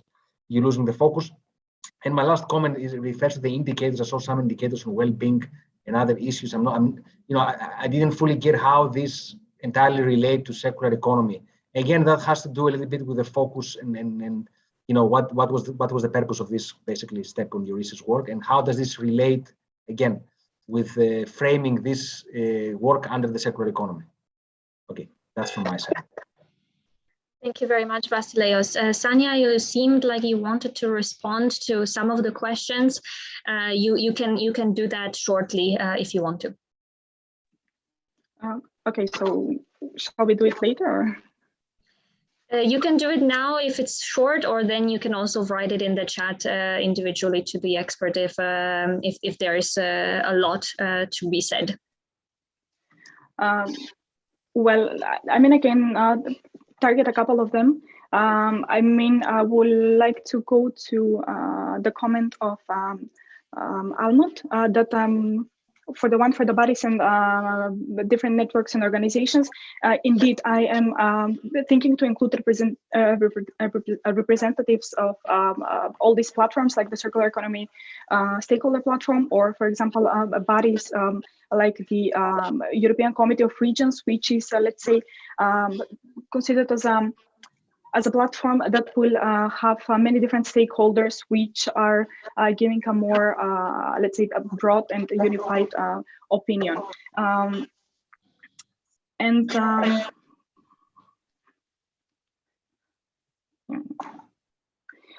when I think I will also go to the comment of Vincenzo regarding the what do I mean by potential and unlocking. That's true. It's terms that are quite used in policy documents in the report, sort of sounding almost like for being there for marketing purposes. And so, but what I meant is basically maybe leveraging on the potential competitive advantages that the region or territory has in place, and just leveraging and using those competitive advantages into the circular economy transition. And that's all. Sorry, Katerina. Thank you very much, Sania, for clarifying. If there are any other comments or questions that you would like to address to Sania or from Sania to experts, do so that in the chat afterwards. But for now on, we will move on to another speaker, another researcher, Dimitris Georgantis Garcia. Dimitris, if you are ready, you can share your screen. Yes, thank you. Okay. So yeah, everything works. Mm-hmm. Perfect. Okay, so good afternoon, everyone. I'm Dimitris Georgantis Garcia. I'm based in Thessaloniki at Southeast European Research Center, and I'm doing my PhD in the Sheffield University Management School. So the title of my thesis at the moment is The Role of Consumer Perception and Behavior in the Transition Towards the Circular Economy. The main aim is to enhance our understanding of the role that psychological and institutional factors surrounding consumer behavior and in turn actual behavior may play in facilitating or hindering the transition towards a circular economy. This is broken down into 4 research objectives. The first one is to identify the role of consumers in the transition towards the circular economy and its ultimate goal of attaining sustainable development. The second one is to identify how consumers perceive the circular economy by focusing on their behavior. Third one is to identify the mechanisms that influence consumers' adoption of circular economy practices. And finally, based on the other 3, to provide recommendations and insight toward the development of the right institutional context in order to fill current gaps in consumers' adoption of sustainable practices. In this presentation, I'll focus on the first 3, which is where my research design is directed at the moment. So first of all, a short motivation. It's probably hard to deny the important role of consumers in ensuring that that the circular economy actually succeeds in the world. However, we don't see a proportional amount of research addressing this role in the literature at the moment. What we do see, though, and what we do have is several overlapping concepts, such as sustainable consumption, responsible consumption, ethical consumption, and so on. So in our first paper, in the literature review that was published in Sustainability, for which I can share the reference later, one of the main findings looking at the overlapping concepts with consumption in the circular economy is that most research tends to use self-reported data and similar theories based around the theory of planned behavior, giving rise to this gap in the literature regarding how practically useful the conclusions that can be drawn from this research are. So we find this finding that there is a mismatch between common expectations about the rate of adoption of sustainable consumption behavior based on these studies and real-world data that we observe. This is what has been termed the attitude behavior gap, the intentions behavior gap, words deeds gap, and so on. So addressing this problem, the literature that has, let's say, conceptualized it, we can identify 2 perspectives. One is the methodologist perspective, and they argue that the intention behavior gap, the way I'm going to call it from now on, is mainly a consequence of the methodologies that are used, and namely the use of self-reported data, which is subject to biases such as social desirability, hypothetical perception biases, and so on. While the second perspective, which we call the modeler perspective, sees the gap as more a consequence of the use of the theory of planned behavior and similar theories, which offers a narrow view of a complex decision-making process, tends to assume that intentions and attitudes will always be acted upon to draw conclusions about actual behavior of consumers, and ignores economic factors, regulative context, and many other important mechanisms that may be playing an important role.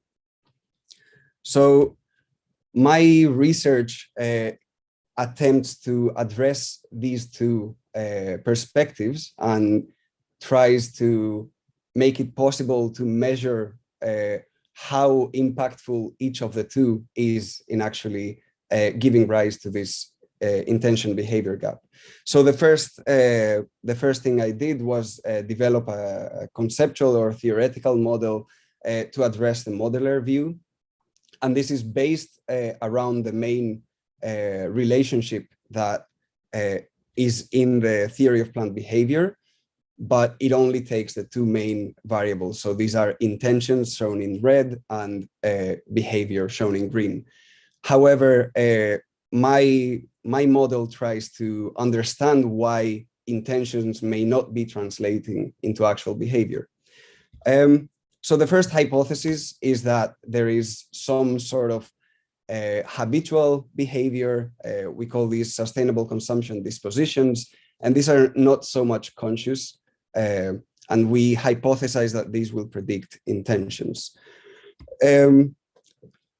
Second, we have a prioritization of sustainable goals, which is a construct which we hypothesize will moderate the relationship between intentions and behavior. Therefore, you might intend to behave in a certain way, but if it's not a priority in this complex and busy world and lifestyle that we live, you might not actually translate it into actual behavior. Third, we also hypothesize that dispositions will positively influence the prioritization of these goals. The fourth hypothesis introduces a new construct, psychological distance, which we hypothesize that this is negatively going to affect the prioritization of sustainable goals and therefore hinder this adoption of behavior. And finally, sustainability, I'm now calling it sustainable consumption facilitating conditions. We believe, or we hypothesize, will moderate the relationship between intentions and behavior, trying to capture the idea that you might have a priority to act that way, you might have these intentions, but you might not be in the right context to do so. Next, we address the methodologist view. And the way we conceptualize this is that the survey methodology uses a self-reported reality to draw conclusions about the real world. So instead, we try to introduce a methodology where we build an incentive-compatible micro world where people make decisions, and then from there try to draw more realistic conclusions about the real world. And we do this within the context of experimental economics, where incentives are made compatible by simulating these incentives through monetary gains that depend on people's decisions and decision-making and actions.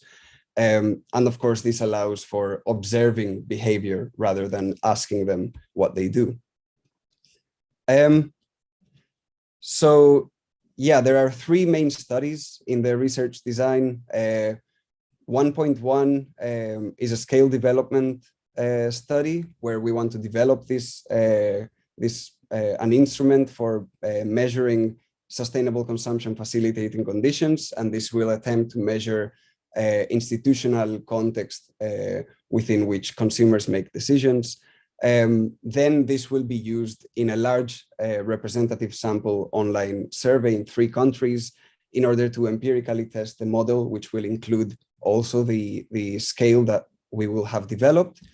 And the second study is a laboratory experiment, as I explained before. It's a reduced version, or it will include a reduced version of the questionnaire involved in the study 1.1 and 1.2 in order to make the results comparable and in order to be able to attribute parts of the gap to the methodologist or modeler perspective. At the moment, I've started by running my first experiment sessions. I ran 8 sessions with 74 groups of 4 people 296 respondents in total. I ran this in Spain in the Laboratorio de Economía Experimental at Universitat Jaume I in Castellón. And the two treatments were uncertainty versus ambiguity. Since I don't have a lot of time, I thought if you want to get more into the details of the experiment, we can discuss it later.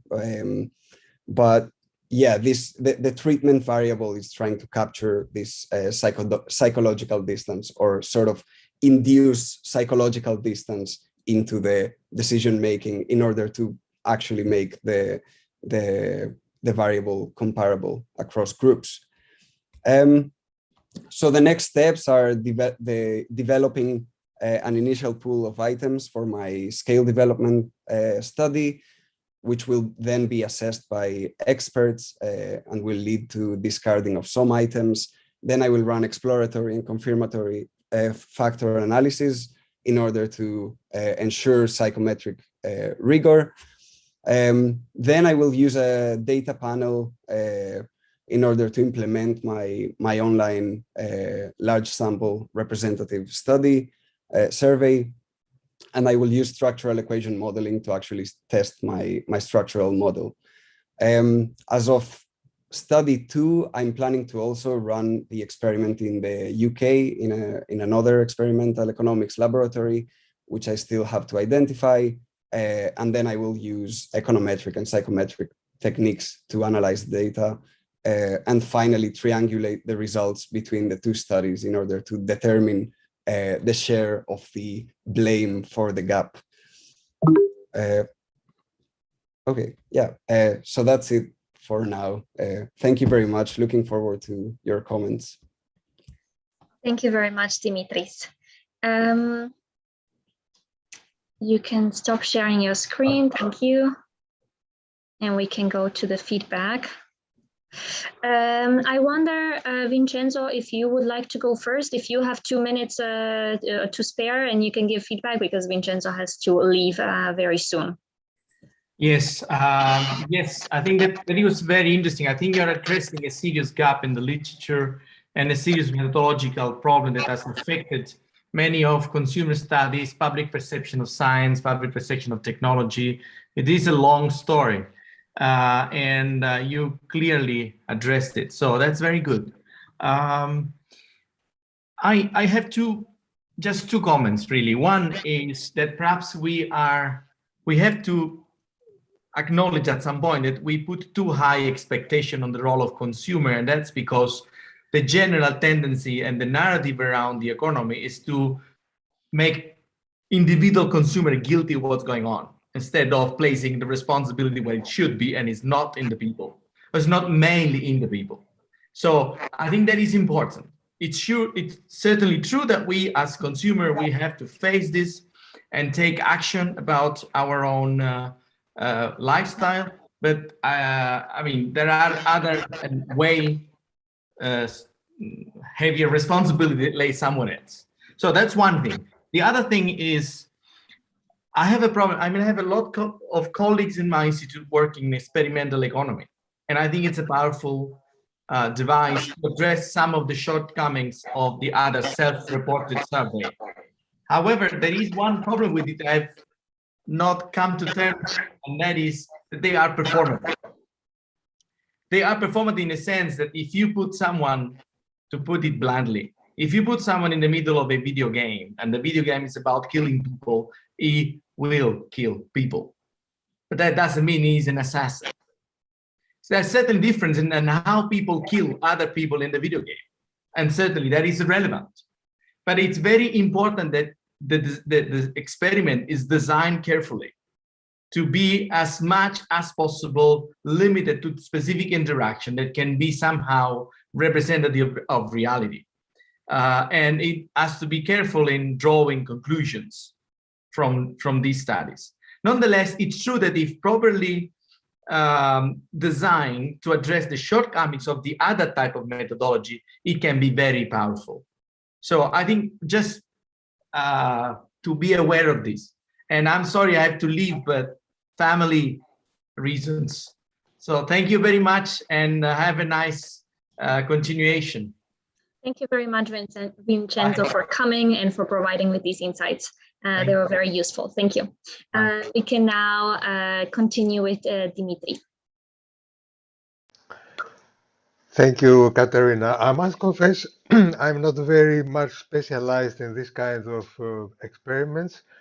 I believe, however, that as with everything else, this is very much linked with the idea about how science is perceived by society and how people, how citizens are actually responding to society, to science. I mean, we have a very recent example that you all know. The example is about vaccines and how people have been responding and how people are responding. So there are expectations that for a particular rational behavior that is not really fulfilled in reality. And we see this every day in many other ways. When, for example, we started several years ago to tell people to recycle their waste, their waste at home, everybody was reacting in particular ways. And today is almost a reality. I mean, I can see that in my own neighborhood, in my own building. People have taken the message, but it takes a lot of time and it takes a lot of pedagogy to address this issue. So the same will be with the circular economy in the long run. And a word on modeling that I have also said in the beginning. So these kind of models are extremely important. They can be very helpful. They are not a panacea for everything, especially for social scientists, but they can help very much our understanding about human behavior. It's not by chance that the American social scientists are much more preferring the terminology on behavioral science than this is used in Europe. In Europe, we don't have so much this kind of approach, and it's something that we need to think about. So going from policy options to modeling scenarios, it's very risky business. You can always address these things more successfully if you involve more specifically stakeholders. And I think this is the case with what Dimitris is actually doing. So I wish him good luck, and I believe it will be a very interesting experiment. Thank you. Thank you very much, Dimitri. Now over to you, Almut. Thank you, Dimitri. I think this is really relevant also from a policy perspective. And I think you made a very important point, namely that behaviors are embedded in the whole system. Like the sustainability facilitating conditions you mentioned. And I think these cannot be underestimated. I would even say that this is probably the key aspect to be analyzed. When you do the laboratory experiments, I was wondering, well, I'm not very familiar with this type of experiments, so I was wondering if the main motivation is monetary or also time, because people might be willing to even pay a bit more, but if it takes them a lot of time, they will not do it. And I think this factor is probably one that is underestimated, the hassle factor, which probably could get some more attention in research as well.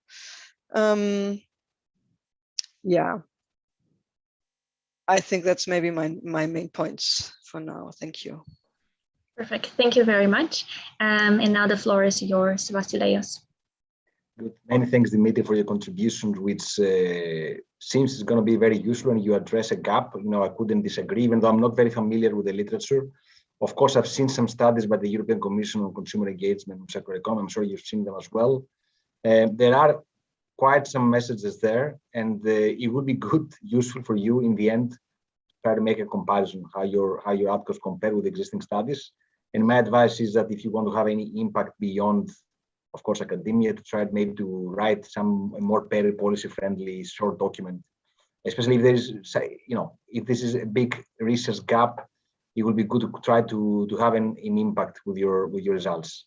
I don't have so many comments in terms of methodology and stuff. I don't have anything to challenge. I would like to know a little bit more, maybe you didn't have time, about which specific behaviors within the sphere of circular economy you will try to assess, basically. It's a very wide concept. I mentioned this earlier.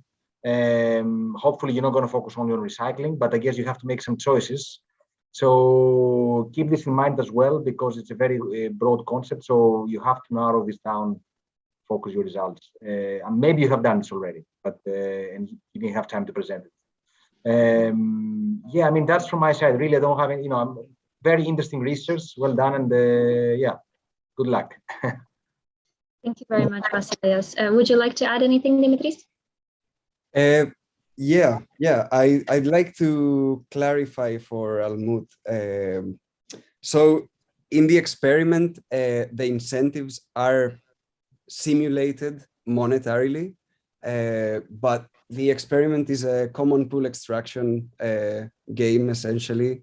So there is, it creates a social dilemma situation where theoretically we expect a sort of tragedy of the commons like situation to emerge. And it is special because the common, let's say the public good is the survival of the world. And that, only if the world survives will people actually earn what they have collected from one round to the next.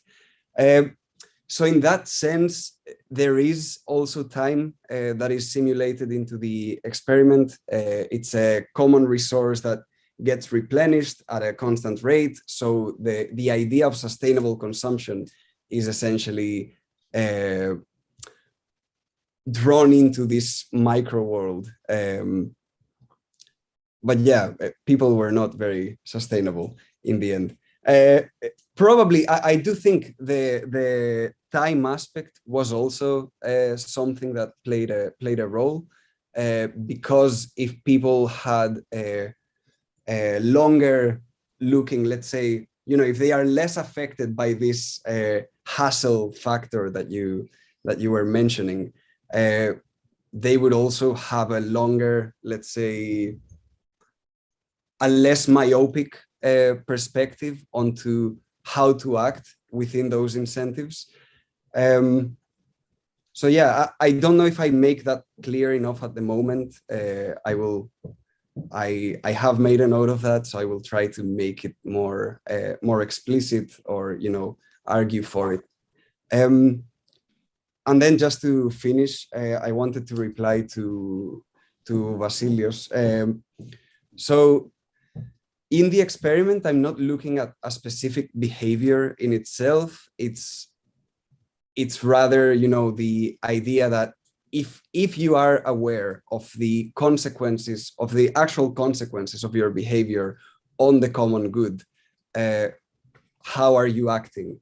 And that sustainability is, let's say, abstracted into the extraction of resources.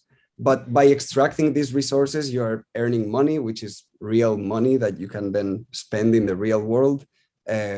So essentially, you are simulating those incentives through money. But because of the way the experiment is designed, the concept of sustainable consumption, or a sustainable level of consumption, is simulated in. There are critiques to these methodologies, of course, but there are also many benefits, I believe. I have no disagreement. Just keep in mind immediately that, of course, if you think that your thesis fall more within the area of sustainable consumption, maybe it could be framed more in that in that context. Rather, think about that. If you present some results referring directly to circular economy, people will want to read things around the concept. Okay, so again, it's about focus and narrow this down. And just one other note, in terms of economic incentives, in reality, there haven't been many direct economic incentives provided for consumers to do, let's say, the correct thing. There have been some. I mean, I know there are in Austria some VAT reductions for repair activities, but I'm not sure if it's for the consumers actually or for the company who does it. Then I know that there were some discussions in Sweden. We were actually in a project, in an EU-funded project, where we tested in small-scale economic incentive for giving back your laptops and electronic devices, and then you will get benefits in terms of tickets in museums or discounts. You can find this on the Sec4Life website if you click sec4life.eu. But still, these are very small-scale examples. So something you should keep in mind that in your research, that in practice, in reality, there haven't been many, to my knowledge at least, examples of this kind. Thank you very much. Thank you, Dimitris, for clarifying the questions that our experts had, and thank you, Vasileios.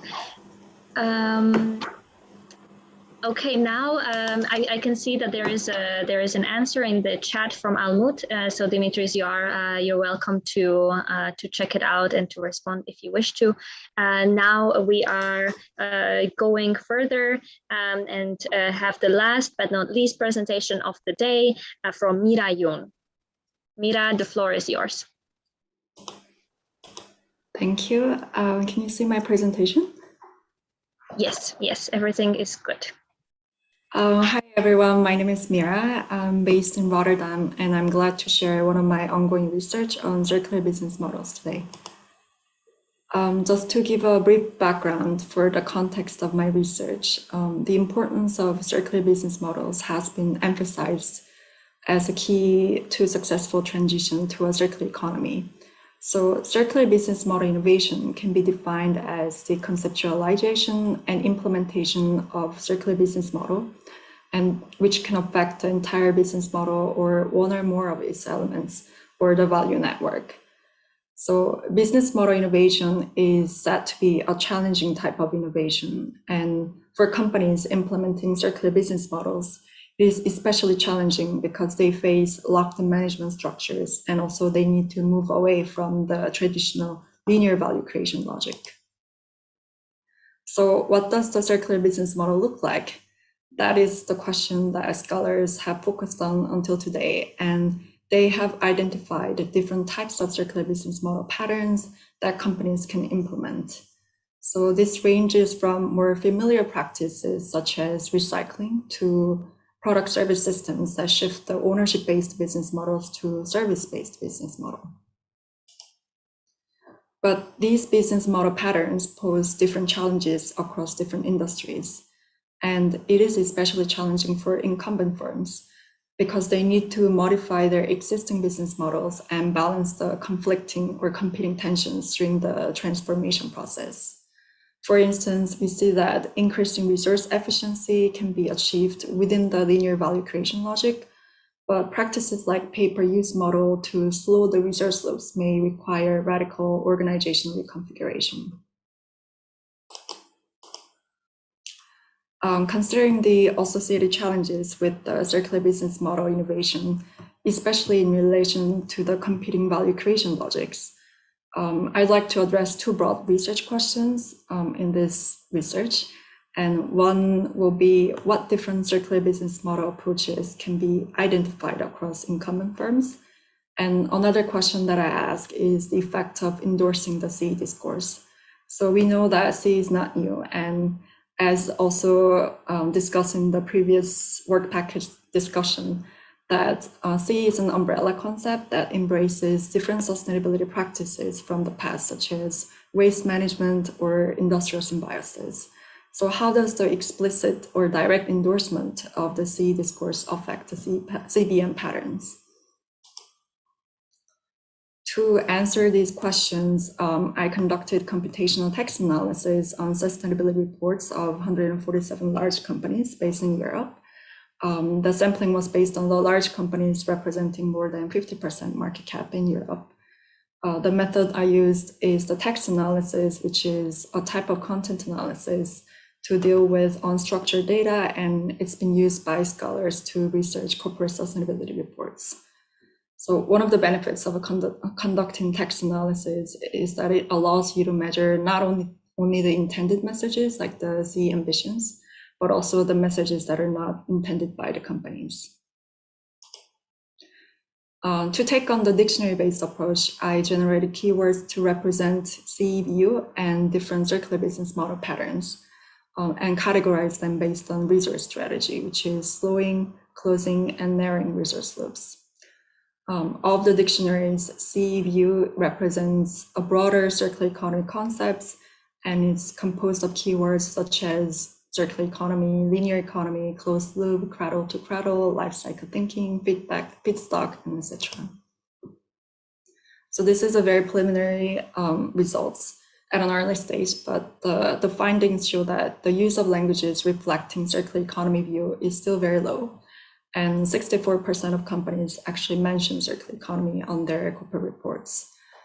Of the 3 resource strategies, keywords related to narrowing resource loops are mostly discussed, followed by the closing resource loops and slowing resource loops for product life extension, such as reuse, refurbishing, remanufacturing, and sharing are least discussed.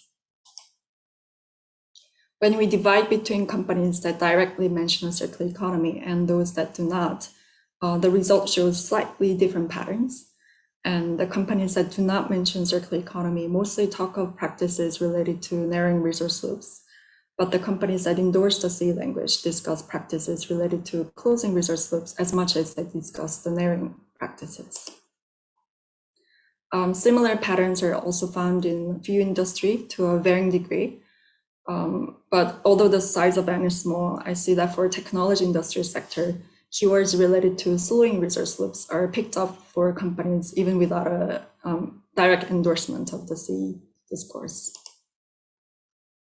So what can we possibly draw from these findings? We see that the narrowing resource loops, like optimizing resource use, is still largely dominates company reporting on sustainable business practices or strategies.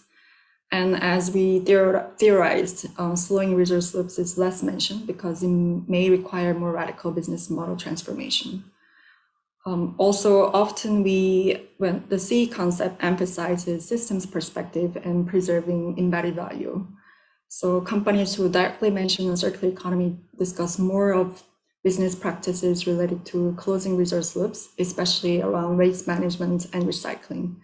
But we also see that practices that extend the product life are least talked about for both groups that mention or not mention a circular economy. My tentative thought is that this is somewhat relates to how the CE discourse does not emphasize much on prioritizing across different business models, and also how practitioners' definition of CE barely includes the waste hierarchy principle. Another thought is that since every industry has a different starting point to adopt circular business models based on their past waste management and resource efficiency practices and their business ecosystem, this could imply that we need more tailored CE concept and discourse that suggests different pathways for business model transformation for incumbent firms. Of course, there are limitations to the current research method, as corporate reports can be just merely symbolic, and the keywords cannot discern between if a particular circular business model pattern is being actively pursued or just simply mentioned as a matter of concern. So, and there are also other data-related limitations for the research. So the next step will involve expanding the data set to include different years and also carrying out regression analysis using different control variables. So thank you for staying until the last presentation, and I'll be happy to hear your feedbacks. Thank you very much, Mira. Let's change the how we do the feedback now. So let's start with Vasileios first, if you don't mind. No, I don't. Karen, it will be possible to have the presentations afterwards. I mean, if you could distribute them. Yes, yes, this is definitely possible. If anybody is interested, we are able to send all of the presentations of today to you. Okay, good. Yeah, I'm trying to get my thoughts now together, and you know, again, this is an area we have looked into as well, and I think there are certain gaps.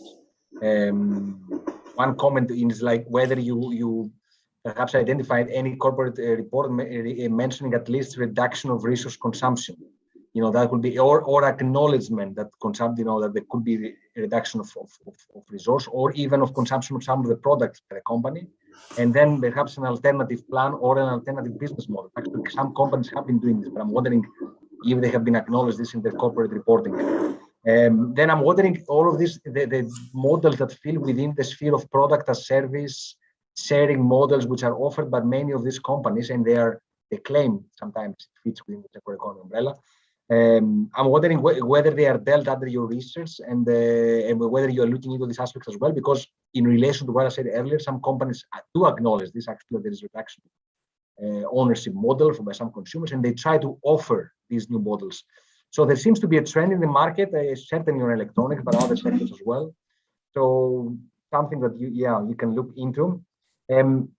Maybe I missed like the outcome. When you are approaching the end of your research, there are a couple of research questions, but what will be really the gap that you feel you're gonna fill?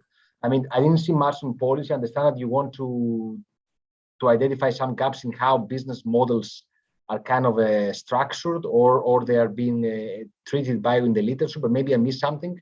Maybe you can make the outcomes or your research questions a little bit more catchy. I think there's a lot of information, and try to see how you can offer some added value. Now, the papers that are published on circular business models, you're losing track how many papers are published, even on a monthly basis. Now, my question is, how does it affect your research? Because there's so much innovation and change that is going through. So what is being considered by some people as circular economy today could be different from a business point of view in 2 or 3 years when you will be approaching the end of your research. That's something you should perhaps take into account as well. Okay, that's from my side for the moment. Maybe I come back and let the end. Thank you very much, Vasileios. We can now go to Almut. Yeah, thank you, Mira, for your presentation. Couple of comments. One thing I was missing in your list of the circular economy practices was the redesign. How far the companies actually think of redesigning their products towards enabling more circularity. Then a bit also piggybacking on what Vasileios said, I was wondering if you're also looking into how far the incumbents try to offer both, like still use the linear model, but then experiment with the more circular solutions and trying out the market. Don't know if that's possible to identify from your research, but I think it would be interesting to see that. And then I was also wondering, well, you said that the like say business models such as recycling or reducing resource use in the production seem to be more popular with the incumbents, but I was wondering how much this focus might be influenced by policies, because in that area we have quite a lot of additional requirements coming in they have to comply with, but there is no such like really hard requirements to go into extending the lifetime or product service system, at least not yet. And my last question would be if this is, do you think if this is influenced by requirements for corporate reporting? Because the focus they might want to put in their strategies could also be influenced by what they have to report in order to get the rankings they want to have and the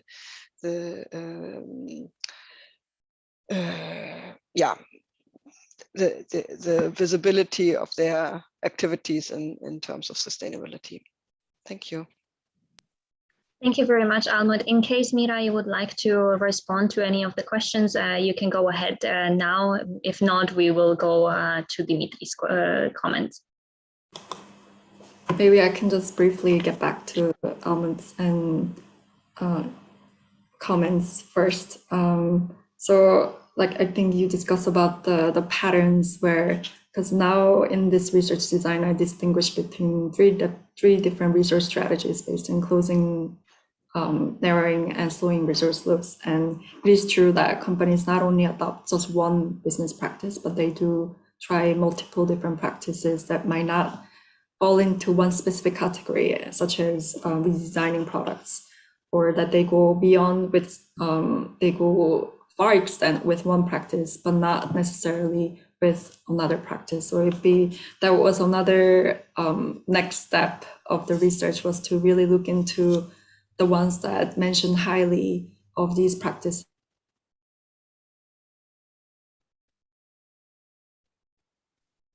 Thank you very much, Mira. I think, at least from my side, it seems that you froze. Possible policy implications. Okay, sorry. You froze for a little moment, so we didn't catch the last 1 minute. Maybe you can just say it again, please. Okay. I don't know what last 1 minute was, but then basically I was saying that the companies were some companies can adopt one practice to like varying degree of emphasis, and then of course what they choose to report and not to report on corporate sustainability reports can be basically affected by many variables, like what you mentioned about the reporting standard, and also the practices that are impacted by the past policy guidelines. So those are the things that I will look further into when I dive into more specific subset of company data. Yes. Thank you very much, Mira. Can I add something here, Katarina? Can I add something here very relevant to the policy? Yeah, another thing, Mira, related to policies is COVID-19 impacts. Okay, and on the basis of some research we did recently, we noticed that some companies, they are influenced by how the market has changed consumer behavior, but also COVID-19 related policies, and that has influenced the sustainability thinking. I'm not sure which year this could be demonstrated in their sustainability reports, maybe next year, but something for you to look into. You can have a look at our study on our SEP's website where we have some preliminary insights, but I think this would be really interesting if you could throw some links on how this crisis and the policies that come with this crisis and consumer behavior has affected the business thinking. Thank you very much, Vasileios, and thank you, Mira, for elaborating on the questions a little bit more. Dimitri, over to you. Yes, thank you. So very quickly, this is very relevant and timely. I enjoyed the topic. So I would say that more generally, how a company reacts to change, how in general organizations respond to change, is very hard because of inertia. So you know the famous cartoon, everybody loves change, but when you ask how many people would like to change, nobody turns up. So in such cases, organizations, they have two ways to go: either remain stubbornly stuck to the past and they resist some kind of futile resistance, or they can advance by embracing change through innovation. So innovation is the thing to look for again. And again, it's a question of adaptation, going through a huge process of re-engineering themselves. So here the role of leadership is key. So it is leaders that will have to take their organizations through the next phase of all these critical changes. And having said that, your methodology is extremely interesting, but as Almut has done, a word of caution to computational text analysis and text mining, as company reports are most often heavily skewed by PR professionals. You know, they produce these reports for various reasons, most often also naturally targeting future investors. And we know that because of the new changing taxonomy in the European Union, heavily skewed towards ESG criteria, environmental, social, and governance criteria, we will see a lot of, I would say, polished reporting. Not always they will reflect reality, so let's be a little bit careful of that. So, and then, of course, as you said, you will need to expand your data sources and combine this with what you had. And I think in this case, the result will be much more relevant. But I think you are on the good track, and thank you very much. Thank you very much, Dimitri. So this was the last comment from the last expert today, and we've had the last speaker. So I would like to thank all of our experts today for coming and for giving such insightful feedback, and for your dedication and your contribution. We've had 10 fantastic experts today, and of course our fantastic ESRs who presented their research findings, or their plans for their research. And now we will go towards the concluding remarks. We will have two, one from Andrea Genovese and one from our CEO at ABIS, Ivo Matzer. Let's start first by Andrea Genovese. He's the network coordinator and principal investigator and a professor at Sheffield University Management School. Andrea, the floor is yours. Thank you very much to everybody for this exciting day. Excuse me, Andrea. Yeah, it's Mario who had his speakers on. Yes, yes. Now it works well. Yes, thank you.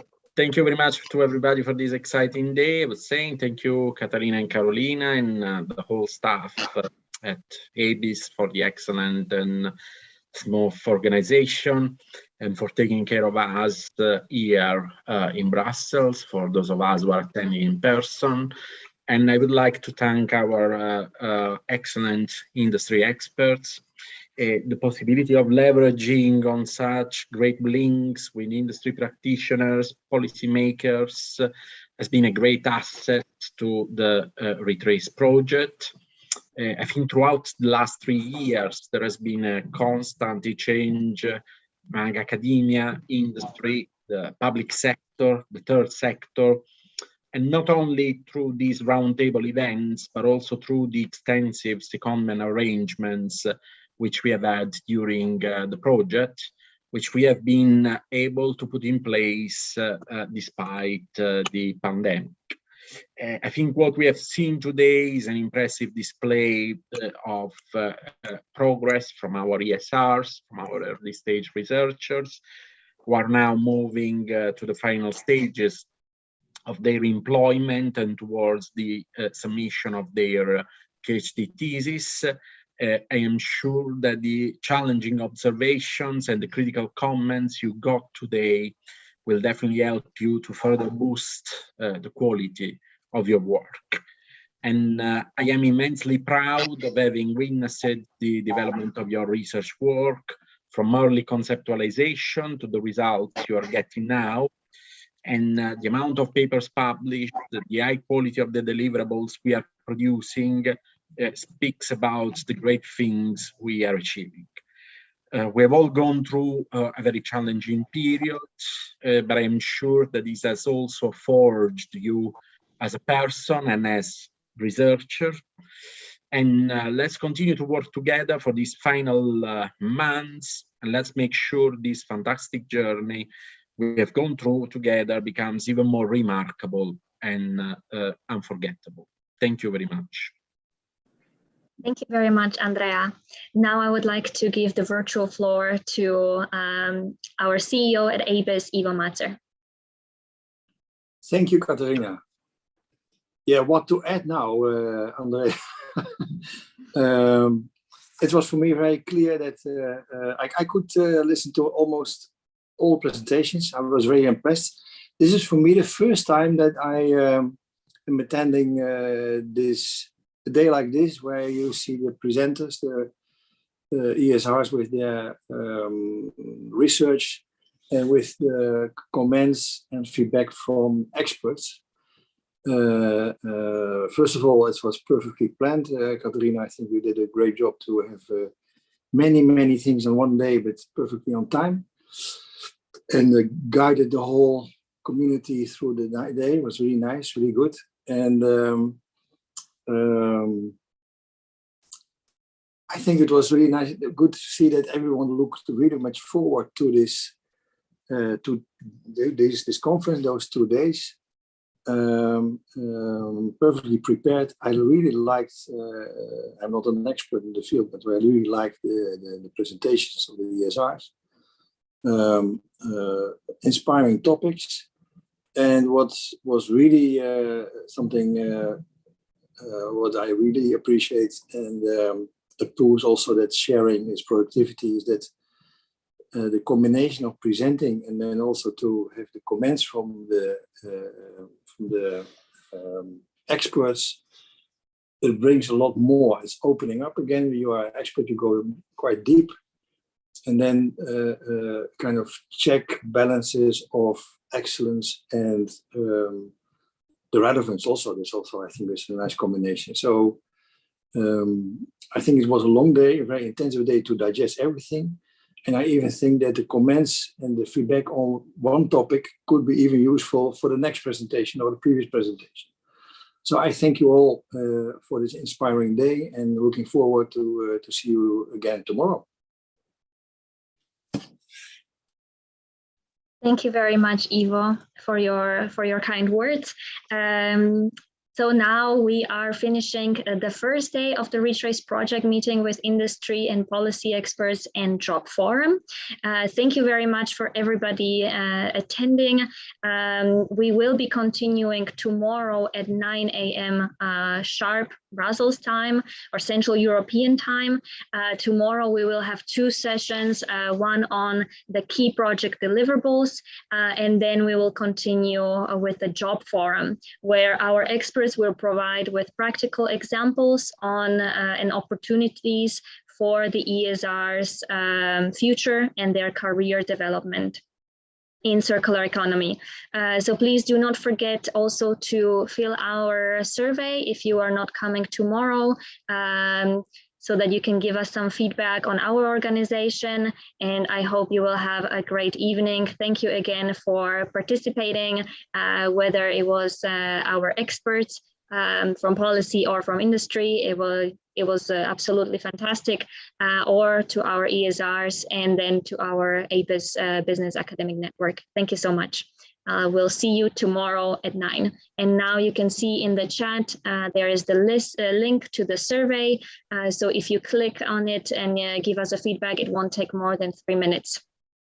Tomorrow, we will resume on a different link. You were sent that link already before, but you will also again receive it if you registered on Eventbrite tomorrow morning. So do not worry, and we will again live stream it on YouTube if you cannot attend on Zoom. Thank you very much and have a great evening. Bye-bye.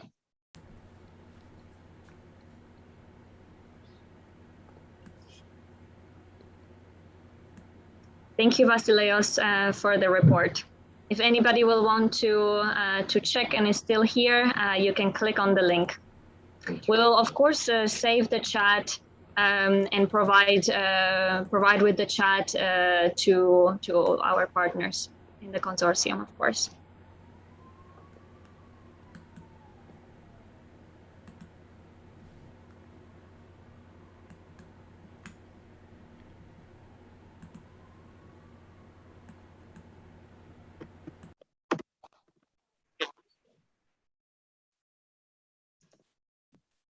All right. Bye-bye. Thank you. Bye-bye. Thank you.